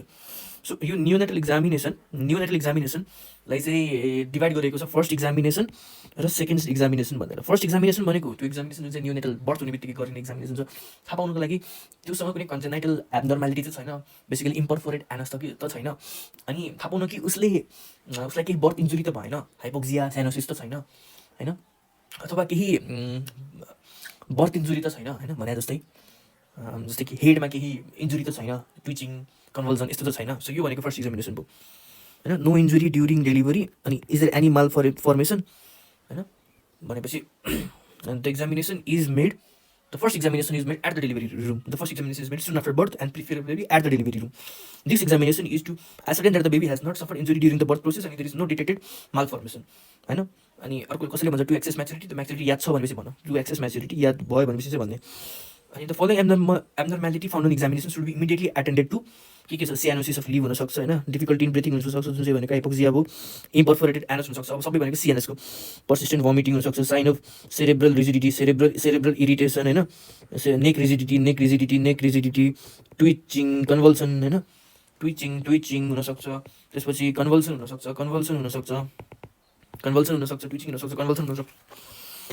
सो यो भनेको फर्स्ट एक्जामिनेसन. र सेकेन्ड एक्जामिनेसनमा चाहिँ बेबीको बडीलाई मेजर गर्ने, बेबीको बडीको साइजलाई मेजर गर्ने, बडी साइज जसमा चाहिँ के आउँछ, बडी वेट आउँछ, अनि क्राउन हिल लेन्थ आउँछ होइन, क्राउन हिल लेन्थ आउँछ, बडी वेट आउँछ, क्राउन हिल लेन्थ आउँछ, अनि हेड एन्ड थोरेसिक पेरिमिटर आउँछ, बडी टेम्परेचर मेजर गर्ने आउँछ.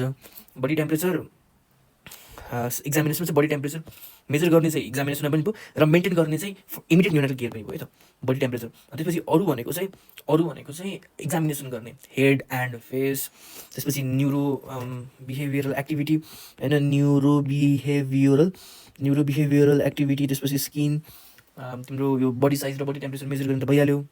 अनि स्किन, त्यसपछि कार्डियोभास्कुलर सिस्टम, एब्डोमेन, अनि limbs and joint, external Genelia, त्यसपछि स्पाइन होइन. सो यो एक्जामिनेसन हुन्छ है त. स्किन, कार्डियोरेस्पिरेटरी एक्टिभिटिज, न्युरो र behavioural activity, head and face, abdomen, limbs and joint, spine र एक्सटर्नल जेनेलिया.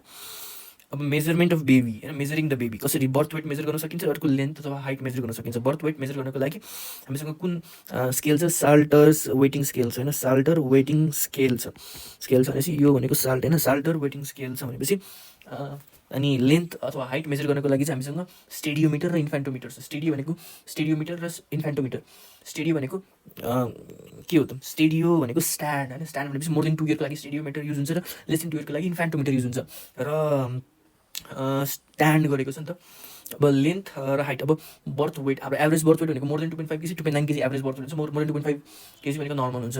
अब त्यसमा 2, 3, 4 होइन लेख्ने, के लेख्ने अरे 2, 3, 4, 4, 5, 6, 12. सो डबल कति हुन्छ, 5 to 6 मन्थमा हुन्छ, ट्रिपल कतिखेर हुन्छ, 1 इयरमा हुन्छ, र चौबल कतिखेर हुन्छ, सेकेन्ड 2 वर्षमा हुन्छ. यो भनेको तिम्रो केजीको लागि हो. र यदि हाइटको लागि हो भनेपछि जुन 2, 3, 4, 5 से 12 छ नि, अब यसै हेर्ने 2, 3, 4 ले 5 ले रिप्लेस गर्छ, सो 4 अनि 12 लेख्ने. सो डबल कतिखेर, डबल 4 वर्षमा हुन्छ, ट्रिपल चाहिँ 12 वर्षमा हुन्छ है, वेट मेजरिङ द बेबीले यसरी मेजर गर्दाखेरि. अर्को चाहिँ हेड सर्कमफ्रेन्स लिन सकिन्छ है त. अब बाँकी चाहिँ नपढ्दा हुन्छ, बाँकी त्यसो पेडियाको हिसाबमा इम्पोर्टेन्ट छ, अनि हाम्रो यसको हिसाबमा इम्पोर्टेन्ट छैन. यति थाहा पनि कि अब हाइटको लागि चाहिँ अलिकति थाहा पाउन मन लाग्यो. पहिला चाहिँ 50 सेन्टिमिटर हुन्छ, अनि त्यसपछि नङ बढ्छ, नङ भनेको नेल 25 सेन्टिमिटर हुन्छ, या 50% बढ्छ, 75 सेन्टिमिटर हुन्छ. त्यसपछि ताज आउँछ, या 10 to 15% बढ्छ, या हाफ बढ्छ, 12.5 सेन्टिमिटर बढ्छ. सो 10 to 15 सेन्टिमिटर बढ्छ, अनि भनेपछि चाहिँ 10 to 15 85, अनि अथवा 15 याद गर्ने कति हुन्छ 90 होइन, 85 to 90 सेन्टिमिटर बढ्छ. अनि त्यसपछि तिम्रो ऋतिक रोशनले उडाएर लाग्छ, त्यही भएर त हाइट इन्क्रिज भयो नि त. भनेको 6 सेन्टिमिटर पर इयर बढ्दै जान्छ, 6 centimetre per year steady increase हुँदै जान्छ 12 इयर्ससम्म. त्यसपछि ग्रोथ स्पर आउँछ 10 सेन्टिमिटर पर इयर र 8 सेन्टिमिटर पर इयर, यसरी ग्रोथ स्पट आउँछ. यसरी तिम्रो नर्मल ग्रोइङ प्याटर्न हो. यति याद हुन्छ भने राम्रो, नत्र नगर्दैन हुन्छ, ठिक छ. भनेपछि ताज भनेको 10 to 15 सेन्टिमिटर, नेल भनेको 25 सेन्टिमिटर, अनि प्लस 6 सेन्टिमिटर पर इयर होइन. त्यसपछि भनेको टिन भनेको 12 सेन्टिमिटर, 12 इयरसम्म. अनि त्यसपछि एकैचोटि ग्रोथ स्पर हुन्छ 8 सेन्टिमिटर पर इयर फिमेलमा, र मेलमा चाहिँ 10 सेन्टिमिटर पर इयर भनेर होइन. अरू खासै नपर्दैन हुन्छ. हाइट डबल सेट 4 इयर र हाइट ट्रिपल सेट 12 इयर यतिबाट होइन. अब सो जुन हाम्रो इमिडिएट केयर थियो, त्यसपछि त्यो एक्जामिनेसन पनि सक्यो होइन. एक्जामिनेसन पछि मेजरमेन्ट, अब मेजरमेन्ट पछि स्क्रिनिङ, एट रिस्क र ट्रिटमेन्ट हो. यो अब केयर अफ इन्फेक्टेड न्युबर्नलाई चाहिँ एउटा त्यसको इक्जाम्पल लिनु त, कि एचबिएस होइन. सो अब infant that is given birth by a women that is HBS positive, by a women that is HBS positive होइन. सो यस्तो केसमा चाहिँ हामीले एन्टी एचबिएस ह्युमन इम्युनोग्लोबिन दिन्छौँ होइन, जुन चाहिँ हो 0.5 ml जति दिन्छौँ, 0.5 ml जति. अब हेपाटाइटिस बी इम्युन ग्लोबुलिन होइन, अथवा गामा ग्लोबुलिन है. इम्युन ग्लोबुलिन भन्छ, इम्युन ग्लोबुलिन दिन्छौँ। कसैले भन्छ 0.05 ml per kg immune globulin भन्छ है त, यति दिन्छौँ हामीले। अनि विदिन 24 आवर अफ बर्थ अनि हामीले भ्याक्सिन दिन्छौँ एसबिएसको लागि, हेपाटाइटिस बीको लागि। अनि त्यसपछि 6, 10 र 14 विकको लागि हामीले भ्याक्सिनेसन कन्टिन्यू नै गर्छौँ। यसरी चाहिँ हामीले प्रिभेन्ट गर्न सक्छौँ। सेरोप्रोफाइलेक्सिस कम्बिनेसन विथ भ्याक्सिनेसन होइन, within 24 hour of birth give vaccine, within 24 hour of birth give 0.5 ml of hepatitis B immunoglobulin नलेखे immunoglobulin, that is intramuscular, and repeat vaccination at 6, 10 र 14 week. Repeat vaccination at 6, 10 or 14 week. Newborn with hepatitis B positive mother, and it is possible to prevent perinatal transmission. It is possible to prevent perinatal transmission by seroprophylaxis combination with vaccination. Or neonatal tetanus को पनि seroprophylaxis combined with vaccination. भनेपछि seroprophylaxis हैन combined with vaccination, यो यसरी possible छ, seroprophylaxis combined with vaccination. So हाम्रो सक्यो यो भनेको चाहिँ न्यूबर्नलाई केयर कसरी दिने हैन, न्यूबर्नलाई केयर कसरी दिने। सो यो भनेको चाहिँ newborn care service in Nepal. Newborn care service in Nepal याद गर्नको लागि चाहिँ हेर, यो अन्त्य सुतिराख्नु भएको छ भनेपछि स्किल्ड बर्थ एटेन्डेन्टले चाहिँ यहाँलाई डेलिभरी दिएको हो। र यो जुन एएनसी चाहिँ जुन यो सेतो लगाएको अन्टी हुनुहुन्छ यहाँले चाहिँ सिकिराख्नु भएको छ कि डेन्जर साइन के हो न्यूबर्नलाई हुनसक्ने डेन्जर साइन के हो। त्यसपछि यतातिर चाहिँ इमिडिएट न्यूबर्न केयर होइन, तपाईँको बच्चा इमिडिएट न्यूबर्न केयर र CBIMNCI। ल कङ्गारू मदर केयर भनेपछि यो चाहिँ मदरले चाहिँ पत्रिका पढिरहेछ, पत्रिकामा चाहिँ के पढिरहेछ, कोलम्बियामा केपी शर्मा ओलीले सुसाइड गर्यो भनेर पढिरहेछ होइन। सो कोलम्बियाबाट सुरु भएको थियो, केपी भनेपछि 1979, 80बाट स्टार्ट भएको थियो। अनि यतातिर चाहिँ हस्पिटल नराखेर किन छातीमा राखेर छँदाखेरि हाई इन्फेक्सियस रेट र मोर्टालिटी रेट बढेको छ होइन। इन्फेक्सियस रेट र मोर्टालिटी रेट बढेको छ, ओभरक्राउडिङले गर्दाखेरि इन्फेक्सियस रेट र मोर्टालिटी रेट बढेको छ। त्यही भएर चाहिँ यसरी चेस्टमा राखिराखेको छ। अनि यसमा चाहिँ बच्चाले चाहिँ कहाँ सास आयो भने के सपोर्ट आयो त, एम्बुलेटरी सपोर्ट, न्युट्रिसनल सपोर्ट, अनि एसबाट के हो त, एसबाट भनेको स्किन टु स्किन टच, अर्को एसबाट भनेको इमोसनल सपोर्ट होइन। एसबाट भनेको इमोसनल सपोर्ट अथवा support skin to skin touch, S भनेको support for family, for the mother and family in caring the baby, support for the mother and our family in caring the baby हो। अनि अब skin to skin टचलाई अलिकति elaborate गर। Then the 4 components of kangaroo mother care, यो भनेको the components of kangaroo mother care हो। They include skin to skin positioning of the baby on the mother's chest, skin to skin positioning of the baby on the mother's chest. ये भनेपछि ambulatory support by providing earlier discharge होइन, ambulatory care as a result of early discharge from hospital. अनि and भनेको nutritional support helps in breast feeding and that helps to provide a good nutrition to the baby. अनि as भनेको support to the mother and the family in taking care of the baby है त, emotional support. Preventive and social measures भनेर हामीले पढ्छौँ। अब preventive and social measures maternal mortality ratio, यहाँ पछि के हुन्छ रजिस्ट्रेसन अफ प्रेग्नेन्सी मात्र भएर हुँदैन, अर्ली रजिस्ट्रेसन अफ प्रेग्नेन्सी हुनुपर्छ। अनि at least 4 ANC visit or as per recommended by WHO 8 ANC visit है। त्यसपछि अनि न्युट्रिसन, डाइट होइन, dietary supplementation including correction of anaemia. So diet nutritional supplementation अथवा dietary supplementation including correction of anaemia. अनि त्यसपछि 2टा photo छ होइन, त्यो कालीको त्योभन्दा माथि चाहिँ के लेखेको छ भन्दाखेरि most common cause of MMR is infant mortality, is postmortem haemorrhage भनेर लेखेको छ। अनि अर्को चाहिँ इन्फेक्सन हो भनेपछि चाहिँ प्रिभेन्ट गर्नु पऱ्यो, prevention of infection and haemorrhage during puerperium होइन, प्रिभेन्सन अफ इन्फेक्सन र हेमरेज ड्युरिङ प्युरपेरियम। अनि अर्को पनि के हुन्छ भने लिभर होइन, अब्स्ट्रक्टिभ लिभर अथवा प्रोलङ लिभर हुन्छ। त्यसले गर्दाखेरि चाहिँ के हुनसक्छ, केही प्रब्लम्सहरू हुनसक्छ, जस्तै कि during labour or obstructive labour or during pregnancy itself, जस्तै कि eclampsia, preeclampsia, prevention of complication होइन ड्युरिङ प्रेग्नेन्सी, जस्तै कि इक्लेम्सिया, प्रिक्लेम्सिया होइन, अथवा ड्युरिङ लेबर रप्चर्ड युटेरस, यस्तो चाहिँ प्रिभेन्ट गर्ने। अनि केही डिजिजै आइपऱ्यो भने हामीले के गर्यौँ, प्रिभेन्ट गऱ्यौँ तर केही डिजिजै आइपऱ्यो भने के गर्ने, प्रिभेन्ट गर्दा कि डिजिज आएर ट्रिट गर्ने। Treatment of medical condition like tuberculosis, hypertension, diabetes, etc. And treatment of medical condition that is associated with pregnancy, like hypertension, you know, or other cause like diabetes, tuberculosis. This is the कालीकेटी भनेपछि चाहिँ skill delivery labour at home and at institutional centre हुनुपर्छ, trained village worker, skill delivery worker हुनुपर्छ, जहाँ चाहिँ नि malaria prophylaxis पनि available हुन्छ, anti malaria and tetanus prophylaxis पनि प्रोभाइडेड हुनुपर्छ, एन्टी मलेरिया एन्ड टिटेनस होइन प्रोफाइलेक्सिस पनि प्रोभाइड हुन्छ, र क्लिन डेलिभरी सर्भिस हुनुपर्छ, क्लिन डेलिभरी प्र्याक्टिस हुनुपर्छ, सर्भिस भन्दा पनि क्लिन डेलिभरी प्र्याक्टिस, त्यो क्लिन डेलिभरी प्र्याक्टिस त सर्भिस नै कि डेलिभरी प्र्याक्टिस। अनि त्यसपछि एन्टी मलेरिया र टिटेनस प्रोफाइलेक्सिस। अनि अर्को चाहिँ तिम्रो जुन छ यो institutional delivery for women with bad obstetric history and risk factor चाहिँ प्रमोट गर्नुपर्छ, इन्स्टिट्युसनल डेलिभरी। अनि म्याटरनल मोर्टालिटी भयो भनेपछि चाहिँ कजलाई इन्भेस्टिगेट गर्नुपर्छ। अनि फ्यामिली प्लानिङको बारेमा पनि अवेर गर्नुपर्छ, promotion of family planning to control the number of children to not more than 2 and spacing of birth होइन, spacing of birth and to make they give birth so that to make them mentally prepared to give birth to the children, not more than 2. Maternal mortality ratio. So what is MMR अथवा maternal mortality ratio? Maternal mortality ratio भनेको चाहिँ death हो, death of a woman, death of a pregnant woman at the time of delivery, हैन? The death of a woman while pregnant at the time of delivery or within 42 days after delivery. अब यो भन्दा नि हुन्छ अथवा बेसी नि हुन्छ, त्यो भनेको irrespective of duration and cycle of pregnancy, irrespective of the duration and cycle of pregnancy. त्यो प्लासेन्टा प्रिभियाहरू अथवा केही भएर चाहिँ डेथ भएको irrespective of site and duration of pregnancy, हैन? अनि which is during the pregnancy or because of complication during the pregnancy, or that is aggravated by pregnancy, related to pregnancy or aggravated by pregnancy or management of pregnancy or management of complication of pregnancy, management of pregnancy, and it's not related to accidental or the incidental cause, and it's not related to the accidental अथवा incidental cause, it's not related to the accidental अथवा incidental cause. त्यो भनेको maternal mortality हो। र यो ratio भएको कारणले गर्दाखेरि न्युमिनेटर र डिनोमिनेटर म्याच गर्दैन, त्यही भएर denominator is total life birth, total number of live birth in the same year and into 1 lakh total population. अब यो भनेको total number of women of reproductive age group who have total number of women that are pregnant and died during delivery or within 42 days after delivery, irrespective of duration and irrespective of site, हैन?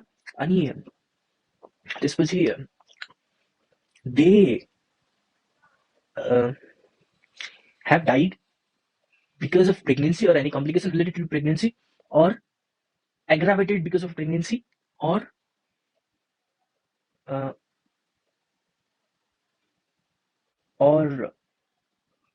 complication of or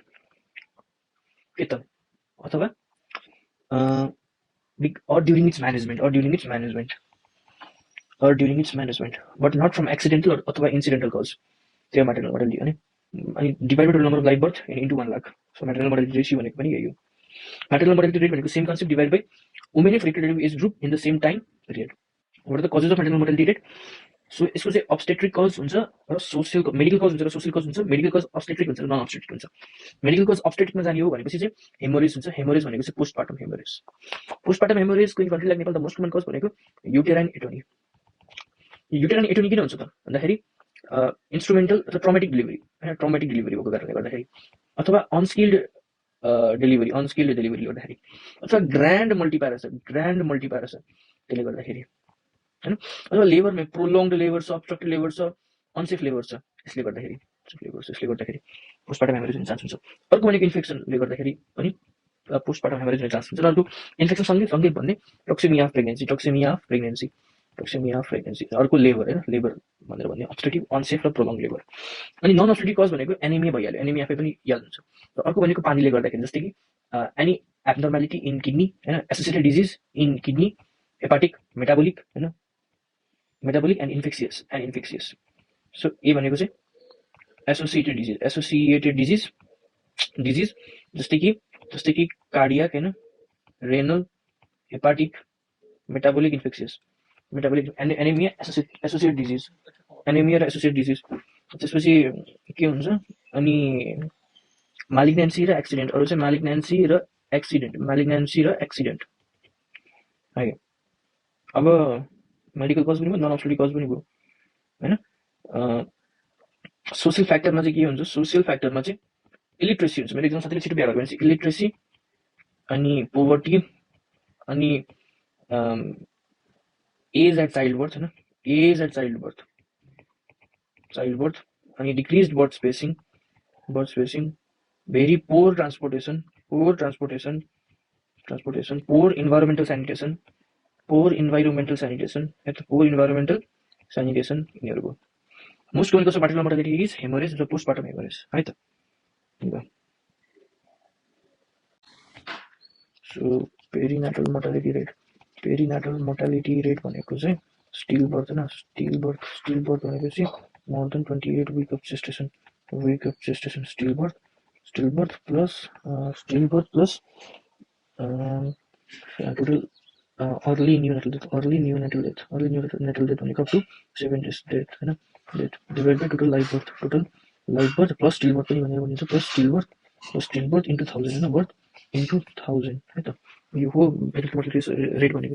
यसले भन्दाखेरि perinatal mortality rate is defined as the ratio to the sum of the total still birth and total early neutral death to the total live birth and to the sum of total live birth and still birth per thousand live birth. यो भनेको चाहिँ तिम्रो perinatal mortality rate हो। Perinatal mortality rate हो है। अब the most common cause of perinatal mortality rate is the most common cause of neonatal mortality rate. That we will be discussing आउने क्रममा। द मोस्ट कमन कज अनि same is the most common cause of under 5 mortality rate. Same is the most common cause of under 5 mortality rate in Nepal है त। ल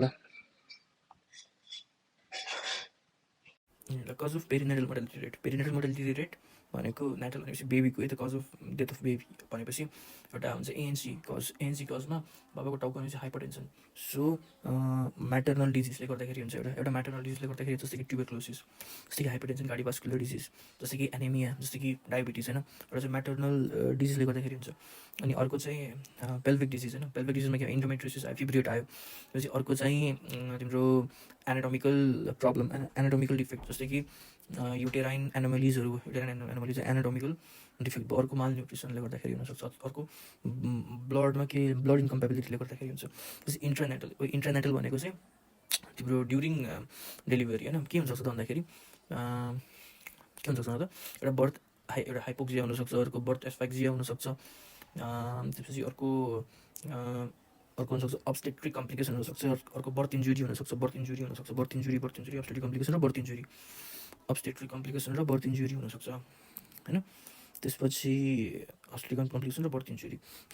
त्यसपछि अर्को भनेको post natal cause र पोस्ट नेटल कज भनेको low birth weight हुनसक्छ, इन्ट्रायुटेराइन ग्रोथ रेस्ट्रिक्सन हुनसक्छ, अनि न्युमोनिया डाइरिया हुनसक्छ। पोस्ट नेटल कज भनेको न्युमोनिया डाइरिया हुनसक्छ होइन। त्यो भनेको पोस्ट नेटल कज हो। इन्ट्रानेटल कज के हो? इन्ट्रानेटल कज भनेको हाइपोक्सिया, बर्थ एस्फाक्सिया, अनि त्यसपछि बर्थ इन्जुरी र अब्स्टेट्रिक कज हो। बर्थ इन्जुरी र अब्स्टेट्रिक कम्प्लिकेसन है त। बर्थ इन्जुरी र obstetric complication. Neonatal mortality rate. न्युनेटलको डेथलाई प्रिभेन्ट गर्नको लागि के गर्नुपर्छ भन्ने कुरा हामी पढिरहेछौँ। पहिला चाहिँ प्रिनेटल न्युट्रिसन दिनुपर्छ। रिक्वायरमेन्ट कति हुन्छ एउटा न्युनेटको लागि? त्यो न्युनेटको एनर्जी रिक्वायरमेन्ट 0 to 6 month र 6 to 12 monthमा डिभाइडेड छ। 0 to 6 month भनेको बन्टे र 6 to 12 month भनेको महिमा। 0 to 6 monthमा बन्टेले के गरेको छ? यस गरेको छ। लज होइन, लज जाने भनेर पार्टी खाना लज जाने। एलजेड भनेको 500 kilo calorie per day, 500 kilo calorie per day.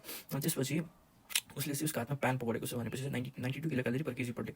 यति चाहिँ उसको एनर्जी रिक्वायरमेन्ट हुन्छ। अनि त्यसपछि उसको प्रोटिन रिक्वायरमेन्ट भनेको चाहिँ 1.16 होइन ग्राम पर 1.16 ग्राम पर केजी पर डे। त्यसपछि महिमा भनेपछि चाहिँ 6 to 12 monthमा एनर्जी रिक्वायरमेन्ट कति हुन्छ त? एनर्जी रिक्वायरमेन्ट भनेको 80 kilo calorie per KG per day हुन्छ। यदि त्यो होलमा हेर्ने भनेपछि चाहिँ 670 किलो क्यालोरी पर डे हुन्छ। 670 किलो क्यालोरी पर डे हुन्छ। र प्रोटिन रिक्वायरमेन्ट कति हुन्छ? प्रोटिन रिक्वायरमेन्ट हेर्ने भनेपछि चाहिँ प्रोटिन रिक्वायरमेन्ट कति हुन्छ? प्रोटिन रिक्वायरमेन्ट चाहिँ यसको हुन्छ कति हुन्छ? प्रोटिन रिक्वायरमेन्ट एसपी भनेपछि 1.69 ग्राम पर केजी पर डे। सो यति यसको न्युट्रिसनल सप्लिमेन्टेसन चाहिने हुन्छ। अनि अर्को ब्रेस्ट फिडिङ पनि गर्नुपर्छ। साथसाथै ग्रोथ मोनिटरिङ पनि गर्नुपर्छ। यो चाहिँ भनेको लो कोस्ट टेक्नोलोजी हो, available for infant mortality reduce गर्नको लागि होइन। Where road to health is the growth chart that the WHO follows, which makes 50th percentile to be one curve and next curve to be third percentile, and the population between 50th percentile to 3rd percentile falls under road to health है त। Okay, so infant mortality rate. Using infant mortality rate. So infant mortality rate is defined as the ratio of death of the children less than 1 years old to the total live birth of the children, total live birth in the same area in the same time period per thousand. This is defined as the ratio of infant death registered in a given year, or the death of a child less than 1 year registered in a given year, to the total number of live birth registered in the same year, usually expressed as rate per 1000 live birth. And what is the most common cause of death? The most common cause of death is respiratory and cardiovascular cause during the perinatal period. Respiratory cause मा चाहिँ hypoxia, प्रीमेच्युरिटी भनेपछि hypoxia अनि birth एस्फाक्सिया होइन। त्यसपछि second most common cause भनेको चाहिँ because of complication during labour pregnancy हो। त्यो भनेको चाहिँ लो बर्थ वेट हो। Low birth weight in develop country, low birth weight हुनु कारण डेभलप कन्ट्रीमा भनेको चाहिँ प्रिमेच्युरिटी हो। अनि low birth weight in under develop कन्ट्रीमा हुने भनेको चाहिँ इन्ट्रायुटेराइन ग्रोथ रेस्ट्रिक्सनले गर्दाखेरि र अरू भनेको इन्फेक्सनले गर्दाखेरि हुन्छ। मोर चाहिँ septicaemia more than pneumonia, plus septicaemia than pneumonia, र यही एन्सर चाहिँ अन्डर 5 मोर्टालिटी रेटको लागि पनि हो। यही एन्सर चाहिँ अन्डर 5 मोर्टालिटी रेटको लागि पनि हो। अब चाहिँ यो सो बुझ्नु त मालन्युट्रिसनको क्लासिफिकेसनको बारेमा। मालन्युट्रिसन भन्दा पनि क्वासियर गरेर मारासमसको बारेमा WHO ले चाहिँ के भनेको छ भन्दाखेरि एक्युट र क्रोनिक भनेको छ। एक्युट र क्रोनिक, एक्युट भनेको चाहिँ वेट घट्नु, क्रोनिक भनेको चाहिँ हाइट घट्नु। अनि वेट घट्यो भनेपछि वेस्टिङ भन्छ, हाइट घट्यो भने स्टन्टिङ भन्छ। वेस्टिङलाई वेट फर हाइट भनेर भन्छ, स्टन्टिङलाई हाइट फर एज भनेर भनिन्छ। अनि अर्को पनि क्लासिफिकेसन छ जहाँ चाहिँ WHO ले चाहिँ सेभियरिटीलाई यही अनुसार ग्रेड गरेको हुन्छ। त्यो क्लासिफिकेसनमा माइल्ड भन्ने छैन। मोडरेट भनेको -2 देखि -3 स्ट्यान्डर्ड डेभिएसन, सेभियर भनेको लेस देन -3 स्ट्यान्डर्ड डेभिएसन हो। WHO ले दिएको अनुसार मालन्युट्रिसन र ड्युरेसन अनुसार डिभाइड गर्न सकिन्छ। एक्युट र chronic, weight is reduce, wasting, weight for height, chronic height is reduce, stunting height for age, र अथवा सेभियरिटीको अनुसार पनि डिभाइड गर्न सकिन्छ। मोडरेट र सेभियर होइन, -2 देखि -3 standard deviation moderate, -3 standard deviation भन्दा कम भनेको सेभियर होइन। WHO क्लासिफिकेसन यदि बायोलेटरल सिमेट्रिकल इडेमा छ भने त्यो सेभियर मालन्युट्रिसनमा आइहाल्यो होइन। यदि वेट फर हाइट छ भनेपछि त्यो एक्युट हो, यदि हाइट फर एज छ भने त्यो क्रोनिक हो। यदि वेट फर हाइट -2 देखि -3 स्ट्यान्डर्ड डेभिएसनमा आउँछ भने त्यो मोडरेट मालन्युट्रिसन भयो। यदि त्यो -3 स्ट्यान्डर्ड डेभिएसनभन्दा कम आउँछ भने सेभियर भयो। यदि सेम हाइट फर एज -2 देखि -3 स्ट्यान्डर्ड डेभिएसनमा आउँछ भने त्यो भनेको मोडरेट भयो। यदि त्योभन्दा कम आउँछ भने त्यो भनेको सेभियर मालन्युट्रिसन भयो। र मरासमसहरूको के हो, इट्स मोर कमन होइन, मरासमसबाट मोर कमन होइन, M for marasmus, M for more common. त्यसपछि यसमा यो भनेको चाहिँ यसमा चाहिँ के भन्छ, क्यालोरिज कम हुन्छ। यो भनेको मरासमिक जहाँ चाहिँ थिन एन्ड ब्रिटल, यो हेयरको बारेमा भन्दा पनि यो मङ्की लाइक फेस हुन्छ, त सिमियन फेस भनिन्छ, सिमियन फेस भनिन्छ। अनि there is loss of muscle mass होइन, there is loss of muscle mass होइन, there is loss of muscle mass, muscle mass, there is loss of muscle mass. Main sign is severe wasting, यहाँ चाहिँ saviour wasting हुन्छ र saviour wasting चाहिँ visible हुन्छ होइन। र यो चाहिँ स्टार्भेसन हुन्छ, द्याट इज एडप्टिभ स्टार्भेसन हुन्छ, एडप्टिभ स्टार्भेसन हुन्छ। यानि कि यहाँ चाहिँ मेटाबोलिजम अफ फ्याट हुन्छ, मेटाबोलिजम अफ फ्याट प्रेजेन्ट भएको हुन्छ, मेटाबोलिजम अफ फ्याट प्रेजेन्ट भएको हुन्छ, एडप्टिभ स्टार्भेसन हुन्छ। Main sign is severe wasting. र सिमियन फेसलाई अर्को नाम भनेको मङ्की फेस पनि भनिन्छ, मङ्की फेस पनि भनिन्छ होइन, मङ्की फेस पनि भनिन्छ, मङ्की फेस पनि भनिन्छ। सिमियन फेसलाई रिङ्कल फेस पनि भनिन्छ। अनि लस अफ मसल मास जसले गर्दाखेरि ब्यागी प्यान्ट एपेरेन्स हुन्छ, ब्यागी प्यान्ट एपेरेन्स हुन्छ, ब्यागी प्यान्ट एपेरेन्स हुन्छ। र marasmus main sign is severe wasting र onset is less than 1 year. General appearance यसको कस्तो हुन्छ, अलर्ट हुन्छ, गुड एपेटाइट हुन्छ, गुड एपेटाइट हुन्छ। अनि यसको आउटकम चाहिँ बेटर हुन्छ, आउटकम चाहिँ better, they will be having a better outcome, better outcome, they will be having a better outcome. त्यस्तै अब क्वासियरलाई हेऱ्यो भनेपछि चाहिँ देयर इज डिकम्पेन्सेटेड, यसलाई चाहिँ डिकम्पेन्सेटेड मालन्युट्रिसन भनेर भनिन्छ, मालन्युट्रिसन, मालन्युट्रिसन अथवा डिसएडप्टिभ मालन्युट्रिसन होइन, डिसएडप्टिभ मालन्युट्रिसन भनेर भनिन्छ, डिसएडप्टिभ मालन्युट्रिसन, मालन्युट्रिसन। यसमा चाहिँ इडेमा प्रेजेन्ट भएको हुन्छ। Main sign is pitting oedema. यो पिटिङ इडेमा किन हुन्छ भन्दाखेरि प्रोटिन लसले गर्दाखेरि, कुन प्रोटिन लस, एल्बुमिन लसले गर्दाखेरि, जसले गर्दाखेरि के हुन्छ, अङ्कोटिक प्रेसर घट्छ र इन्ट्रा भोल्युम को प्रेसर बढ्छ, अङ्कोटिक प्रेसर घट्छ, जसले गर्दाखेरि इडेमा हुन्छ, इडेमा हुन्छ। अर्को के पनि हुनसक्छ, फ्री रेडिकल ड्यामेज पनि हुनसक्छ, फ्री रेडिकल ड्यामेज पनि हुनसक्छ। सुगर बेबी थाहा छ, सुगर बेबी क्वासियोर्करलाई फ्याट सुगर बेबी पनि भनिन्छ, क्वासियोर्करलाई फ्याट सुगर बेबी पनि भनिन्छ। अनसेट भनेको 1 to 4 years। यसको एपेरेन्स भनेको डल लेथार्जिक, यसको prognosis is bad. Muscle wasting भनेको इज मार्क्स्ड बाई इडेमा, मार्क्स्ड बाई इडेमा, बाई इडेमा होइन। अब यसमा के हुन्छ, पिगमेन्टेसनहरू बढ्न सक्छ, हाइपर पिगमेन्टेड, हाइपो पिगमेन्टेड प्याचहरू हुन सक्छ, जसले गर्दाखेरि यसलाई 3टा टर्म छ डिस्क्राइब गरेर, फ्लेकी पेन्ट डर्माटोसिस, डर्माटोसिस होइन। अर्को इनामेल स्पट, इनामेल स्पट, र अर्को क्रेजी पेभमेन्ट डर्माटोसिस, क्रेजी पेभमेन्ट डर्माटोसिस होइन। स्किन चेन्जेस भयो। हेयर चेन्जेस भनेको प्याची पिगमेन्टेसन हुन्छ। अर्को ब्ल्याक व्हाइट प्याची देखिन्छ, जसले फ्ल्याग साइन भनेर भनिन्छ। हेयर चाहिँ यसको के हुन्छ, ब्रिटल हुन्छ, ब्रिटल, लस्टरलेस होइन, lustreless, easily pluckable hair with loss of curl होइन, लस अफ कर्ल यस्तो हुन्छ। अनि अर्को चाहिँ यसको इम्पोर्टेन्ट फिचर भनेको यसमा फ्याटी लिभर प्रेजेन्ट हुन्छ, फ्याटी लिभर। यसको अर्को इम्पोर्टेन्ट फिचर भनेको यसमा फ्याटी लिभर प्रेजेन्ट हुन्छ। सो यो भनेपछि advantage of breast feeding. Advantage of breast फिडिङमा चाहिँ फर्स्टमा मेरो बहिनीले हातमाथि गरेको छ, अन्त थर्मोमिटर आएको छ भनेपछि टेम्परेचर होइन, इट्स क्लिन, इट्स सेफ, अनि it is available in a good temperature, and it's safe, it's clean होइन, and it's hygienic, and it's available in the good temperature. अनि त्यसपछि यसले खाने सर दिइरहेको छ भने चाहिँ न्युट्रिसन भनेपछि it has proper nutritious quantity होइन। 80 किलो क्यालोरी अफ एभाइलेबल छ भनौँ न।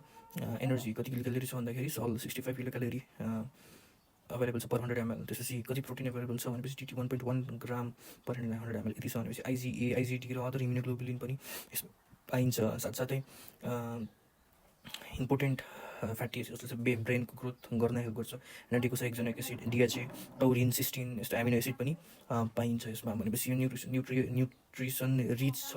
त्यसपछि अर्को चाहिँ इट इज इजिली डाइजेस्टेड होइन, it is easily digested by the normal and by the mature and the premature baby भनेपछि अब अर्को चाहिँ it will prevent the malnutrition, ठिक छ, त्यो थाहा छ। अब अर्को चाहिँ ओबेसिटी होइन, अर्को चाहिँ obesity, it decrease the child obesity and the predisposing diabetes mellitus etcetera. अनि अर्को भनेको न्युट्रिसनल के अरे अर्को भनेपछि it will prevent childhood hypoglycaemia and hypomagnesaemia होइन, प्रिभेन्ट्स न्युनेटल हाइपोग्लाइसेमिया र हाइपोम्याग्नेसिमिया र it increases the IQ because it contains the fatty acid which helps in myelination है त, fatty acid which help in myelination. अब docosahexaenoic acid भयो, त्यसपछि advantage for mother. Advantage for mother भनेको PI भनेर सोच्दै हुन्छ, अथवा यसो सम्झिँदा हुन्छ कि बेबी सक होइन, बेबीले सक गरिसकेपछि चाहिँ अक्सिटोसिन रिलिज हुन्छ, अक्सिटोसिनले युटेराइनलाई कन्ट्राक्सन गर्न हेल्प गर्छ र पिपिएसलाई प्रिभेन्ट गर्न हेल्प गर्छ। So it prevention of postpartum haemorrhage. र अर्को यसको युज भनेको it helps in delaying the pregnancy. अनि यस्तै यसको युज हुन्छ पिआई होइन। आई भनेपछि it also reduces the insulin of the diabetic mother र boost the immune system. It also reduces the insulin of the diabetic mother र boost the immune system. भनेपछि breast feeding होइन, breast BREAST breast feeding. यसमा चाहिँ exclusive breast feeding भनेको के हो, 0 to 6 मन्थसम्म हुनेलाई एक्सक्लुसिभ ब्रेस्ट फिडिङ भनेर भनिन्छ। एक्सक्लुसिभ ब्रेस्ट फिडिङ रिकमेन्डेसन है, ब्रेस्ट फिडिङको रिकमेन्डेसन चाहिँ 0 देखि 2 इयर्ससम्मको लागि गरिन्छ। अनि as soon as the baby born do breast feeding होइन। अनि as soon as the baby born give BCG vaccination, as soon as the baby born give vitamin K, 50,000 international unit at birth लिने intramuscularly, 50,000 दिन international unit होइन, जसले चाहिँ haemorrhagic disease of न्युबर्नलाई prevent गर्छ। So breast feeding हुने बित्तिकै पानी दिन्छ कि कजमेल दिन्छ कि हरिन्छ कि पनि दिँदैन, के दिन्छ, दुध दिन्छ, ब्रेस्ट मिल्क दिन्छ होइन। अनि भ्याक्सिन, ओरल पोलियो भ्याक्सिन दिन सक्छ, मेडिकेसन ORS पनि दिन सक्छ र भिटामिन B पनि दिन सक्छ। यति दिँदाखेरि पनि यसलाई एक्सक्लुसिभ ब्रेस्ट फिडिङ नै भन्न सकिन्छ, एक्सक्लुसिभ ब्रेस्ट फिडिङ नै भन्न सकिन्छ। भिटामिन B दिए पनि, ORS दिए पनि, अथवा भ्याक्सिनमा चाहिँ ओरल पोलियो भ्याक्सिन दिए पनि, ओरल पोलियो भ्याक्सिन, रोटाभाइरस भ्याक्सिन दिए पनि। र ब्रेस्ट फिडिङको एनर्जी कन्टेन्ट भनेको 65 किलो क्यालोरी पर 100 ml हुन्छ। यो भनेको सल हो भनेपछि 65 किलो क्यालोरी पर 100 ml हुन्छ। र यो भनेको प्रोटिन र TDH चाहिँ 1.1 ग्राम पर 100 ml होइन। र आइजिजी मोस्ट एबन्डेन्ट इन ब्रेस्ट मिल्क भनेको IgA अनि D अनि अदर। अनि IG मोस्ट एबन्डेन्ट इन कोलेस्ट्रम भने पनि IgA, IgD र अदर। र कोलेस्ट्रम भनेको फर्स्ट मिल्कको, र अथवा यसलाई के पनि भनिन्छ, यसलाई बेस्टिङ पनि भनिन्छ, बेस्टी भनिन्छ। कोलेस्ट्रम भनेको मिल्कको बेस्टी अथवा बेबीको बेस्टी हो, बेस्टिङ होइन, BESTING बेस्टिङ भनेर पनि भनिन्छ। It is the first milk. The milk in first 3 days भनेको त्यसलाई कोलेस्ट्रम भनेर भनिन्छ, which is rich in protein होइन, it is rich in protein. कुन प्रोटिन त भन्दाखेरि इम्युनोग्लोबुलिन होइन। र ब्रेस्ट फिडिङमा के चाहिँ फ्याटी एसिड हुन्छ, DHA हुन्छ, डिकोसाइक्जेनिक एसिड हुन्छ। र यसले चाहिँ ब्रेनलाई डेभलप गर्न हेल्प गर्छ, ब्रेन डेभलपमेन्टलाई हेल्प गर्छ, एक्जन्सको माइलिनेसन गर्न हेल्प गर्छ। र एमिनो एसिड जुन चाहिँ ब्रेस्ट मिल्कमा हुन्छ जसले चाहिँ ब्रेन डेभलपमेन्ट गर्छ, त्यो भनेको चाहिँ टौरिन हो है। टौरिनले पनि त्यो भनेको एमिनो एसिड हो जुन चाहिँ मिल्कमा हुन्छ, जसले चाहिँ ब्रेन डेभलपमेन्ट गर्छ। अर्को चाहिँ सिस्टिन पनि है, सिस्टिन पनि इसेन्सियल एमिनो एसिड हो। अब ब्रेस्ट फिडिङको इनिसिएसन भनेपछि यदि नर्मल भेजिनल डेलिभरी छ भनेपछि ब्रेस्ट फिडिङ चाहिँ एज सुन एज पोसिबल गर्न सकिन्छ, लेस्टर बनाएर गर्न सकिन्छ, अथवा एट द डेलिभरी टेबल होइन, एट द डेलिभरी टेबल गर्न सकिन्छ। चाहिँ बेस्ट एन्सर हुन्छ एट द डेलिभरी टेबल होइन। अनि आफ्टर सिजरियन सेक्सन भनेको छ भनेपछि एज सुन एज पोसिबल अथवा विदिन लेस देन 4 आवर्स चाहिँ गरिसक्नुपर्छ है, लेस देन 4 आवर्स चाहिँ गरिसक्नुपर्छ। अब ब्रेस्ट फिडिङमा ब्रेस्ट मिल्क भर्सेस काउ मिल्कलाई कम्पेयर गर्दाखेरि ब्रेस्ट मिल्क र काउ मिल्कमा जुन आइरन छ, ब्रेस्ट मिल्कमा आइरनको क्वान्टिटी पनि हाई हुन्छ, त्यसको बायो एभाइलेबिलिटी पनि हाई हुन्छ होइन। किनकि यसमा भिटामिन सी र यसमा क्याल्सियम जसले चाहिँ आइरनको बायो एभाइलेबिलिटीलाई घटाइदिन्छ, त्यो चाहिँ कम हुन्छ यो मिल्कमा। तर क्याल्सियम चाहिँ मिल्कमा कम हुन्छ, तर बायो एभाइलेबिलिटी चाहिँ हाई हुन्छ क्याल्सियमको। मिल्कमा चाहिँ मिल्कमा चाहिँ क्वान्टिटी कम हुन्छ, तर बायो एभाइलेबिलिटी चाहिँ हाई हुन्छ इन द ब्रेस्ट मिल्क। र अब ब्रेस्ट मिल्कमा हायर क्वान्टिटी अफ के हुन्छ, कार्बोहाइड्रेट यानि कि ल्याक्टोज हुन्छ, तर बाँकी प्रोटिन फ्याट्सहरू चाहिँ काउ मिल्कमा हुन्छ। प्रोटिन फ्याट एनर्जी चाहिँ काउ मिल्कमा हुन्छ। अर्को चाहिँ आइरन हाई हुन्छ होइन, र calcium is to phosphorus ratio पनि हाई हुन्छ, त्यो चाहिँ केमा हाई हुन्छ, ब्रेस्ट मिल्कमा हाई हुन्छ। त्यही भएर चाहिँ क्याल्सियमको बायो एभाइलेबिलिटी इन्क्रिज हुने हो, त्यही भएर चाहिँ क्याल्सियमको बायो एभाइलेबिलिटी धेरै भएको, क्याल्सियम टु फोस्फोरस। अनि भिटामिन ए र भिटामिन सी धेरै हुन्छ। र अघि के भनेको थियो, भिटामिन सी कम हुन्छ भनेको यार होइन, भिटामिन सी कम भने भिटामिन सी धेरै हुन्छ, भिटामिन सी धेरै हुन्छ। तर मिल्कमा चाहिँ भिटामिन सी डेफिसियन्ट हुन्छ, तर ब्रेस्ट मिल्कमा भिटामिन सी हुन्छ, अनि ब्रेस्ट मिल्कमा चाहिँ भिटामिन डी डेफिसियन्ट हुन्छ है त। अनि काउज भनेको एनर्जी, प्रोटिन र फ्याट, साथसाथै क्याल्सियम र फोस्फोरस पनि धेरै हुन्छ। र कोलेस्ट्रोल भनेको के हो? फर्स्ट 3 डेजमा प्रड्युस भएको मिल्क, जसलाई हामी बिस्टिङ पनि भन्छौँ, जुन चाहिँ प्रोटिनमा रिच हुन्छ, आइजिएमा रिच हुन्छ, त्यो भनेको चाहिँ कोलेस्ट्रोल। म्याच्योर मिल्क भनेको चाहिँ कम्प्लिट डाइट फर 2 हप्तामा प्रड्युस हुनेलाई चाहिँ हामी म्याच्योर भन्छौँ, complete diet for child after 12 to 14 days of child. Transitional milk भनेको from cholesterol to mature milk transitional milk भन्छ। अनि 4 मिल्क, हिन्ड मिल्क भनेको के हो? 4 मिल्क भनेको first milk more watery and that quenches the thirst होइन। र hind milk subsequent milk more fatty, provides energy and satisfies the satiety होइन। त्यो भनेको हिन्ड मिल्क हो। फर्स्ट 4 मिल्क भनेको फर्स्ट मिल्क, हिन्ड मिल्क भनेको पछि भनेको 4 भनेको फर्स्ट मिल्क, जसले चाहिँ क्वेन्च थर्स्ट गर्छ र अर्कोले चाहिँ सेटिस्फाइज द सेटाइटी। अनि फिड्स भनेको 2 hourly हामीले फिड गर्नुपर्छ विथ बर्पिङ, यानि कि डकार चाहिँ at least 6 to 8 times per day होइन। 2 hour at least 6 to 8 times per day Surf परेर 2 hourly दिनुपर्छ विथ बर्पिङ होइन, with बर्पिङ at least 6 to 8 times per day दिनुपर्छ है। अब यो प्रोटिन भनेको low quantity but best quality available हुन्छ, रिच इन सिस्टिन र टौरिन होइन। This are conditionally essential amino acid, अनि since cystine and taurine are required in special age group only for premature children, cystine is required. अब यसलाई चाहिँ कसरी पढाएको थिएँ भन्दाखेरि मैले यस्तरी पढाएको थिएँ क्या अथवा होइन, के अरे यस्तरी पढाएको थिएँ क्या, टौरिन र सिस्टिन। टौरिनले हेर्छ नि त एक्जोनल ग्रोथ होइन, ब्रेन डेभलपमेन्ट, माइलिनेसन। त्यसपछि सिस्टिनले चाहिँ it helps in the body development. Cystine र टौरिन भनेको इसेन्सियल एमिनो एसिड र रिच इन इम्युनोग्लोबिन आइजिए र फ्याट्स होइन, आइजिए। अर्को भनेको चाहिँ यसमा फ्याट्सहरू पनि हुन्छ, कुन फ्याट्स हुन्छ? पोलिअन्सैचुरेटेड फ्याटी एसिड हुन्छ, अल्फा लिनोलेनिक एसिड हुन्छ, लिनोलिक एसिड हुन्छ, अनि त्यसपछि एराकियोडिनिक एसिड हुन्छ। सबैले चाहिँ माइलिनेसन गर्न हेल्प गर्छ। विशेष गरी चाहिँ के हुन्छ फ्याटमा चाहिँ? डेकोसाहेक्सोनिक एसिड हुन्छ, यसमा के हुन्छ? अरू हुन्छ पोलिअन्सैचुरेटेड फ्याटी एसिड होइन, अरू त्यसमा के हुन्छ होइन, पोलिअन्सैचुरेटेड फ्याटी एसिड हुन्छ, जसलाई चाहिँ अल्फा लिनोलेनिक अथवा लिनोलिक एसिड होइन, अल्फा लिनोलेनिक अथवा लिनोलिक एसिड भनेर भनिन्छ, अथवा एराकियोडोनिक एसिड भनेर भनिन्छ, अथवा एराकियोडोनिक एसिड भनेर भनिन्छ, एराकियोडोनिक एसिड भनेर भनिन्छ, अथवा छैन यसमा। त्यसपछि this human milk helps in the brain growth, myelination र ब्रेन डेभलपमेन्ट होइन, दुइटै हेल्प गर्छ। कार्बोहाइड्रेट भनेपछि it is rich in lactose, अनि ल्याक्टोज भनेपछि it is also useful in the brain function, अनि also it is rich in bacilli in body होइन, जस्तै कि ल्याक्टोब्यासिलस बिफिडस, ल्याक्टो भनेको मिल्क, ब्यासिलस भनेको ब्यासिलाई होइन, बिफिडस भनेको दुईवटा ठाउँमा पाइन्छ भनेर भन्यो, बिफिडस होइन। एन्टी इन्फेक्टिभ र ब्यासिलाई याद राख्नु। Vitamins and mineral, maximum amount of vitamin C र भिटामिन सी होइन, भिटामिन सी र maximum bioavailability of iron and calcium होइन, of iron due to low calcium and increase vitamin C. भनेपछि vitamin सीले चाहिँ बायोअभाइलेबिलिटी बढाइदिन्छ होइन, अघि नसाइड मिस्टेक भनेको थियो, भिटामिन सीले चाहिँ बायोअभाइलेबिलिटी बढाइदिन्छ, भिटामिन अघि नभनेर बढाइदिन्छ भनेर है त। ल यो भनेको बेबी फ्रेन्डली हस्पिटल इनिसिएटिभ जुन चाहिँ युनिसेफले स्टार्ट गरेको थियो, र यो चाहिँ पिटी सरले बनाएको पोस्टर यानि कि 1991 AD स्टार्ट भएको थियो। अनि पोलिसी हुनु पऱ्यो, ब्रेस्ट फिडिङ पोलिसी हुनु पऱ्यो, रिटर्न ब्रेस्ट फिडिङ पोलिसी हुनु पऱ्यो, that should be communicated to the health workers. त्यसपछि स्टाफको स्किललाई स्ट्रेन्थेन गर्नु पऱ्यो टु इम्प्लिमेन्ट द पोलिसी। अनि त्यसपछि this will teach the importance of breast feeding होइन, this will inform all pregnant women about importance of breast feeding. अनि this will teach how to initiate, यहाँबाट how र इनिसिएटबाट चाहिँ याद गर्ने हो। अनि this will show mother how to breast feed, this will show mother how to breast feed होइन, देखाउने हाउ टु ब्रेस्ट फिड होइन, से देम द इम्पोर्टेन्स होइन, इन्फर्म अल प्रेग्नेन्ट वुमेन। त्यसपछि help in initiating the breast feed, show them how to breast feed, help in how to initiate the breast feeding. त्यसपछि no any drink other than breast milk भनेर चाहिँ, no food or drink other than breast milk होइन, no any food or drink. अनि त्यसपछि should practise the rooming method होइन, rooming habit. त्यसपछि अर्को भनेको चाहिँ अनि डिमान्ड र no any teats or pacifier र ब्रेस्ट फिडिङ सपोर्ट ग्रुप हुनुपर्छ। र यो 10वटा चाहिँ स्टेप हो ब्रेस्ट बेबी फ्रेन्डली हस्पिटल इनिसिएटिभमा। सो अब चाहिँ हामी एक्चुली यो हेरौँ, which is the best indicator for development of a nation as per WHO, अथवा which is the best indicator for development of nation.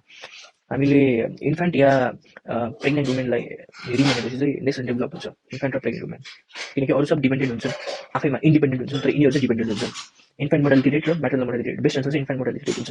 So best indicator for the development of a nation is infant mortality rate, best indicator for the development of a nation is infant mortality rate. एउटा MCQ हो। अर्को MCQ which is the standard indicator or overall indicator, standard indicator अथवा overall indicator पनि infant mortality rate हो, infant mortality rate हो। अनि अर्को MCQ is the best indicator for health status of a community, which is the best indicator for health status of community, health status of community भनेको health status of कम्युनिटीको पनि infant mortality rate हो होइन। Best indicator for health status of a community, best indicator for development of a country होइन, सबै infant mortality rate हो। र अर्कोतिर आऊ यतातिर, it is the single best indicator of socio economic development of a country infant mortality rate, but UNICEF considers under 5 mortality rate as the best indicator of socio economic development of the country. तर as per UNICEF भनेर आयो भनेपछि under 5 mortality rate भनेर answer गर्नु। UNICEF आयो भनेपछि जे पनि अन्डर 5 मोर्टालिटी रेट नै हुन्छ। IMR infant mortality rate is the most important indicator of the health status of the community, the health status of the community, of the community health status of the community. The level of living of people in general is given by infant mortality rate. Level of people living भनेर भनेको नि socioeconomic त largest single age category of mortality is given by infant mortality. Single age category हैन, let's say 1 year single age category, largest single age category of mortality is given by infant mortality rate. अर्को भनेको perinatal mortality rate हुन्छ, the best indicator of health care facilities and services, health care facility. अब hospital राम्रोसँग काम गरेको छ कि छैन, म कुन चाहिँ हस्पिटलमा पठाउँछु केमा डिपेन्ड गर्छ भन्दाखेरि मम्मीले कतिको राम्रो केयर गर्छ, बच्चाले राम्रो कतिको राम्रो केयर गर्छ। पेरिनेटल मोर्टालिटी रेटले दुटैलाई इन्कर्पोरेट गर्छ, मम्मीलाई र बच्चालाई। So perinatal mortality rate is the best indicator for the health care facility अथवा service. Best indicator for the development of a nation as per United Nation, and as per United Nation or UNICEF भनेर आयो भनेपछि it is under 5 mortality rate, under 5 mortality rate. Best indicator for quality of delivery service भनेको maternal mortality ratio, maternal mortality ratio, quality of डेलिभरीको बारेमा आएपछि maternal mortality ratio. Child survival rate कसरी निकाल्छ भन्दाखेरि 100 माइनस अन्डर 5 मोर्टालिटी रेट होइन, mortality rate divide by 10 यसरी निकाल्ने के 100 कि 1000 हो, sorry 1000 minus under 5 mortality rate divide by 10 यसरी निकाल्ने, सक्यो। नेसनल इम्युनाइजेसन शेड्युलमा यदि क्वेसन आयो भने how many antigens are there in the national immunisation schedule, there are 13 antigens होइन, देयर आर 13 एन्टिजेन्स। पहिलाको 11 एन्टिजेन थियो र अहिले रोटाभाइरल भ्याक्सिन र टाइफोइड कन्जुगेट भ्याक्सिन एड भएको छ। So there are 13 antigen in national immunisation schedule. अनि त्यो भ्याक्सिनहरूको नाम भन्न सक्छु यतिको विदाउट निमोनिकसँग त बिडी, ओपी, मिस्टर जेई-टिडी अनि रोटाभाइरल भ्याक्सिन र के अरे टाइफोइड कन्जुगेट भ्याक्सिन थपेको छ है त।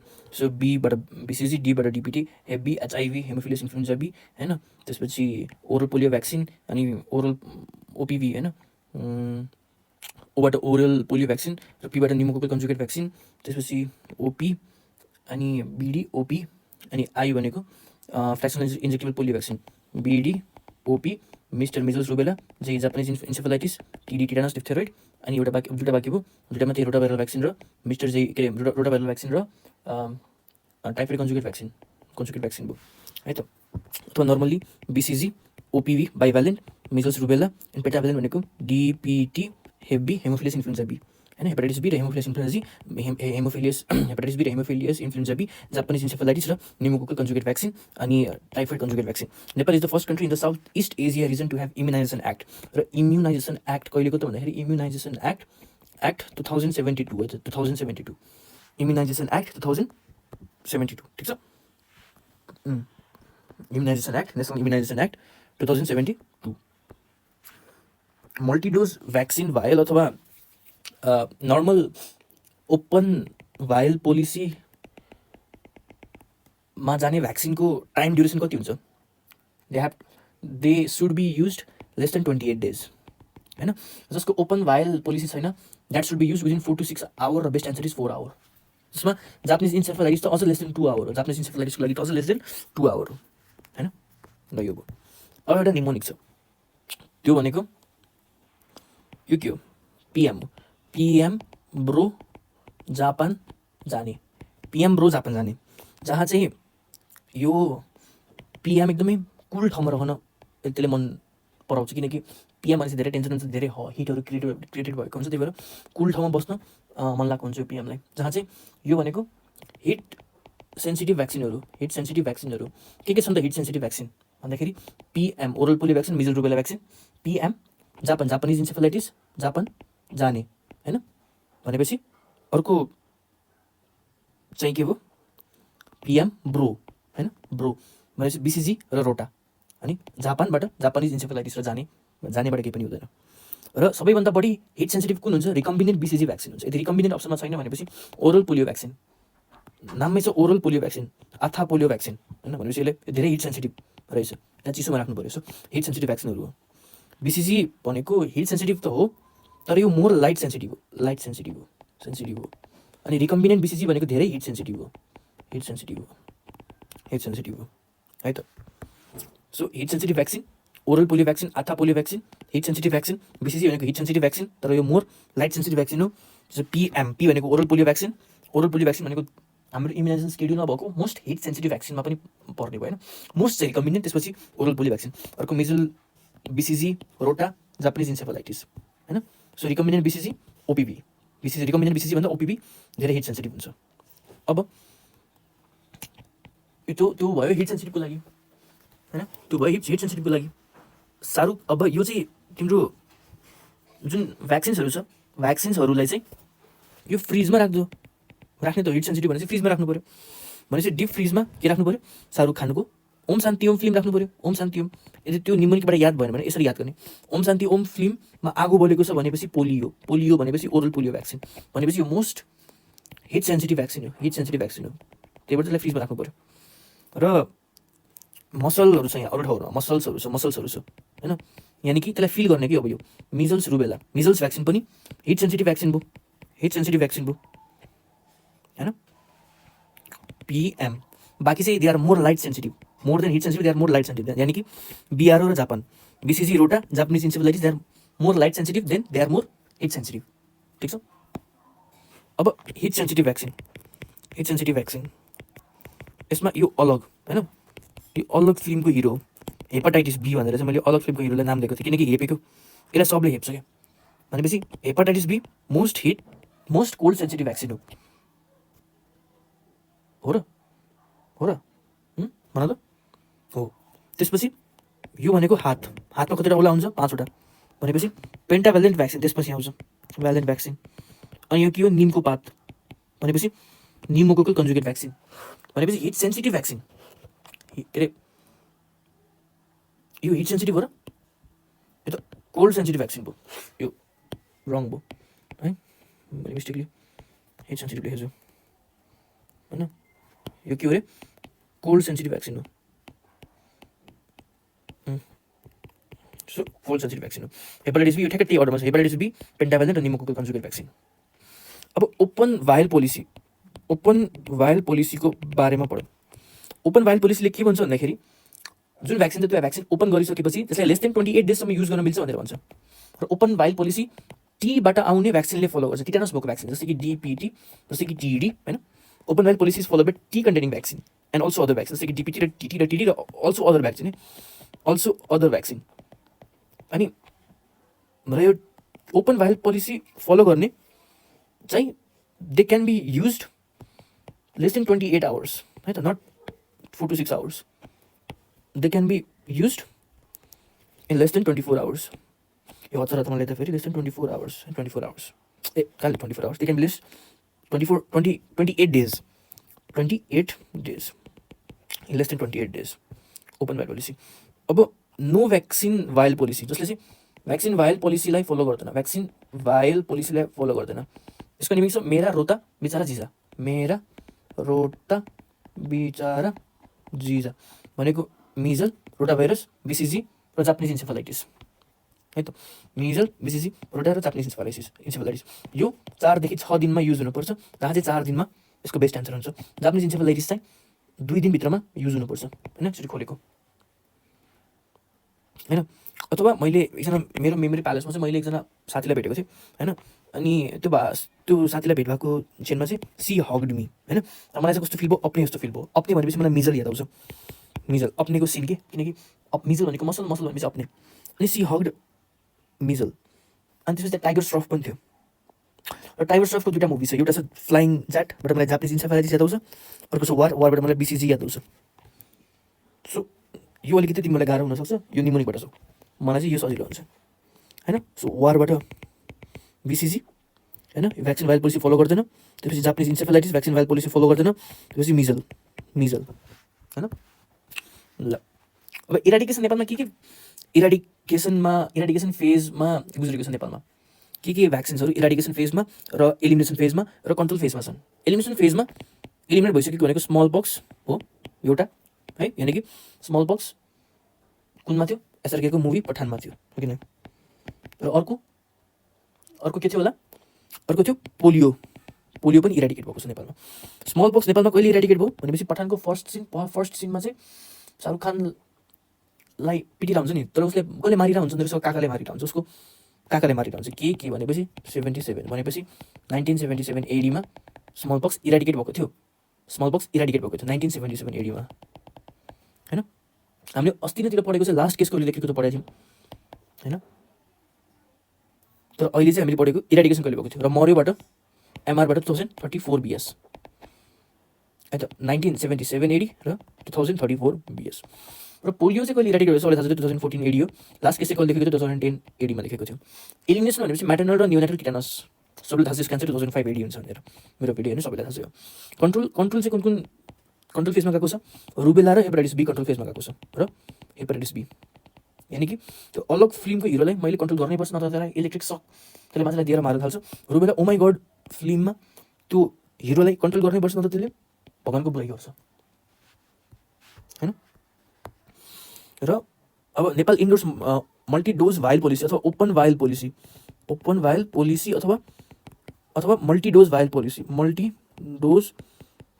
पोलिसी हैन।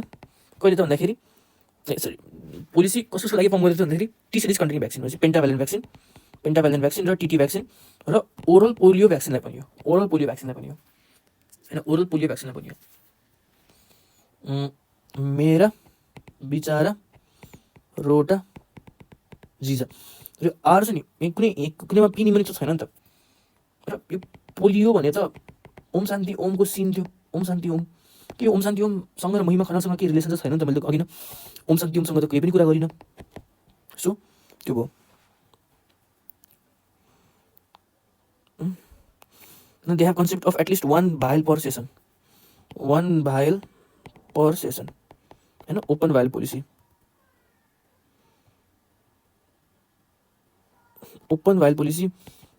पोलिसी फलो नगर्ने भनेको चाहिँ नन मल्टी डोज भ्याक्सिन भाइल हो। जसले ओपन डोज पोलिसी फलो गर्दैन र त्यसमा को पर्छ मेरा बिचारा रोताजी छ। BCG measles rubella Japanese encephalitis कोभिड-19 पनि हो हैन। Less than 6 hour best answer is 4 hour हैन। Rubella multi dose vial policy allows should be used in 28 days अथवा यो बिर्स्यो भने पनि KNIFE नाइफ सम्झिले 2 र 28 भित्र अफ विङ स्टेसन नाइफले खाएको केले खाएको रे नाइफले खाएको हैन। So multi dose vial policy allows use within 28 days हैन। नर्मली 3 डेज अनि वैशाख मन्थ इज खोप महिना हैन। र भ्याक्सिन वेस्टेज रेट BCG को लागि धेरै छ र indicative wastage rate for BCG कति हो 50%। हैन। Baishakh month is celebrated as immunisation month अथवा खोप महिना। अनि यो मैले पढिसकेको कुरा छ हैन। स्मल पक्स इराडिकेट भएको थियो 2024 BS अथवा 1977 MR र काका। अनि म्याटर्नल र न्यूनेटल टिटानस एलिमिनेट भएको थियो 2005 मा। लास्ट केस अफ पोलियो 2010 मा लेखेको थियो। नेपाललाई पोलियो फ्री भन्यो 2014 मा। नेपाल भनेको पहिलो देश हो जहाँ उसले जेई भ्याक्सिन रुटिन इम्युनाइजेसन शेड्युलमा निकालेको थियो। Nepal is the first country in the world to release JE vaccine in the routine immunisation. अनि 2018 मा नेपालले रुबेला र कन्जेनिटल रुबेला कन्ट्रोल पाएको थियो भनेपछि control over oh my god film जब इन्ट्रान्स दिएको थियो जब इन्ट्रान्स दिन गएको थिएँ म भनेपछि 2018 तिर मैले कन्ट्रोल गरेको थिएँ यो rubella control of rubella and congenital rubella syndrome. Nepal was certified of having achieved hepatitis B control पनि। National immunisation programme has been expanded to all over 75 district. कहिले त डिस्ट्रिक्ट भन्दाखेरि हैन रेल थियो भनेपछि 45 भने कि 2045 हो कि 1945 हो हैन। एन्सर यसका 2045 BS हुन्छ हैन। र यो चाहिँ अब फु गर्दैछ नि कि 1988 हैन। फु गर्दैछ र यहाँ यसरी रेल थियो हैन। अर्को भनेपछि यो र यो आफै याद राख्ने भनेको इनएक्टिभेटेड पोलियो भ्याक्सिनलाई नेपाल इम्युनाइजेसन शेड्युलमा कहिले हालेको थियो 2014 मा हालेको थियो। फ्याक्सनल इन्जेक्टेबल पोलियो भ्याक्सिन 2018 मा हालेको थियो। निमोकोकल कन्जुगेट भ्याक्सिन 2015 मा हालेको थियो। यो छ हैन। अब रोटा भाइरसलाई बाइभ्यालेन्टदेखि मल्टिभ्यालेन्ट कहिले स्विच गर्यो यो सोच एउटा। रोटा भनेको ओम शान्ति ओम हैन। सो बाइभ्यालेन्टदेखि मल्टिभ्यालेन्ट कहिले स्विच भएको थियो भन्दाखेरि KMM के यो भनेको KMM हो। KMM बैशाखी टिका आउनुभएको थियो भनेपछि के भनेको 7, एम भनेको 73, 2073 BES वैशाखमा अथवा 2016 AD मा। फ्याक्सनल के अरे switch to bivalent polio vaccine from trivalent oral polio vaccine 2073 वैशाखमा भएको थियो, चाहिँ अप्रिलमा 2016 होइन 2016 अप्रिलमा भएको थियो, 2016 अप्रिलमा होइन। त्यसपछि अर्को भनेको फ्याक्सनल इन्जेक्टेबल पोलियो भ्याक्सिनलाई कहिले हालेको थियो? फ्याक्सनल इन्जेक्टेबल पोलियो भ्याक्सिनलाई 2018 मा। तिम्रो रोटाभाइरल भ्याक्सिनलाई कहिले हालेको थियो? रोटा भनेको रट्टा मार, सो रट्टा मार्ने बेला चाहिँ श्रावण होइन, यतातिर श्रावण र उतातिर चाहिँ काली होइन, काली भनेपछि 75। सो 2075 श्रावणमा चाहिँ रोटाभाइरल भ्याक्सिन आएको थियो, रोटाभाइरल भ्याक्सिन 2075 श्रावणमा होइन। यो भनेपछि काले भनेपछि 75 र यो भनेको हातमा मेहेन्दी लगाएको छ श्रावण होइन। र BCG कभर 2016 र 2022 अनुसार BCG कभरेज 2016 मा 95% थियो, 2022 मा के रहेछ 98% र 95% भयो 2022 मा। त्यसपछि मिजल्सको कति थियो भन्दाखेरि 2016 मा कति थियो, 2022 मा कति भयो? 2016 मा 90% थियो भने 2022 मा 89% भयो। पेन्टाभाइलेन्ट भ्याक्सिनको चाहिँ 2016 मा थाहा छैन, तर 2022 मा 89% भयो, 2016 मा थाहा छैन, 2022 मा 89। मिजल 90, 89, 95 के अरे 98, 95, 90, 89, 89। फुल्ली भ्याक्सिनेटेडको कन्सेप्ट हो। फुल्ली भ्याक्सिनेसनको कन्सेप्ट भनेको ओरल भनेको BCG होइन, मिजल्स रुबेला एउटा डोज होइन, ओरल पोलियो भ्याक्सिन एउटा डोज, पेन्टाभाइलेन्ट भ्याक्सिन एउटा डोज। यो पाउनु भनेको बेसिक भ्याक्सिन एन्टिजेनबाट बेसिक फुल्ली भ्याक्सिनेसन हुनु हो। 1 dose of BCG, 3 dose of polio, 3 dose नै हो पोलियोको, ओरल पोलियो भ्याक्सिनको, 3 डोज अफ DPT र 1 डोज अफ मिजल होइन, 1 डोज अफ मिजल। सो BCGको एउटा डोज, त्यसपछि ओरल पोलियो भ्याक्सिनको 3टा डोज, पेन्टाभाइलेन्ट भ्याक्सिनको 3टा डोज, अनि त्यसपछि मिजल्स रुबेलाको 2टा डोज, के मिजल्स रुबेलाको एउटा डोज होइन। कति स्याम्पल चिल्ड्रेन इम्युनाइजेसनमा कति एजलाई कन्सिडर गरिन्छ? स्याम्पल चिल्ड्रेन कतिदेखि थियो? 12 देखि 23 हो। 0 होइन, 0 देखि 23 होइन, 12 देखि 23 हो, 12 देखि 23 मन्थको है। सो फुल इम्युनाइजेसन भनेको अन्डर 1 इयर एज होइन, यो चाहिँ कति लिन्छ 1 इयर एजलाई होइन। फुल इम्युनाइजेसन भनेको refers to a state where under 1 year age receives BCG 1 dose, DPT HepB HIV 3 dose, OPV 3 dose, measles rubella 1 dose भनेपछि अन्डर 1 इयर एज हो, अन्डर 1 इयर एज है। अब भ्याक्सिन प्रिभेन्टेबल डिजिज सर्भिलेन्स, जसमा चाहिँ हामीले acute फ्ल्यासिड प्यारालाइसिसको बारेमा सर्भिलेन्सको बारेमा पढ्छौँ, एक्युट फ्ल्यासिड प्यारालाइसिसको सर्भिलेन्सको बारेमा पढ्छौँ। The two main indicators for acute facet paralysis surveillance भनेको नन पोलियो र non polio acute flaccid paralysis rate. त्यो चाहिँ कति हुनुपर्छ? एटलिस्ट 2 हुनुपर्छ, एटलिस्ट 2 होइन, at least 2। It should be less than 2 कि equal to 2 कि more than 2? It should be at least 2 per 10,000, more than and equal to 2 हुनुपर्छ। Non polio acute flaccid paralysis rate. र अर्को भनेको स्टुल कलेक्सन रेट हुन्छ, stool collection rate हुन्छ, stool collection rate. त्यो चाहिँ एक्युट फ्ल्यासिड प्यारालाइसिस छ कि छैन भनेर थाहा पाउनुको लागि यो भनेको मोर देन 2 जनालाई स्लाइड आयो तर तिनीहरू नेगेटिभ हो भनेर भनेको हैन। अझै बुझिन्छ। मिजल्स रुबेला सर्भिलेन्सको कार्डिनल इन्डिकेटर भनेको non measle non rubella rate हो हैन, which will be at least 2 per 1 lakh population,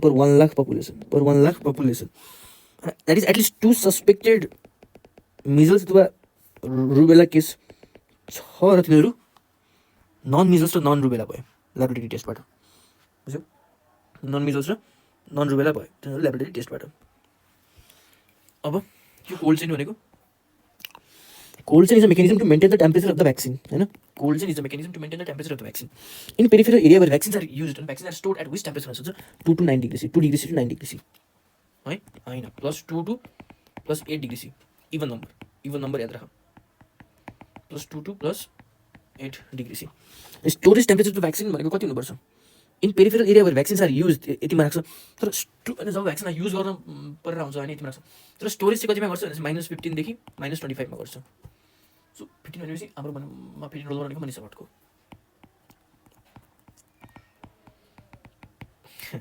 so storage temperature भनेको -15°Cदेखि -25°C छ र इन पेरिफेरल एरिया भएर भ्याक्सिन्स आर युज +2 देखि +8°C हुन्छ। रिभर्स कोल्ड चेन भनेको के लागि गर्छ, स्टुल होइन एएफपी सर्भिलेन्सहरूमा जस्तै कि स्टुल स्याम्पल ल्याइन्छ, त्यो स्टुल स्याम्पल चाहिँ त्यो ठाउँदेखि ल्याबमा पुऱ्याइन्छ, त्यसले भन्छ रिभर्स कोल्ड चेन। र यसको लागि टेम्परेचर पनि +2 देखि +8 हो। वार्म चेन भनेको न्युबोर्न टेम्परेचर मेन्टेनेन्स, वार्म चेन भन्ने पनि हुन्छ, warm chain.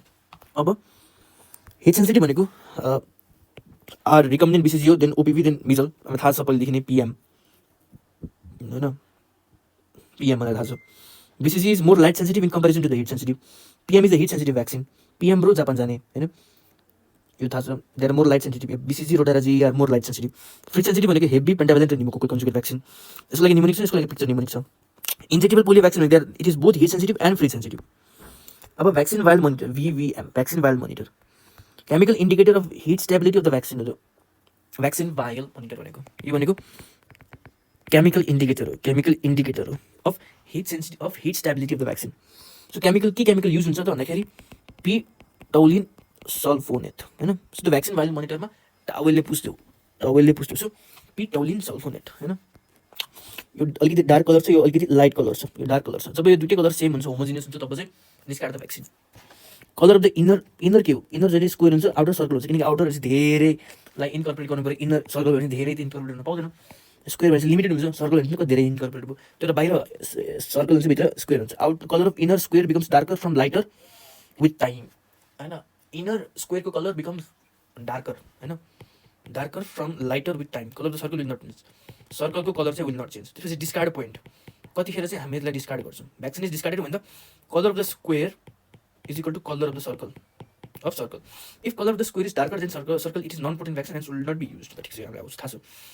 Importance of location of vaccine vial monitor, vaccine vial monitor तिम्रो कहाँ हुनसक्छ, इज अन द लेभल, यहाँ हुनसक्छ भनेपछि vaccine can be reuse after opening. तर यदि भ्याक्सिन भाइल मोनिटर यहाँ छ र यहाँ तल छ भनेपछि it can not be use, is on the neck or is on the cap of the vial, neck अथवा cap, then the vaccine can not be reused. Shake test कसलाई गरिन्छ, जुन चाहिँ फ्रिज ड्राइड भ्याक्सिन छन् त्यसलाई गरिन्छ। जब यसमा एलम हालिन्छ, एल्युमिनियम हाइड्रोक्साइड एज अ एलमको काम भनेको के हो, इम्युनिटीलाई बुस्ट गर्ने हो। त्यो भ्याक्सिनमा पनि अझै इम्युनिटीलाई बुस्ट गर्छ, भ्याक्सिनको इम्युनिटीलाई बुस्ट गर्ने हो। Shake test is use to identify the unprecipitated vaccine done for all freeze sensitive vaccine, जस्तै कि Hib, PCV, DPT, freeze sensitive vaccine होइन, यिनीहरू फ्रिज सेन्सिटिभ भ्याक्सिनको लागि गरिन्छ। ठिक छ, फ्रिज सेन्सिटिभलाई सेक भनेपछि सेक गर्दा तातो हुन्छ भनेपछि तातो हुन्छ। अब तातो कुरा चाहिँ के हुने भयो, फ्रिज सेन्सिटिभ हुने भयो, फ्रिज सेन्सिटिभ भ्याक्सिन होइन। जस्तै कि हेबी, पिसिभी, डिपिटी, जस्तै कि तिम्रो hepatitis B, pneumococcal conjugate vaccine र diphtheria, pertussis, tetanus, pentavalent vaccine and all tetanus toxic containing vaccine, all DPT contains vaccines contains an immuno boosting adjuvant भनेको aluminium hydroxide हो होइन, aluminium hydroxide. Upon freezing the vaccine the adjuvant precipitates and give rise to a non potent vaccine, hence it is important to ensure that the adjuvant does not precipitate. हामी के गर्छौँ, सेक गर्छौँ। While seeking, if white cloudy liquid with no sediment, then we can use it. If there is clear liquid sediment, then we have to discard it. हामीहरू सेक गर्दाखेरि तातो हुन्छ, तातो चाहिँ हिट सेन्सिटिभ हुन्छ कि कोल्ड सेन्सिटिभ हुन्छ, तातो कुरा चाहिँ कोल्ड सेन्सिटिभ हुने भयो नि त। It is use for freeze sensitive होइन, फ्रिज सेन्सिटिभ भ्याक्सिन बुझ्यौ। त्यसपछि upon freezing the vaccine the adjuvant precipitates and the give rise to a non potent vaccine होइन। अनि यदि सेक टेस्ट गर्दाखेरि with cloud liquid with no sediment then we can use that, clear liquid with sediment then we have to discard that. अनि always use a control vial होइन, vial frozen control भाइल भनेको vial frozen and that is to be discarded and thawed to normal temperature and stored and brought to normal temperature. Test भाइललाई shake गर्ने र compare with the control vial, sediment is precipitated and that's precipitated sediment is aluminium hydroxide. Open vial policy चाहिँ मेरा बिचारा रोटा जिजा होइन। All vaccine can be use till 28 days after opening except measle, rota virus, BCG, JE चाहिँ within 2 hours, COVID-19 को लागि चाहिँ 6 to 8 hours भनेर भनिन्छ, तर अझै थाहा छैन किनकि रिसर्च हुन बाँकी छ। अथवा it can be use within the same session. This vaccines are freeze dried होइन, यो सबै भ्याक्सिन्स भनेको चाहिँ फ्रिज ड्राइड हो किन हेर त, मिजल्स, रोटा भाइरस होइन, BCG, JE. Using this vaccine again poses a risk of staphylococcus contamination. Freeze dried vaccine, free dried भ्याक्सिनको निम्नलिखित छन्। पिएम ओरल पोलियो भ्याक्सिन होइन, measle rubella, PM bro BCG, rotavirus, PM bro Japanese encephalitis. भनेपछि यो सबै भनेको के हो, फ्रिज ड्राइड भ्याक्सिन भयो। यो जेनरली यिनीहरू भनेको फ्रिज ड्राइड भ्याक्सिन हुन्छ, fridge dried vaccine. use this vaccine again poses risk of staphylococcal contamination. Using this vaccine again poses risk of staphylococcal contamination. है त। अब live vaccine, live vaccine contraindicated in severe immunocompromised state अथवा pregnancy अथवा allergy. Live vaccine are contraindicated in severe immuno compromised state होइन, अथवा pregnancy अथवा allergy. 6वटा live vaccine हाम्रो नेसनल इम्युनाइजेसन स्केड्युलमा छ। यसको निम्न boy love crime types, boy love crime types यसको निम्न भनेको है त। अथवा बिसिजी लाइभ भ्याक्सिन हो, डी होइन, एफआइपिभी हो र, एफआइपिभी हेर निमोनिक सिआरआइएमई। आई भनेको के हो, एफआइपिभी जस्तो लाग्छ मलाई, होइन आई भनेको इन्फ्लुएन्जा हो, सो बी हो, डी होइन, BD, O oral polio vaccine, O oral polio vaccine हो, बिडिओ, त्यसपछि पी होइन, OP pneumococcal conjugate vaccine. Pneumococcal conjugate vaccine के हो भन्छ, न्युमोकोकल कन्जुगेट भ्याक्सिन होइन होइन। त्यसपछि fractional injectable polio vaccine, fractional injectable polio vaccine पनि होइन। त्यसपछि मिजल्स रुबेला होइन, मिजल्स रुबेला हो, किनकि सब किटानियस दिन मिल्छ, सब किटानियस दिन मिल्ने भ्याक्सिन भनेको लाइभ भ्याक्सिन हुन्छ हो। जापानिज इन्सेफेलाइटिस हो, किनकि यसलाई सब किटानियस दिन मिल्छ। मिस्टर जेई टिटानस डिप्थेरोइड के भन त, जुन क्राइम टाइप्सको टी छ, टी भनेको के थाहा छ, टाइफाइड कन्जुगेट भ्याक्सिन हो, त्यो यो पनि होइन। टाइफाइड कन्जुगेट भ्याक्सिन हो भनेपछि गर्न कति भयो, 1 2 होइन 3 4 होइन 3 4 र 5, 5वटा भयो। भनेपछि कसरी, बी हो, डी होइन, ओ हो, त्यसपछि बिडी ओ हो, पी होइन, आई पनि होइन, भनेपछि यसरी जाऊ, बी हो, डी होइन, बिडी, ओ हो, पी होइन, बिडी ओपी, एमआर र जेई हो, टिडी होइन। अनि अर्को के बाँकी भयो हामीसँग अब एउटा बाँकी भयो, टाइफाइड कन्जुगेट भ्याक्सिन हो। 6वटा लाइभ भ्याक्सिन छ हामीसँग भयो हाम्रो इम्युनाइजेसन स्केड्युलमा। बोय लभ क्राइम टाइप्स होइन, BOY boy, love CRIME crime र types, BCG oral polio vaccine र वाइबाट के आउँछ येल्लो फिभर भ्याक्सिन, एलबाट के आउँछ लाइभ भ्याक्सिन, सीबाट के आउँछ, सीबाट चिकन पक्सको लागि भ्याक्सिन, चिकन पक्सको लागि भ्याक्सिन, सिआरआइएमई। आर भनेको के हो, रोटाभाइरल भ्याक्सिन हो, रोटाभाइरल भ्याक्सिन आर भनेको हो, रोटाभाइरल भ्याक्सिन पनि हो, रोटाभाइरल भ्याक्सिन पनि हो आर भनेको। 7वटा लाइभ भ्याक्सिन भयो त, रोटाभाइरल भ्याक्सिनको लाइभ भ्याक्सिन हो होइन। त्यसपछि आर भनेको अर्को रुबेला, कि रुबेला पनि लाइभ भ्याक्सिन हो, रुबेला आर भनेको रोटा रुबेला, ओके। मिजल्स रुबेलामा आयो नि त हो, रुबेला पनि लाइभ भ्याक्सिन हो, सब किटानियस दिन्छ। त्यसपछि आई भनेको फ्र्याक्सनल इन्जेक्टेबल पोलियो भ्याक्सिन हो, होइन, आई भनेको इन्फ्लुएन्जा हो, र एम भनेको मिजल्स मम्प हो, र टी भनेको टाइफाइड कन्जुगेट भ्याक्सिन हो। यति छ है, यो इम्पोर्टेन्ट हो। यसरी स्योर हो त रोटाभाइरल भ्याक्सिन लाइभ भ्याक्सिन हो कि होइन। सो रोटाभाइरल भ्याक्सिन भनेको लाइभ भ्याक्सिन हो, साथसाथै आर भनेको रुबेला पनि लाइभ भ्याक्सिन हो है त।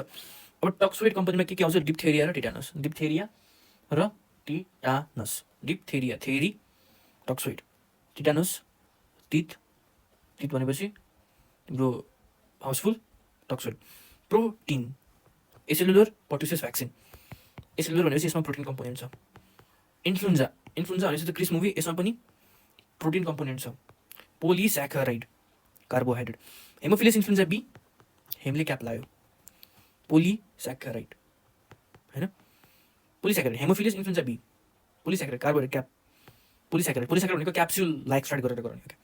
अनि अर्को कन्जुगेट भ्याक्सिनहरू सबै पोलिस्याकाराइड हो। कन्जुगेट भ्याक्सिनहरू सबै typhoid conjugate vaccine, pneumococcal conjugate vaccine यसरी। रिकम्बिनेन्ट मेनिङ्गोकोकल र ह्युमन पापुलोमा भाइरस रिकम्बिनेन्ट हो। मेनिङ्गोकोकल भनेपछि मेनिन्जेस वास विथ कल पानी भनेपछि मेनिङ्गोकोकल भनेपछि रिकम्बिनेन्ट, र ह्युमन पापुलोमा ह्युमनहरू के हुन्छ पापी हुन्छ, रिकम्बिनेन्ट। फ्रिज ड्राइड भ्याक्सिन भनेपछि त्यो त थाहा छ, बिसिजी मिजल जापानिज इन्सेफेलाइटिस भनेको पिएम ब्रो जापान जाने। BCG and measles use within 4 to 6 hours र Japanese encephalitis use within 2 hours। Vaccine constitute भनेको एडजुभेन्ट होइन, एडजुभेन्ट जहाँ चाहिँ एड भनेको इम्युन बुस्टर भनेपछि एल्युमिनियम हाइड्रोक्साइड हुन्छ। यो चाहिँ फ्रिज ड्राइड भ्याक्सिनमा हुन्छ, फ्रिज ड्राइड अथवा एलोम फ्रिज ड्राइड हुन्छ र होइन, एलोम हिट सेन्सिटिभ भ्याक्सिनमा हुन्छ होइन, एलोम फ्रिज सेन्सिटिभ भ्याक्सिनमा हुन्छ, फ्रिज सेन्सिटिभ। किनकि एलोम हाल्नको लागि सेक टेस्ट हुनु पऱ्यो, सेक टेस्ट भनेको सेक गर्दाखेरि तातो हुन्छ, तातो चाहिँ फ्रिज सेन्सिटिभ हुन्छ होइन, तातो चाहिँ फ्रिज सेन्सिटिभ हुन्छ, freeze sensitive vaccine. Pentavalent DPT pneumococcal conjugate होइन, पेन्टाभ्यालेन्टमै डिपिटी पर्छ निमोकोकल कन्जुगेट भ्याक्सिन है त। अब diluent is used for freeze dried vaccine, ठिक छ, to convert powder formulation to liquid. Example जस्तै कि मिजल भ्याक्सिन होइन, मिजल भ्याक्सिनमा डिस्टिल्ड वाटर हाल्छ, मसलमा पानी छर्केको के होइन, मसलमा पानी छर्केको अथवा तिम्रो अपने मुभीमा पानी छर्केको। BCG भ्याक्सिन वार फिल्ममा सलानी चढाएको, हिरोलाई सलानी चढाएको भनेपछि normal saline. Japanese encephalitis flying ज्याट, अनि flying ज्याटले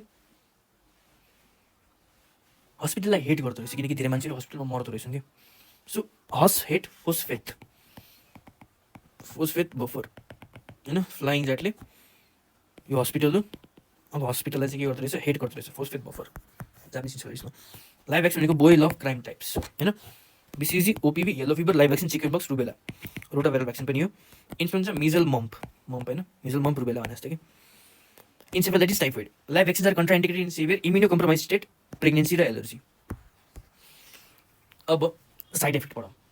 BCG it causes general lymphadenitis, र जेनरल लिम्फेडेनाइटिस भ्याक्सिन हाल्ने बित्तिकै हुन्छ भन्ने छैन, it can be happen after 1 month also till 1 year। र फिभर विथ ऱ्यासेस होइन, फिभर विथ स्कार फर्मेसन यसको साइड इफेक्ट हो। Most common side effect is fever with scar formation BCG को। बाँकी चाहिँ एनाफाइलेक्सिस त सबैमा हुन्छ, तर हेपाटाइटिसमा विशेष गरी हुन्छ, हेपाटाइटिस बीमा विशेष गरी एनाफाइलेक्सिस हुन्छ। अनि जेनरल लिम्फेडेनाइटिस साइड इफेक्ट भनेको general lymphadenitis more than 1 month till 1 year। Hepatitis B भनेको रिकम्बिनेन्ट भ्याक्सिन टाइप, यो भनेको एनाफाइलेक्सिस हुन्छ, यसको साइड इफेक्ट। ओरल पोलियो भ्याक्सिनको साइड इफेक्ट के हुन्छ भन्दाखेरि भ्याक्सिन एसोसिएटेड प्यारालाइटिक पोलियो हुन्छ, भ्याक्सिन एसोसिएटेड प्यारालाइटिक पोलियो। र ओरल पोलियो भ्याक्सिन भनेको साबिन भ्याक्सिन र स्टाल्क KILL किल भनेपछि स्टाल्क भनेको किल्ड अथवा रिकम्बिनेन्ट भ्याक्सिन हो होइन। ओरल पोलियो भ्याक्सिन भनेको साबिन भ्याक्सिन हो, र ओरल पोलियो भ्याक्सिन भनेको लाइभ भ्याक्सिन हो, तर इन्जेक्टेबल पोलियो भ्याक्सिन भनेको किल्ड भ्याक्सिन हो। पेन्टाभ्यालेन्ट भनेको पर्ट्युसिसमा यसको धेरै साइड इफेक्ट हुन्छ। पेन्टाभ्यालेन्ट पर्ट्युसिस के साइड इफेक्ट हुन्छ त भन्दाखेरि पर्सिस्टेन्ट क्राइङ हुन्छ अथवा अनकन्ट्रोलेबल क्राइङ हुन्छ। अनि यसको अर्को न्युरोलोजिकल डेफिसिट हुन्छ, न्युरोलोजिकल डेफिसिट। मोस्टमा न्युरोलोजिकल डेफिसिट के हुन्छ, हाइपोटोनिया होइन, न्युरोलोजिकल डेफिसिट हुन्छ, न्युरोलोजिकल डेफिसिट हुन्छ। र मोस्टमा न्युरोलोजिकल डेफिसिट भनेको के हो, हाइपोटोनिया। अर्को अनकन्ट्रोलेबल क्राइ, अर्को इन्सेफेलोप्याथी हुन्छ, इन्सेफेलोप्याथी हुन्छ। र it is contraindicated in epilepsy, convulsion, progressive neurological deficit. त्यही भएर चाहिँ यो इन्सेफेलोप्याथी होइन, इन्सेफेलोप्याथी। It is contraindicated in epilepsy, convulsion, progressive neurological deficit. It is contraindicated in epilepsy, convulsion, progressive neurological deficit. है ना, progressive neurological deficit. Here, DTaP use हुन्छ, diphtheria, tetanus र acellular pertussis. Encephalopathy, neurological deficit याद रख है।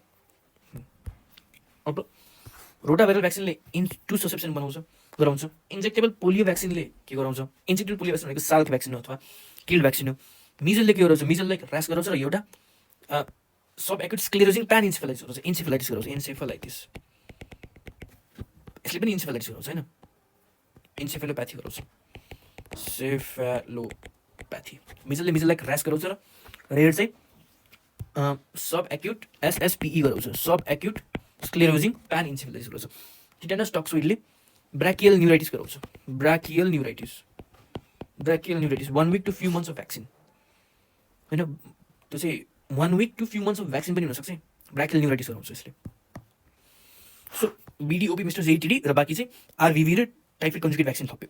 BCG भनेको live हो, पेन्टाभेलेन्ट भनेको मिक्स्ड भ्याक्सिन हो, डिपिटी भनेको मिक्स्ड भ्याक्सिन हो, हेपाटाइटिस बी भनेको रिकम्बिनेन्ट भ्याक्सिन हो, हेपाटाइटिस बी रिकम्बिनेन्ट भ्याक्सिन।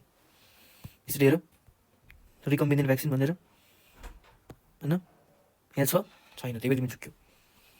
यहाँ लेख हेपाटाइटिस बी, हेपाटाइटिस बी भनेपछि रिकम्बिनेन्ट भयो, हेपाटाइटिस बी भनेपछि रिकम्बिनेन्ट भयो होइन, हेपाटाइटिस बी भनेको रिकम्बिनेन्ट भयो, हेपाटाइटिस र बी रिकम्बिनेन्ट है।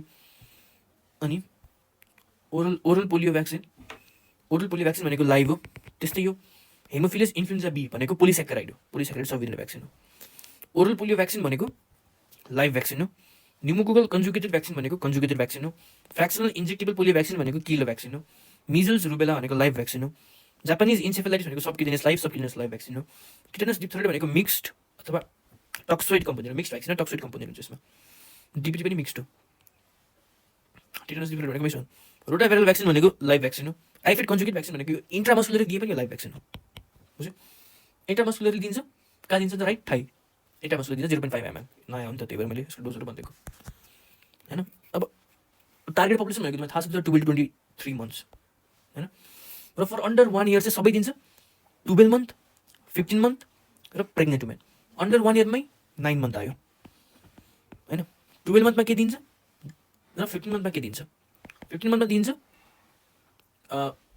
मिजल्स रुबेला, यसको सेकेन्ड डोज, र 12 monthमा दिन्छ जापानिज इन्सेफेलाइटिस। प्रेग्नेन्ट वुमेनलाई चाहिँ टिटेनस डिप्थेरिया दिन्छ। 15 monthमा के दिन्छ? मिजल्स र रुबेला। र अरू के दिन्छ? अरू दिन्छ टाइफाइड कन्जुगेटेड भ्याक्सिन, अर्को थप्यो नि त, यो नयाँ थप्यो, टाइफाइड कन्जुगेटेड भ्याक्सिन दिन्छ 15 monthमा, मिजल्स रुबेला सेकेन्ड डोज। र 12 monthमा चाहिँ जापानिज इन्सेफेलाइटिस दिन्छ 12मा। जापान चाहिँ जाने क्राइटेरिया भनेको 12 महिना हो। लेस देन 1, अन्डर 1 चाहिँ सबै भ्याक्सिन, बाँकी सबै भ्याक्सिन दिन्छ, ठिक छ। अब यो हेर बिसिजी होइन, कतिवटा डोज छ? एउटा डोज छ। यसको सेड्युल भनेको इमिडिएटली आफ्टर बर्थ अथवा after first contact with the health institution. त्यसपछि ओरल पोलियो भ्याक्सिन कतिवटा डोज हुन्छ? यसको 3टा डोज हुन्छ, 6, 10 र 14 week। रोटाभाइरल भ्याक्सिन यसको 2टा डोज हुन्छ, 6 र 10 week। पेन्टाभेलेन्ट भ्याक्सिन यसको 3टा डोज हुन्छ, 6, 10 र 14 week। न्युमोकोकल कन्जुगेट भ्याक्सिन यसको पनि 3टा डोज हुन्छ, तर 6, 10 र 9 month होइन, 6, 10 र 9 month। फ्र्याक्सनल इन्जेक्टेबल पोलियो भ्याक्सिन फ्र्याक्सनल छ र 14 छ भनेपछि 2टा डोज हुन्छ, 6 र 14। मिजल्स रुबेला चाहिँ 2टा डोज हुन्छ, र यो चाहिँ कहिले दिन्छ त भन्दाखेरि मिजल्स रुबेला होइन, मिस्टर 915 भनेर पढ, मिस्टर 915 म्हणजे 9 month र 12 monthमा दिन्छ, 9 month र 12 month भनेपछि मिजल्स रुबेला मन्थमा दिन्छ होइन। मिजल्स रुबेला कहिले दिन्छ हेर, 9 month र 15 month। 12 month पाएन, 12 month जापानिज इन्सेफेलाइटिस दिन्छ, जापानिज इन्सेफेलाइटिसको एउटा डोज र 12 monthमा। अनि टाइफाइड कन्जुगेट भ्याक्सिनको एउटा डोज र 15 monthमा दिन्छ। बिसिजी को 0.05 हुन्छ, अरू सबैको 0.5 हुन्छ। फ्र्याक्सनल इन्जेक्टेबल पोलियो भ्याक्सिनको 0.1 हुन्छ। ओरल पोलियो भ्याक्सिनको 2 देखि 3टा ड्रप हुन्छ, र रोटाभाइरल भ्याक्सिनको 2 देखि 3टा अथवा 2टा ड्रप हुन्छ। 2 बूंद जिन्दगी के लिए ओरल पोलियो भ्याक्सिन, रोटाभाइरल भ्याक्सिनको 2 ड्रप होइन। अब यो हामीलाई क्लियरसँग थाहा छ, बिसिजी भनेपछि इन्ट्राडर्मली दिन्छ राइट अप्पर आर्ममा। त्यसपछि DPT diphtheria pertussis tetanus intramuscularly दिन्छ लेफ्ट थाइमा। BDO oral polio vaccine P. Pneumococcal conjugate vaccine पनि इन्ट्रामस्कुलरली दिन्छ, तर राइट अप्पर थाइमा दिन्छ, यो डिपिटी चाहिँ लेफ्टमा दिन्छ। बिडिओपी। अनि फ्र्याक्सनल इन्जेक्टेबल पोलियो भ्याक्सिन चाहिँ इन्ट्राडर्मली दिन्छ। फ्र्याक्सनल इन्जेक्टेबल पोलियो भ्याक्सिन पनि इन्ट्राडर्मली दिन्छ, र यो दिन्छ लेफ्ट आर्ममा। बिडिओपी। मिजल्स रुबेला र जापानिज इन्सेफेलाइटिस। मिजल्स रुबेला सबक्युटेनियस दिन्छ, र यो दिन्छ आर्ममा। जापानिज इन्सेफेलाइटिस पनि सबक्युटेनियस दिन्छ, र यो दिन्छ राइट थाइमा। मिस्टर जेई टिटेनस डिप्थेरिया चाहिँ केमा दिन्छ?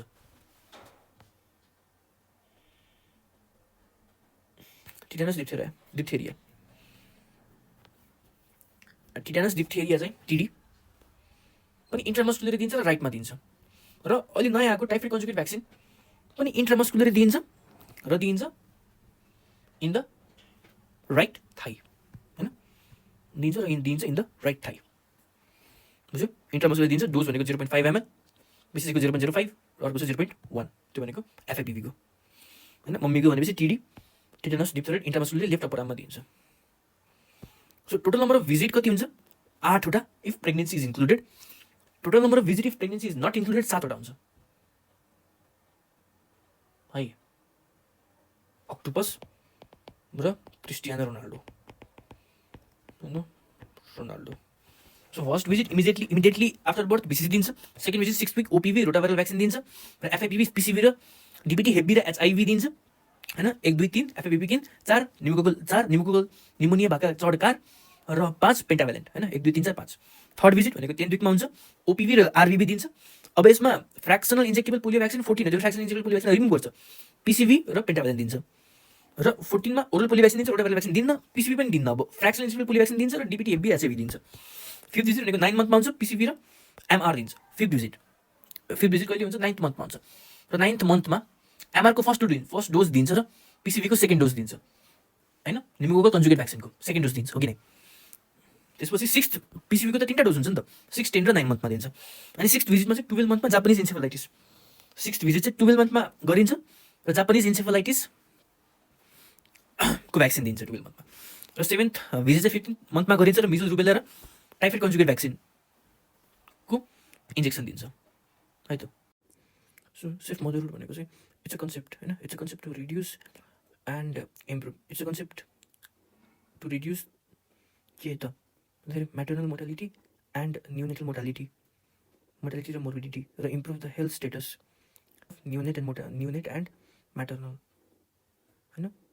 By promotive and curative measure and by addressing the death during pregnancy, child birth and postmortem. So अब के हुन्छ भन्दाखेरि सेफ डेलिभरी अनि त्योभन्दा माथि सेफ प्रेग्नेन्सी, सेफ डेलिभरी र सेफ न्युबर्न, यो भनेको कम्पोनेन्ट्स हो अफ सेफ मदरहुड। भनेपछि डिले इन सिकिङ के त मेडिकल हेल्प, होइन? हेर त सिक भएको छ नि त, यो टेपेर मेडिकल हेल्प चाहियो, होइन? अनि डिले इन रिचिङ हेर त पेटेर त ओ जस्तो अब्स्टेट्रिक फेसिलिटी, र delay in receiving medical service, है त? यहाँ चाहिँ डिले इन सिकिङ किन भन्दाखेरि यो बिचरासँग पैसा छैन, सोसियो इकोनोमिक स्टेटस, अनि त्यसपछि उसको इन्ट्रेस्ट पनि छैन, उसँग पैसा पनि छैन, उसँग राम्रो एजुकेसन पनि छैन, अनि ल्याक अफ अवेरनेस भयो। अनि त्यसपछि ऊ धामी झाँक्रिया जान्छ, कल्चरल नर्म्स, होइन? उसँग अवेरनेस पनि छैन, उसँग पैसा पनि छैन, ऊ धामी झाँक्रिया जान्छ, उसँग इन्ट्रेस्ट पनि छैन। र एउटा युनिभर्सल कुरा के भनेपछि देयर इज पोर रिफरल। त्यसमा के छ भनेपछि यसमा अब्स्टेट्रिक फेसिलिटिज भनेपछि डिले रिचिङ, होइन? डिले रिचिङमा चाहिँ किन डिले रिचिङ भएको छ त भन्दाखेरि ट्रान्सपोर्टेसनको फेसिलिटी राम्रोसँग छैन, या there is no proper access to health facility, होइन? There is poor economic condition. अनि युनिभर्सल कुरा भनेको पोर रिफरल। र थप अर्को एउटा कुरा भनेको चाहिँ there is absence of family support. फ्यामिलीले सपोर्ट गरेन, क्या? फ्यामिलीसँग बाइक थियो, बाइक भए तापनि फ्यामिलीले सपोर्ट गरेन, होइन? त्यही भएर यसरी फ्यामिलीले चाहिँ सपोर्ट गरेन। सो अब यसमा के हुन्छ भने फर्स्टमा डिले इन सिकिङ हुन्छ, त्यसपछि डिले इन रिचिङ, त्यसपछि डिले इन रिसिभिङ, होइन? डिले इन रिचिङ र डिले इन रिसिभिङ। अनि डिले इन रिसिभिङ किन छ त भन्दाखेरि स्टाफ, होइन? स्टाफ छैन, ल्याक अफ प्रपर स्टाफ, अनि स्टाफसँग प्रपर नलेज छैन, अनि नलेज भए पनि प्रपर इक्विपमेन्ट छैन, अथवा इक्विपमेन्ट भए पनि प्रपर नलेज छैन। अनि त्यसपछि स्टाफको एटिट्युड अफ द स्टाफ, होइन? Attitude of the staff. So 3 main strategies to address this delay भनेको आमाले 24 घन्टा सुरक्षा दिने। सो आमाबाट आमा सुरक्षा प्रोग्राम राख्नु सक्छ, 24 घन्टा अब्स्टेट्रिक एक्सपान्सन अफ 24 आवर्स अब्स्टेट्रिक सर्भिस। र एउटा चाहिँ बर्थ प्रिपेयरनेस भनेको के छ प्लान, त्यो प्लानबाट नै थाहा हुन्छ, होइन? बर्थ प्रिपेयरनेस भनेको चाहिँ के छ प्लान। सो बर्थ प्रिपेयरनेस भनेको चाहिँ त्यो सेफ मदरहुडमा के प्रोग्रामहरू गरेको छ त भन्दाखेरि के प्रोग्राम 10 वटा प्रोग्राम जति गर्छन्, त्यसमा चाहिँ फर्स्टमा चाहिँ बर्थ प्रिपेयरनेस छ। सो यही birth preparedness and complication readiness आमा सुरक्षा प्रोग्राम। अनि यसमा चाहिँ फ्यामिली प्लानिङको बारेमा पढाइरहेको छ। So family planning, ANC, obstetric care, PNC, HFB, STD, HIV, STD control, होइन? Family planning, ANC, obstetric, PNC. अनि एउटा छुटिरहेछ के भन्छ पोस्ट एभर्सन, होइन? Post abortion care, family planning, ANC, obstetric, family planning, होइन? ANC, obstetric care, PNC, post abortion care, STD, HIV control. अनि अर्को भनेको कम्युनिकेसन फर बिहेभियरल चेन्ज, यो मेमोरी प्यालेसिसमा छ, कम्युनिकेसन गर्न खोजिरहेको छ फर बिहेभियरल चेन्ज। र एएन र प्राइमेरी हेल्थ केयर हुन्छ, र equity and education for women, मलाई यसको भिडियो देखाउन मिलेन कि किनकि कपिराइट क्लेम आयो होइन, अनि भिडियो नै ब्लक गरिदियो कि, त्यही भएर चाहिँ यो सेगमेन्ट चाहिँ मैले अब लेक्चरबाट नै याद गर्छु। सो यसमा के हुन्छ भनेपछि यसले यसरी फालिदिन्छ होइन, मोबाइल फालिदिन्छ कि यो सिनमा ममको यो सिन हेरेर होइन, जहाँ चाहिँ के हुन्छ भनेपछि कम्युनिटी लेभल इन्टरभेन्सन हुन्छ, कम्युनिटी लेभल इन्टरभेन्सन हुन्छ है त, कम्युनिटी लेभल इन्टरभेन्सन। अनि जसलाई चाहिँ हामी के भन्छौँ community level maternal and newborn health intervention भन्छौँ, community level maternal and newborn health intervention भन्छौँ। त्यसपछि अर्को चाहिँ यो सँगै यिनीहरू बसेर खाइरहेको हुन्छ यो सिनमा चाहिँ, यो के भयो भनेपछि म्याटर्नल अनि म्याटर्नल नभन रिप्रोडक्टिभ भन। सो रिप्रोडक्टिभ हेल्थ होइन, अनि एन्ड मोर्बिडिटी र मोर्टालिटीमा मोर्बिडिटी रिप्रोडक्टिभ हेल्थ एन्ड मोर्बिडिटीलाई म्यानेजमेन्ट गर्ने प्रोग्राम रिप्रोडक्टिभ हेल्थ एन्ड मोर्बिडिटीलाई म्यानेजमेन्ट गर्ने प्रोग्राम है। रिप्रोडक्टिभ हेल्थ र मोर्बिडिटीलाई म्यानेजमेन्ट गर्ने प्रोग्राम, प्रिभेन्सन र म्यानेजमेन्ट भनेपछि यो चाहिँ के छ म्यानेजमेन्ट गर्ने प्रोग्राम। अनि के म्यानेजमेन्ट गर्छ त भन्दाखेरि पेल्भिक अर्गन प्रोल्याप्स र अब्स्टेटिक फिस्टुला, अनि अर्को चाहिँ सर्भाइकल क्यान्सर होइन। अनि त्यसपछि यिनीहरू आउँछ, अनि यिनीहरू भनेको चाहिँ के रहेछन् त भन्दाखेरि ह्युमन रिसोर्स रहेछन्, ह्युमन रिसोर्सलाई के गर्नु पऱ्यो ट्रेन गर्नु पऱ्यो, अनि त्यसपछि के गर्नु पऱ्यो रिक्रुट गर्नु पऱ्यो। Reproductive health morbidity management programme, त्यसमा चाहिँ cervical cancer screening, pelvic organ prolapse र फिस्टुला अब्स्टेटिक फिस्टुला पर्छ होइन। Treatment and recruiting of human resource, अनि डेलिभरी पनि छ एउटा, डेलिभरी साइटलाई चाहिँ क्लिन अथवा expansion and quality improvement of delivery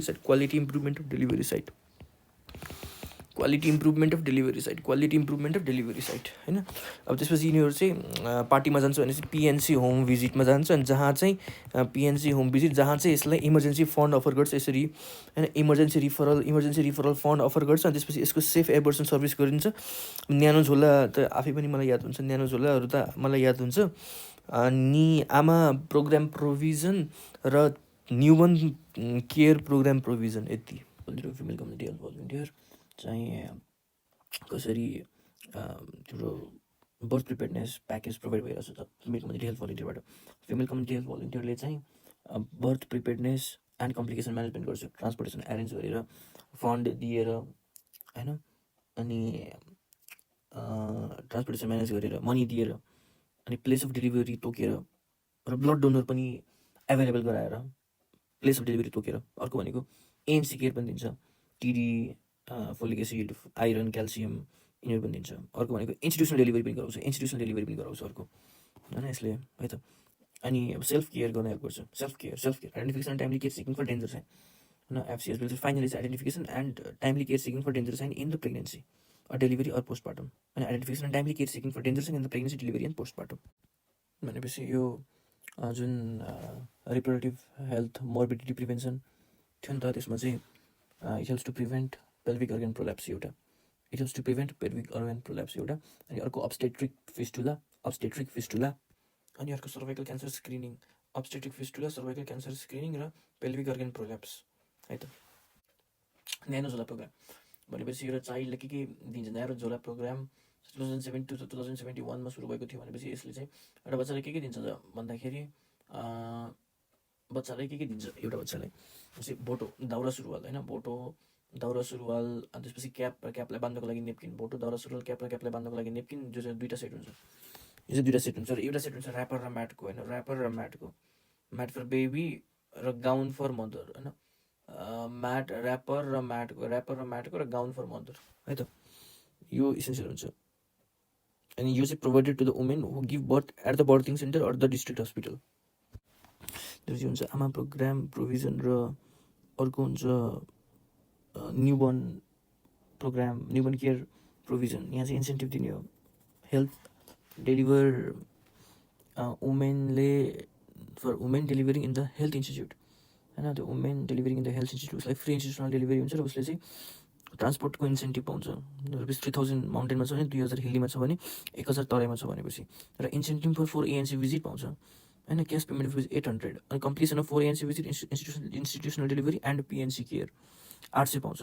अनि for health facility and health service provider rupees 300 for each delivery पाउँछ। भनेपछि पेमेन्ट टु हेल्थ फेसिलिटी कति हुन्छ भन्दाखेरि 3000 1500 अनि ठ्याक्क हाफ भनेको कि अनि 7000 चाहिँ मेन 7000 त्यसको आधा 3500 छोडिदियो 3000 त्यसको आधा 1500 त्यसपछि 1000 त्यसपछि 1000 यति चाहिँ इन्सेन्टिभ हुन्छ फेरि 7000 त्यसको आधा 3505 लाई छोड त्यसपछि 3000 त्यसको आधा 1500 त्यसपछि 1000 हैन अनि 7000 भनेको सिजरियन सेक्सन 3000 भनेको कम्प्लिकेटेड डेलिभरी 1500 भनेको normal delivery more than 25 and equal to bed अनि 1000 भनेको normal delivery less than 25 bed normal delivery less than 25 bed for sick newborn case management for sick newborn case म्यानेजमेन्टको package 0 package A package B र package C package 512 अघि नै याद राखेँ त्यो weight डबलमा 512 यहाँ चाहिँ 1 2 5 1000 2000 र 5000 प्याकेज 0 मा ₹0 प्याकेज ए मा 1000 प्याकेज बी मा 2000 प्याकेज सी मा 5000 and also health facilities can claim a maximum of ₹8,000 package A plus B plus C depending on diagnosis and treatment service provided and incentive to the health provider भनेको ₹800 ₹300 incentive to the health service provided free institutional delivery छ भनेपछि यसको programme free institutional delivery को programme was launched in 2009 AD अनि जपिरहेछ 2009 free institutional delivery पाउनको लागि जपिरहेछ 2009 so फेरि पनि यो any danger sign, any general danger sign, any severe classification र pneumonia with chest indrawing. Any danger sign र pneumonia with chest indrawing तिमीले pneumonia मा हेर्छौ any severe classification diarrhea मा हेर्छौ जस्तै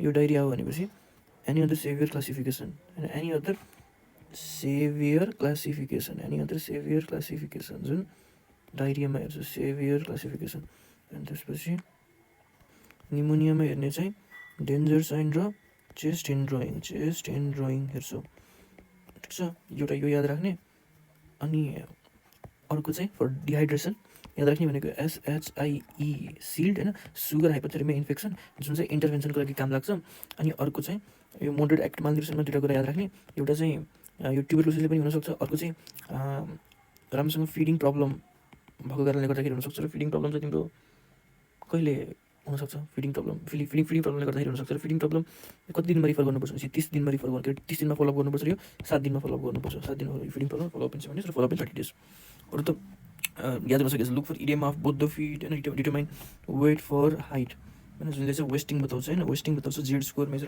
मिड अपर आर्म सर्कमफरेन्स अनि यदि mid upper arm circumference is less than -3 standard deviation भनेपछि दुईटा कुरा हेर्ने अरू थप एउटा हेर्ने मेडिकल कम्प्लिकेसन र अर्को चाहिँ थप इफ नो मेडिकल कम्प्लिकेसन फेरि दुईटा कुरा हेर्ने एउटा हेर्ने मोर देन 6 मन्थ एउटा हेर्ने लेस देन 6 मन्थ यदि मोर देन 6 मन्थ छ भनेपछि रिड्युस थेरापेटिक फुड खान्छ नि सक्छ कि सक्दैन लेस देन 6 मन्थ छ ब्रेस्ट फिडिङमा केही प्रब्लम छ कि छैन सो अब भन्दाखेरि चाहिँ तिमीले जब कम्प्लिकेटेड अथवा सेभियर एक्युट मालन्युट्रिसन भन्छौ त्यसमा चाहिँ either weight for height is less than -3 standard deviation or mid upper arm circumference is less than 115 millimetre or there is edema on the both the feet and one of the following is present के त there is a medical complication or there is difficulty in finishing ready to use therapeutic food or there is breast feeding problem बुझ्यो अनि यसको treatment भनेको SHILD shield give first dose of appropriate antibiotic पछि keep the child warm अनि prevent hypoglycaemia and refer urgently to the hospital ठिक छ refer urgently to the hospital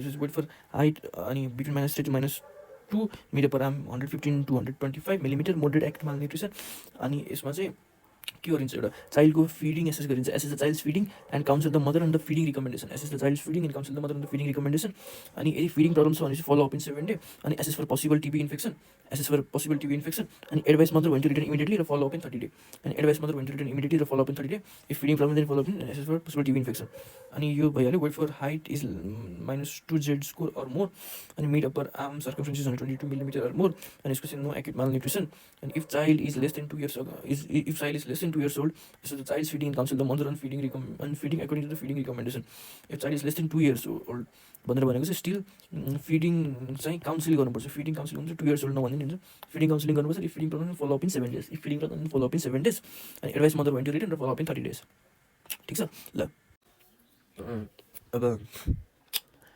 diarrhoea छ भनेपछि एक्सेस गर्ने त CBIMNCI कसरी क्लासिफिकेसन गरिएको छ डायरियामा चाहिँ माथिदेखि पिन्च स्टमक पिन्चसम्म हेर्ने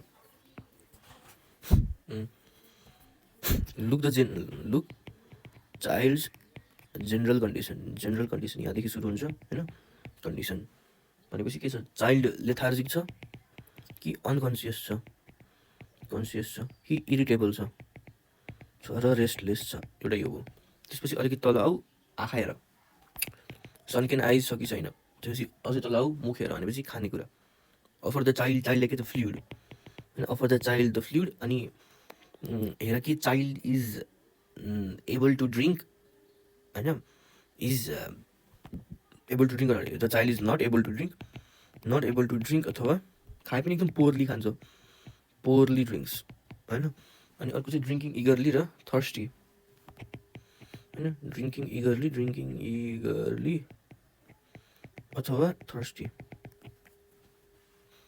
ड्रिङ्किङ इगरली अथवा थर्स्टी। अनि त्यसपछि pinch the skin of the abdomen and does it go back slowly होइन, अनि pinch the skin of the abdomen. अनि त्यसपछि हेर कि does that go back slowly or it goes very slowly होइन। If it goes very slowly then यो भनेको चाहिँ लेस देन के अरे लङ्गर चाहिँ मोर देन 2 सेकेन्ड भनेको भेरी स्लोली हो है त। ल अब यदि यो मध्ये कुनै दुईवटा साइन प्रेजेन्ट छ भनेपछि त्यसलाई सेभियर डिहाइड्रेसन भनेर भनिन्छ। र यसको ट्रिटमेन्ट के हुन्छ भनेपछि प्लान सी होइन। इफ नो एनी के त यो भनेको के हो त क्लासिफिकेसन हो कि severe dehydration, some dehydration, no dehydration classification. So if no any severe classification is present then give plan C होइन, can give plan C for severe dehydration. र if child has another severe classification, if child has another severe classification then refer urgently, continue breast feeding and give sips of oral rehydration salt होइन। अनि okay त्यसपछि यदि child is 2 years or more होइन, if child is 2 years यो याद हुन्छ लेख्ने। And the cholera is endemic in your area then give the antibiotic against cholera है त। अब 2 अफ द फलोइङ छैन, यसमा चाहिँ के हुन्छ लेथार्जिक र अनकन्सियस, सनकेन आइज अनि can not or poorly drinks अनि skin pinch goes very slowly. यसमा चाहिँ स्किन पिन्च गोज स्लोली होइन, अनि ड्रिङ्क्स इगरली एन्ड थर्स्टी, अनि स्टिल सनकेन आइज, पनि सनकेन आइज र they are restless and irritable भनेपछि सम डिहाइड्रेसन होइन, बोथमा सनकेन आइज सम डिहाइड्रेसन भनेपछि give plan B. If severe classification present then refer to hospital with ORS sip and continue the breast feeding. अनि से mother when to return up अनि say follow up after 7 days, follow up after 7 days ठिक छ, follow up after 7 days, 5 days, follow up in 5 days if not improving, follow up in 5 days if not improving। जुन यो मालन्युट्रिसनको थियो malnutrition होइन, मालन्युट्रिसनको लागि चाहिँ के थियो फलोअप, कहिले फलोअप गर्नु थियो मालन्युट्रिसनको लागि? Follow-up in 7 days if feeding problem, अनि फलोअप इन 30 days थियो। यता चाहिँ follow-up in 5 days, follow-up in 5 days होइन, यता चाहिँ फलोअप इन 5 days। ल अब नो डिहाइड्रेसनमा पनि give fluid that is plan A होइन, अनि जिङ्क सप्लिमेन्ट र homemade food to treat diarrhoea, homemade food to treat diarrhoea. Advise mother when to return immediately, advise mother when to return immediately होइन, advise mother when to return immediately.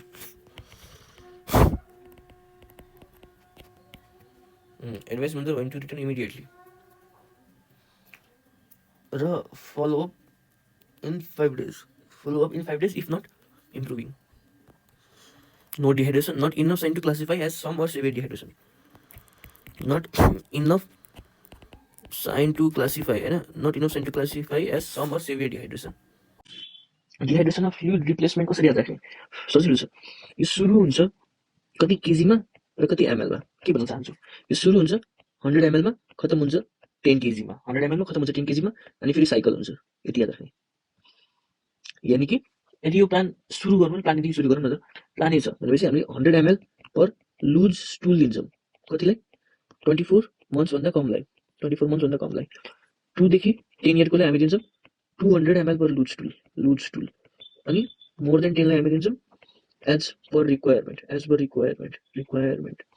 अनि यो 100 ml के हुन्छ 50 देखि 100 ml हुन्छ, यो 200 ml के हुन्छ 100 देखि 200 ml हुन्छ, रेन्ज हुन्छ यो एउटा यो। अब प्लान बीमा चाहिँ के गर्नुपर्छ, एउटा लस भएको दिनुपर्छ, पहिले लस भएको दिनुपर्छ प्लान ए, अर्को दिनुपर्छ 3टा दिनुपर्छ, एउटा पहिले लस भएको दिनुपर्छ प्लान ए, अर्को अहिले लस भएको अनगोइङ लस दिनुपर्छ 75 ml per kg, होइन। र अर्को दिनुपर्छ मेन्टेनेन्स थेरापी दिनुपर्छ। मैले के भनेको थिएँ, सुरु हुन्छ 100 ml मा, खतम हुन्छ 10 kg मा। भनेपछि अब यसलाई हेरेर लेख्दा 0 to 10 kg, 10 to 20 kg र मोर देन 20 kg। यदि 0 to 10 kg छ भनेपछि 1000 खतम हुन्छ, सुरु हुन्छ केमा 1000 ml, खतम हुन्छ केमा 10 kg मा। अनि फेरि 1000 ml मा जान्छ होइन। सो 1000 ml पर kg। अर्को अब 1000 into 10 100 into 10 हुन्छ 1000 होइन। सुरु हुन्छ 100 kg मा, खतम हुन्छ, सुरु हुन्छ 100 ml मा, खतम हुन्छ 10 kg मा, र फेरि जान्छ 100 ml मा। भनेपछि 100 ml per kg को 10 to 20 kg 10 into 100 गरेपछि चाहिँ 1000 ml हुन्छ प्लस 50 ml per kg। र अब यो गरेपछि चाहिँ 10 मोर देन 20 भनेपछि 10 पहिलेदेखि नै 1000 छ, बाँकी 10 भनेको 50 into 10 हुन्छ भनेपछि 500 हुन्छ, भनेपछि 1500 हुन्छ ml प्लस अब कति ml पर चाहिँ 20 ml per kg हुन्छ, 20 ml per kg। यो भइहाल्यो, चेक गरौँ होइन। 75 ml per kg over 4 hours दिनुपर्छ। 75 ml per kg over 4 hours दिनुपर्छ। 0 to 10 kg भनेको 100 ml per kg, 10 to 20 kg भनेको 1000 ml plus 50 ml per kg, अनि मोर देन 20 kg भनेको 1000 ml plus 500 ml plus 20 ml per kg है, plus 20 ml per kg। अब अर्को भनेको plan C. Plan सीमा चाहिँ सुरु हुन्छ कति 100 ml, खतम हुन्छ कति 10 kg होइन। सो अब प्लान सीमा हो।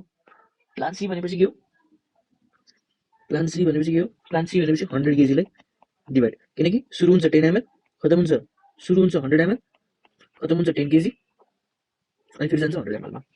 सो अब 100 ml per kg लाई लेस देन 1 year र मोर देन 1 year भएर डिभाइड गर 30 ml per kg र 70 ml होइन। लेस देन 1 year छ भनेपछि यो 70 ml per kg, यो 30 ml per kg 1 आवरमा दिनुपर्छ, यो 5 आवरमा दिनुपर्छ भने यो 0.5 आवरमा दिनुपर्छ। मोर देन 1 छ भनेपछि यो 2.5 आवरमा दिनुपर्छ है। ल अब निमोनिया छ भनेपछि CBIMNCI कसरी जान्छ, पहिला चाहिँ जेनरल हेर्दाखेरि चाहिँ सेभियर निमोनिया र कफ र कोल्ड हुन्छ। निमोनिया सेभियर निमोनिया, जसलाई सेभियर निमोनियालाई भेरी सेभियर डिजिज पनि भनेर भनिन्छ होइन। र डिहाइड्रेसन हेर्नु severe dehydration, some dehydration, no dehydration. र मालन्युट्रिसन हेर्नु कम्प्लिकेटेड एक्युट मालन्युट्रिसन अनि मोडरेट एक्युट मालन्युट्रिसन र no malnutrition.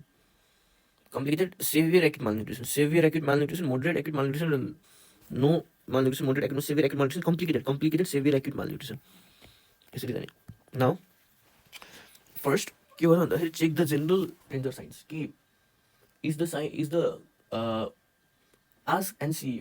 ask whether the child drinks properly or whether he vomits everything he drinks. See whether the child is having convulsions or not, twitching. No, but basically we will be asking for general danger sign. And we will ask for the convulsion. Has the child had convulsion? You know? So convulsion, has child had convulsion? You know? And look, man, say is the child convulsing now? Or see if the child is lethargic or conscious. See if the child is lethargic, is lethargic or conscious. You know? Lethargic or conscious. Then we will be asking about the main symptoms. And ask child had cough or difficulty in breathing or not. You know? But we will be asking about main symptoms. Firstly, we will check about general danger sign. Then we will be asking about the main symptoms. Ask child had cough or difficulty in breathing or not. And after asking, we will access for respiratory rate. And count breath in 1 minute. Respiratory rate. Like we will be accessing. Chest in drawing. Wheeze and strider. No? Look for any danger sign. Look for any danger sign. Look for any danger sign. Look for any general danger sign.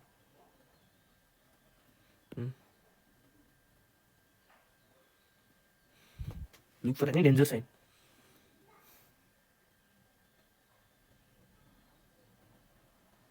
General danger sign. Okay, so respiratory rate, wheeze र strider, look for chest in drawing, look for any danger sign. र danger sign भनेको के हो? Persistent vomiting, हैन, unable to drink or breastfeed, convulsion, र unconsciousness र lethargy. यो add गर, unconsciousness र lethargy. Unconsciousness and lethargy. अब यदि विजिङ छ भनेपछि विथ आइदर फास्ट ब्रिथिङ र चेस्ट इन्जुरिङ यदि विजिङ छ भनेपछि we will give trial of rapidly 3 times rapidly acting inhaled bronchodilator for up to 3 times होइन 20 minutes अथवा 15 minutes अपार्ट 20 minutes अपार्ट अनि then we will count the breath and look for indrawing again होइन we will count for breath and look for chest indrawing again and then we will reclassify it है त firstly I will check the danger sign, then I will ask the question and then I will access. First I will do the danger sign, then I will ask the question, then I will access. So respiratory rate को के छ त funda less than 2 months भनेपछि less than 2 months छ भनेपछि 26 more than 60 per minute र 2 to 12 months छ भनेपछि more than 50 per minute र more than 12 months 12 to 1 year छ भनेपछि 12 months 1 year to 5 years छ भनेपछि more than 40 per minute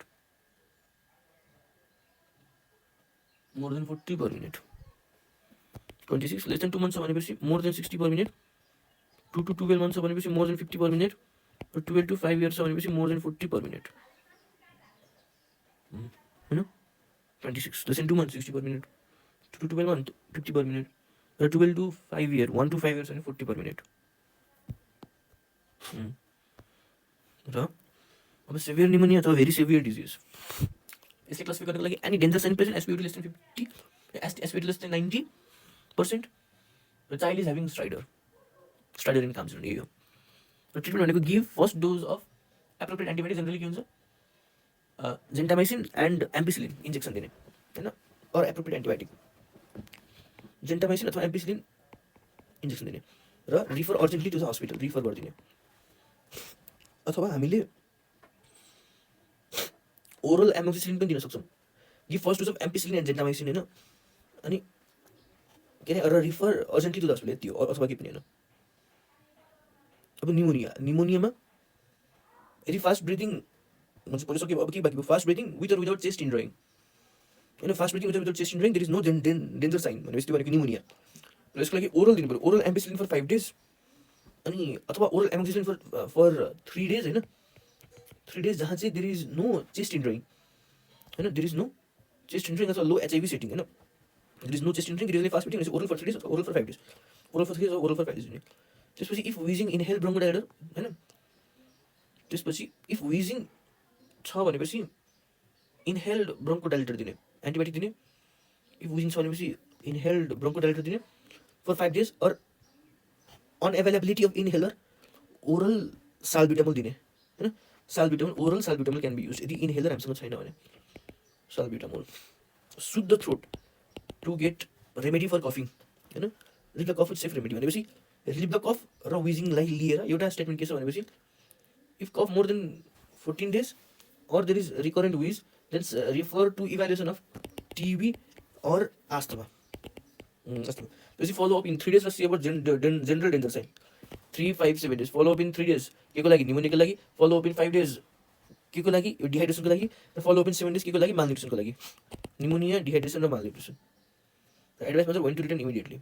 No sign of very severe disease अथवा severe pneumonia हैन and pneumonia हैन सो यसलाई चाहिँ कफर कोल्ड भनेर हामी लेबल गर्छौँ कफर कोल्ड भनेर लेबल गर्छौँ है repeat same we will be repeating in place of giving oral amoxicillin we will be giving bronchodilator if wheezing is there soothe the throat कफको लागि cough more than 14 days recurrent wheezing छ भनेपछि report evaluation TB anaemia तर follow up in 5 days भनेपछि 2, 5, 7 र फेरि 5 follow up in 5 days pneumonia diarrhoea dehydration र malnutrition र फलो अप इन 5 days है त सो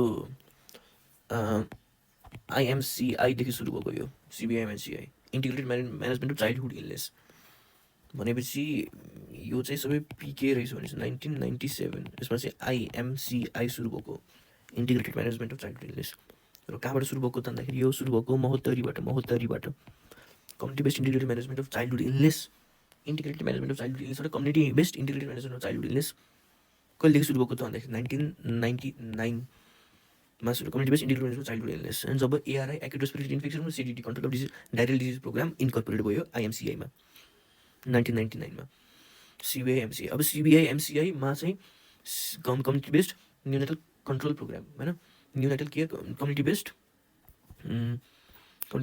न्युबर्न केयर प्रोग्राम होइन। So community based newborn care programme चाहिँ 2009मा स्टार्ट भएको थियो भनेपछि 2015मा community based integrated management of childhood illness र कम्युनिटी बेस्ड न्युनेटल केयर प्रोग्रामलाई मर्ज गरियो। Community based integrated management child illness र कम्युनिटी बेस्ड न्युनेटल केयर प्रोग्रामलाई मर्ज गरियो 2015मा। 2015 भनेपछि के हो यो भनेपछि 15 भनेको टेल होइन 15 भनेको टेल यो ट्युब जस्तो छ भनेपछि अक्टोबर 2015 अक्टोबरमा अथवा यो के हो केटी हो भनेपछि 2071 र पहिलाको जन्ममा यो के थियो अशोक थियो यिनी के असोज 2071 असोज अक्टोबर 14 2015। सो अब के integrated package of child survival इन्टरभेन्सनले के एड्रेस गर्छ त भनेपछि एउटा गर्छ पेरिनेटल पिरियडमा कार्डियोभास्कुलर रेस्पिरेटरीको बर्थ एस्फेक्सिया, अर्को गर्छ लो बर्थ वेट होइन, अर्को गर्छ जन्डिस इन्फेक्सन र हाइपोथर्मिया। जन्डिस इन्फेक्सन र हाइपोथर्मिया जन्डिस इन्फेक्सन र हाइपोथर्मिया र अरू अन्डर 5 इयर्सलाई चाहिँ के एड्रेस गर्छ र बिलो 2 मन्थ्सलाई चाहिँ के एड्रेस गर्छ 2 मन्थ्सदेखि 5 इयर्सलाई के एड्रेस गर्छ र बिलो 2 मन्थ्सलाई के एड्रेस गर्छ भन्ने कुरा हो। न्युमोनिया डायरिया मलेरिया भनेको एमक्युपिडी हो। Malaria malnutrition measle pneumonia diarrhoea malaria malnutrition measles र न्युमोनिया डायरिया होइन। त्यसपछि community based integrated management of neonatal and childhood illness is an integrated package of child survival. It is an integration of health worker at ground root level to higher health personnel. It is an integrated package of child survival intervention to address the major problem of sick newborn and children. Sick newborn under 2 years and children sick newborn under 2 months and children between 2 months to 5 years of age in a holistic way. Newborn मा चाहिँ birth asphyxia, low birth weight, bacterial infection, jaundice र hypothermia address हुन्छ भनेपछि under 2 months चिल्ड्रेनमा त एमक्युपिडी measles malnutrition malaria pneumonia र diarrhoea त्यो एड्रेस हुन्छ होइन। Must know CBIMCI merge with CBNCP कहिले त 2015 अक्टोबर 2071 असोजमा। सिबिआइएमसिआई भनेको community based integrated management childhood illness community based neonatal care programme. अब यो चाहिँ कहिले फर्म भएको थियो भन्दाखेरि 2009मा फर्म भएको थियो र control of diarrhoeal disease programme चाहिँ कहिले इनिसिएट भएको थियो 1983मा इनिसिएट भएको थियो र कन्ट्रोल अफ डायरियल डिजिज प्रोग्रामसँग एफके याद राख्ने त्यो भनेको 1997 एफ भनेको 1987। सो एआरआई कन्ट्रोल प्रोग्राम पनि इनिसिएट भएको थियो। ARI control programme was also initiated. त्यसको 10 वर्षपछि चाहिँ त्यो कम्युनिटी बेस्ड एआरआई र सिडिडी प्रोग्राम वाज इनिसिएटेड 10 वर्षपछि 1998 मा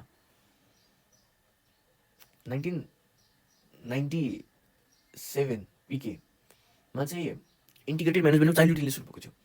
सो 1999 मा चाहिँ community based CBAC community based ARI र community based control of disease area programme merge भयो होइन। कम्युनिटी बेस्ड एआरआई र control of disease diarrhoea programme merge भयो कहिले 1999 मा। कम्युनिटी बेस्ड एआरआई र control of disease diarrhoea programme merge भयो कोसँग भन्दाखेरि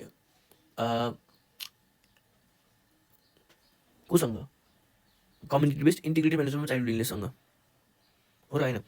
community based integrated management child इलनेससँग मर्ज भयो। इन्टिग्रेटेड म्यानेजमेन्ट चाइल्ड इलनेस कहिले फर्म भएको थियो 1997 मा फर्म भएको थियो र यो चाहिँ 1997-1998 मा सिबिएसी फर्म भएको थियो र दुईटै मर्ज गरेर चाहिँ community based integrated management of childhood illness form भएको थियो एआरआई र सिडिडी प्रोग्राम आएर है। अब in 1997-1998 ARI intervention was combined with CDD and named as CBAC. यही CBAC combined with childhood illness integrated management of childhood illness and turned into community-based integrated management of childhood illness in 1999. Yes, IMCA program was piloted in Mahodari. In 1999 in 1997 हो in 1997 हो 1997 IMCA program was piloted in Mahodari district and was extended to the community level as well. Finally, the government decided to merge the CBAC into IMCA in 1999 and named it as community-based integrated management of childhood illness. CBIMCA include the major childhood killer diseases like pneumonia, diarrhea, malaria, measles, and malnutrition. Nationwide implementation of CBIMCA was completed in 2009. You know? Okay.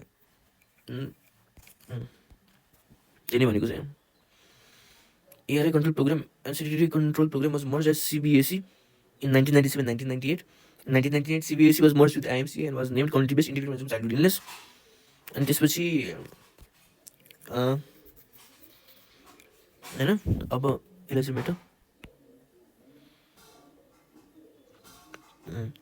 2009 मा के भएको importance 2009 मा के भएको importance 2007 छोड 2009 मा चाहिँ community based newborn care programme was piloted र 2015 मा community based integrated child neural illness was piloted र 2015 मा community based integrated child community based neural control programme was merged as CBIMNCI. Community based neural control अथवा care programme was merged as community based integrated management of neonatal र childhood illness है त ल एकचोटि निमोनिकलाई revision गरौँ होइन. So PCR mnemonic भनेको डेफिनेसन अफ MCH को लागि थियो. अनि त्यसपछि वर्प अथवा वपर भनेर थियो. यो भनेको चाहिँ जेनरल फिजिकल एक्जामिनेसनको लागि निमोनिक थियो. अर्को ABCDE चाहिँ अर्ली न्युबर्न केयरको लागि निमोनिक थियो. इमिडिएट अर्ली न्युबर्न केयरको लागि निमोनिक थियो. अनि अर्को SANS सास चाहिँ कम्पोनेन्ट अफ कङ्गारू होइन कम्पोनेन्ट अफ कङ्गारूको लागि निमोनिक थियो होइन. त्यसपछि SAFE safe sanitation family planning र एजुकेसन चाहिँ प्रिभेन्सन अफ होइन IMR इन्फान्ट मोर्टालिटी रेटको लागि थियो है त. सेफ सेनिटेसन होइन फ्यामिली प्लानिङ र एजुकेसन सेफ चाहिँ प्रिभेन्सन अफ इन्फान्ट मोर्टालिटी रेटको लागि थियो. त्यसपछि अर्को चाहिँ PIPI र गोलो चाहिँ एडभान्टेज अफ ब्रेस्ट फिडिङको लागि थियो. गोलो भनेपछि चाहिँ होइन PIPI भनेर सम्झनु PIPI चाहिँ एडभान्टेज अफ ब्रेस्ट फिडिङको लागि थियो है. So boy love crime type होइन बोय लभ क्राइम टाइप चाहिँ त्यो लाइभ भ्याक्सिनको लागि थियो होइन बोय लभ क्राइम टाइप. अनि त्यसपछि BD अनि BDOP मिस्टर JETD होइन BDOP मिस्टर JETD चाहिँ नम्बर भ्याक्सिनको लागि थियो. त्यसपछि PM ब्रो जापान जाने चाहिँ तिम्रो यो भनेको चाहिँ कस्तो हिट सेन्सिटिभ कोल्ड सेन्सिटिभ भनेको हिट सेन्सिटिभ भ्याक्सिन हो होइन. हिट सेन्सिटिभ भ्याक्सिन लागि हो. मेरा विचारा रोजा जिजा भनेको चाहिँ तिम्रो ओपन भाइल पोलिसी जसले फलो गर्दैन त्यसको लागि हो होइन. अनि ओपन भाइल पोलिसी जसले फलो गर्दैन त्यसको लागि हो है त. अनि अब यस्तो केही छ र policy of skill birth attendant चाहिँ 2006 मा भएको थियो. Policy of skill birth attendant 2009 मा के भएको थियो इन्स्टिट्युसनल डेलिभरी भएको थियो. त्यसपछि national safe mother and newborn health long term plan 2017 मा एन्ड भएको थियो. 2017 मा भनेपछि टक होइन टक national safe motherhood and newborn health को long term plan. National safe motherhood and newborn हेल्थको long term plan. National safe motherhood र न्युबर्न हेल्थ होइन newborn health national safe motherhood र न्युबर्न हेल्थको लङ टर्म प्लान 2017 भनेपछि टक होइन 2017 भनेपछि टक यसमा एन्ड भएको थियो. अब इन्सेन्टिभ दिनको लागि चाहिँ सुरक्षा चक्की सुप्रोस्टलको 600 माइक्रोग्राम थियो. सुरक्षा चक्की सुप्रोस्टलको 600 माइक्रोग्राम थियो. माउन्टेन हिल र तर रिजनमा 3000 2000 1000 त्यसपछि 800 for 4 ANC visit institutional delivery र PNC भिजिट. त्यसमा चाहिँ कति 800 4 ANC भिजिट इन्स्टिट्युसनल डेलिभरी र PNC भिजिट. अनि इन्सेन्टिभ भइहाल्यो. सुप्रोस्टलको तिम्रो अमाउन्ट भइहाल्यो. त्यसपछि payment sorry represent in health facility भनेको 6000 त्यसको हाफ 3500 त्यसको हाफ 1500 होइन कि 7000 त्यसको हाफ 3500 त्यसको हाफ फेरि पढ्यो 7000 त्यसको हाफ 3500 जसलाई चाहिँ हामी के भन्छौँ 3000 भन्छौँ. त्यसको हाफ 1500 त्यसको हाफ 1000 नै भन्नु अहिले. भनेपछि 7000 कतिखेर पे गर्ने यदि सिजरियन सेक्सन डेलिभरी छ भनेपछि. त्यसपछि 3000 कसरी कतिखेर पे गर्ने यदि कम्प्लिकेटेड डेलिभरी छ भनेपछि. 1500 कतिखेर पे गर्ने यदि नर्मल डेलिभरी छ र पेडको सङ्ख्या चाहिँ मोर देन इक्वल टु 25 छ भनेपछि. र 1000 कतिखेर पे गर्ने लेस देन 25 छ भनेपछि. न्युबर्न केयर प्रोग्राम प्रोभिजनमा प्याक अनि for sick newborn case management कति टोटल 8000 इन्सेन्टिभ दिन मिल्छ. Package A package B package C र package A package B package C package 0 package A package B र प्याकेज सी र यो 512 भने जस्तै 1, 2 र 5 दिन मिल्छ। 1000, 2000 र 5000 प्याकेज ए, प्याकेज बी र प्याकेज सी र प्याकेज 0 के भनेको थियो। Incentive to health service provider भनेको पेमेन्ट अफ रुपिस 300 होइन। Incentive to health service provider भनेको payment of rupees 300 per case to health worker for providing all form of package services. National health mother universe चाहिँ 2017 मा and हुन्छ होइन, 2017 मा and हुन्छ होइन। त्यसपछि नेसनल इम्युनाइजेसन एक्ट चाहिँ 2072 मा आएको थियो। नेसनल इम्युनाइजेसन एक्ट चाहिँ 2072 मा आएको थियो। ब्रिस्ट मिल्क चाहिँ सल र टिटी होइन। त्यसपछि एनर्जी चाहिँ तिम्रो प्यान अनि लज अनि त्यसपछि टस, त्यसपछि यसमा चाहिँ फिज सक अनि एसपी होइन। एसपी 1.69 हो, 1.64 होइन, 1.69 हो, यो 1.69 हो होइन। हेपाटाइटिस बीको इम्युनोग्लोबुलिन चाहिँ कति 0.5 ml दिँदो रहेछ। अनि हाइट डबल र हाइट ट्रिपल, हाइट डबल चाहिँ 4 इयरमा हुन्छ, हाइट ट्रिपल चाहिँ 12 इयरमा हुन्छ। कसरी सम्झेको 1, 2, 3 होइन, 4, 12। हाइट डबल चाहिँ 4 इयरमा हुन्छ, ट्रिपल चाहिँ 12 इयरमा हुन्छ। र 2, 3, 4, 5, 2, 3, 4, 5, 1, 2 होइन। 5 months 6 months, 3 1 year, 4 चाहिँ 2 year। Low birth less than 2.5 kg, less than 1.5 kg, less than 1 kg। Less than 2.5 kg extremely के अरे low birth weight, 1.5 very low birth weight, less than 1 extremely low birth weight, less than 2.5 less than 1 extremely low birth weight, less than 1.5 very low birth weight, less than 2.5 low birth weight, less than 2.5 low birth weight. प्युरबेरियम birth to 42 days तो 6 week, birth to 42 days तो 6 week। PNC visit चाहिँ first second third fourth चाहिँ in 6th week, third चाहिँ in 7th week, in first week, second चाहिँ third र first चाहिँ in 24 hours of delivery, within 24 hours of delivery। Albendazole कति दिनु पऱ्यो 400 milligram folic acid, 400 microgram calcium, 500 milligram iron given for 180 days। तर iron folic acid tablet given for 245 days, 225 days sorry 225 days, and it is given for 225 days होइन। Iron folic acid tablet, iron folic acid tablet given for 225 days।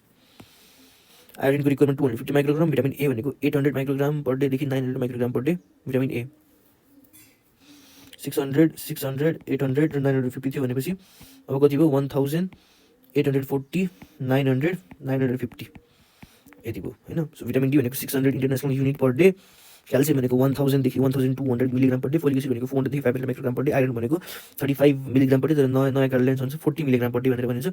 Carbohydrate भनेको 175 ग्राम per day, 175 ग्राम per day होइन, सन र कालो। त्यसपछि protein भनेको तिम्रो पहिले 9.5 ग्राम पर day र अर्को चाहिँ नुन भनेपछि 22 ग्राम पर डे, सेकेन्ड ट्राइमेस्टर र third ट्राइमेस्टरमा protein.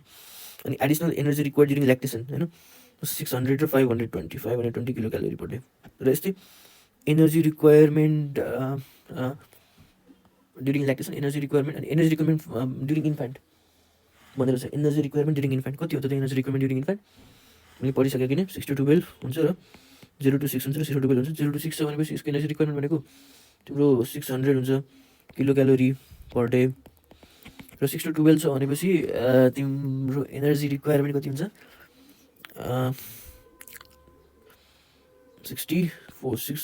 670 kilo calorie per day होइन, 670 kilo calorie per day. Okay 670 kilo calorie per day है त ल।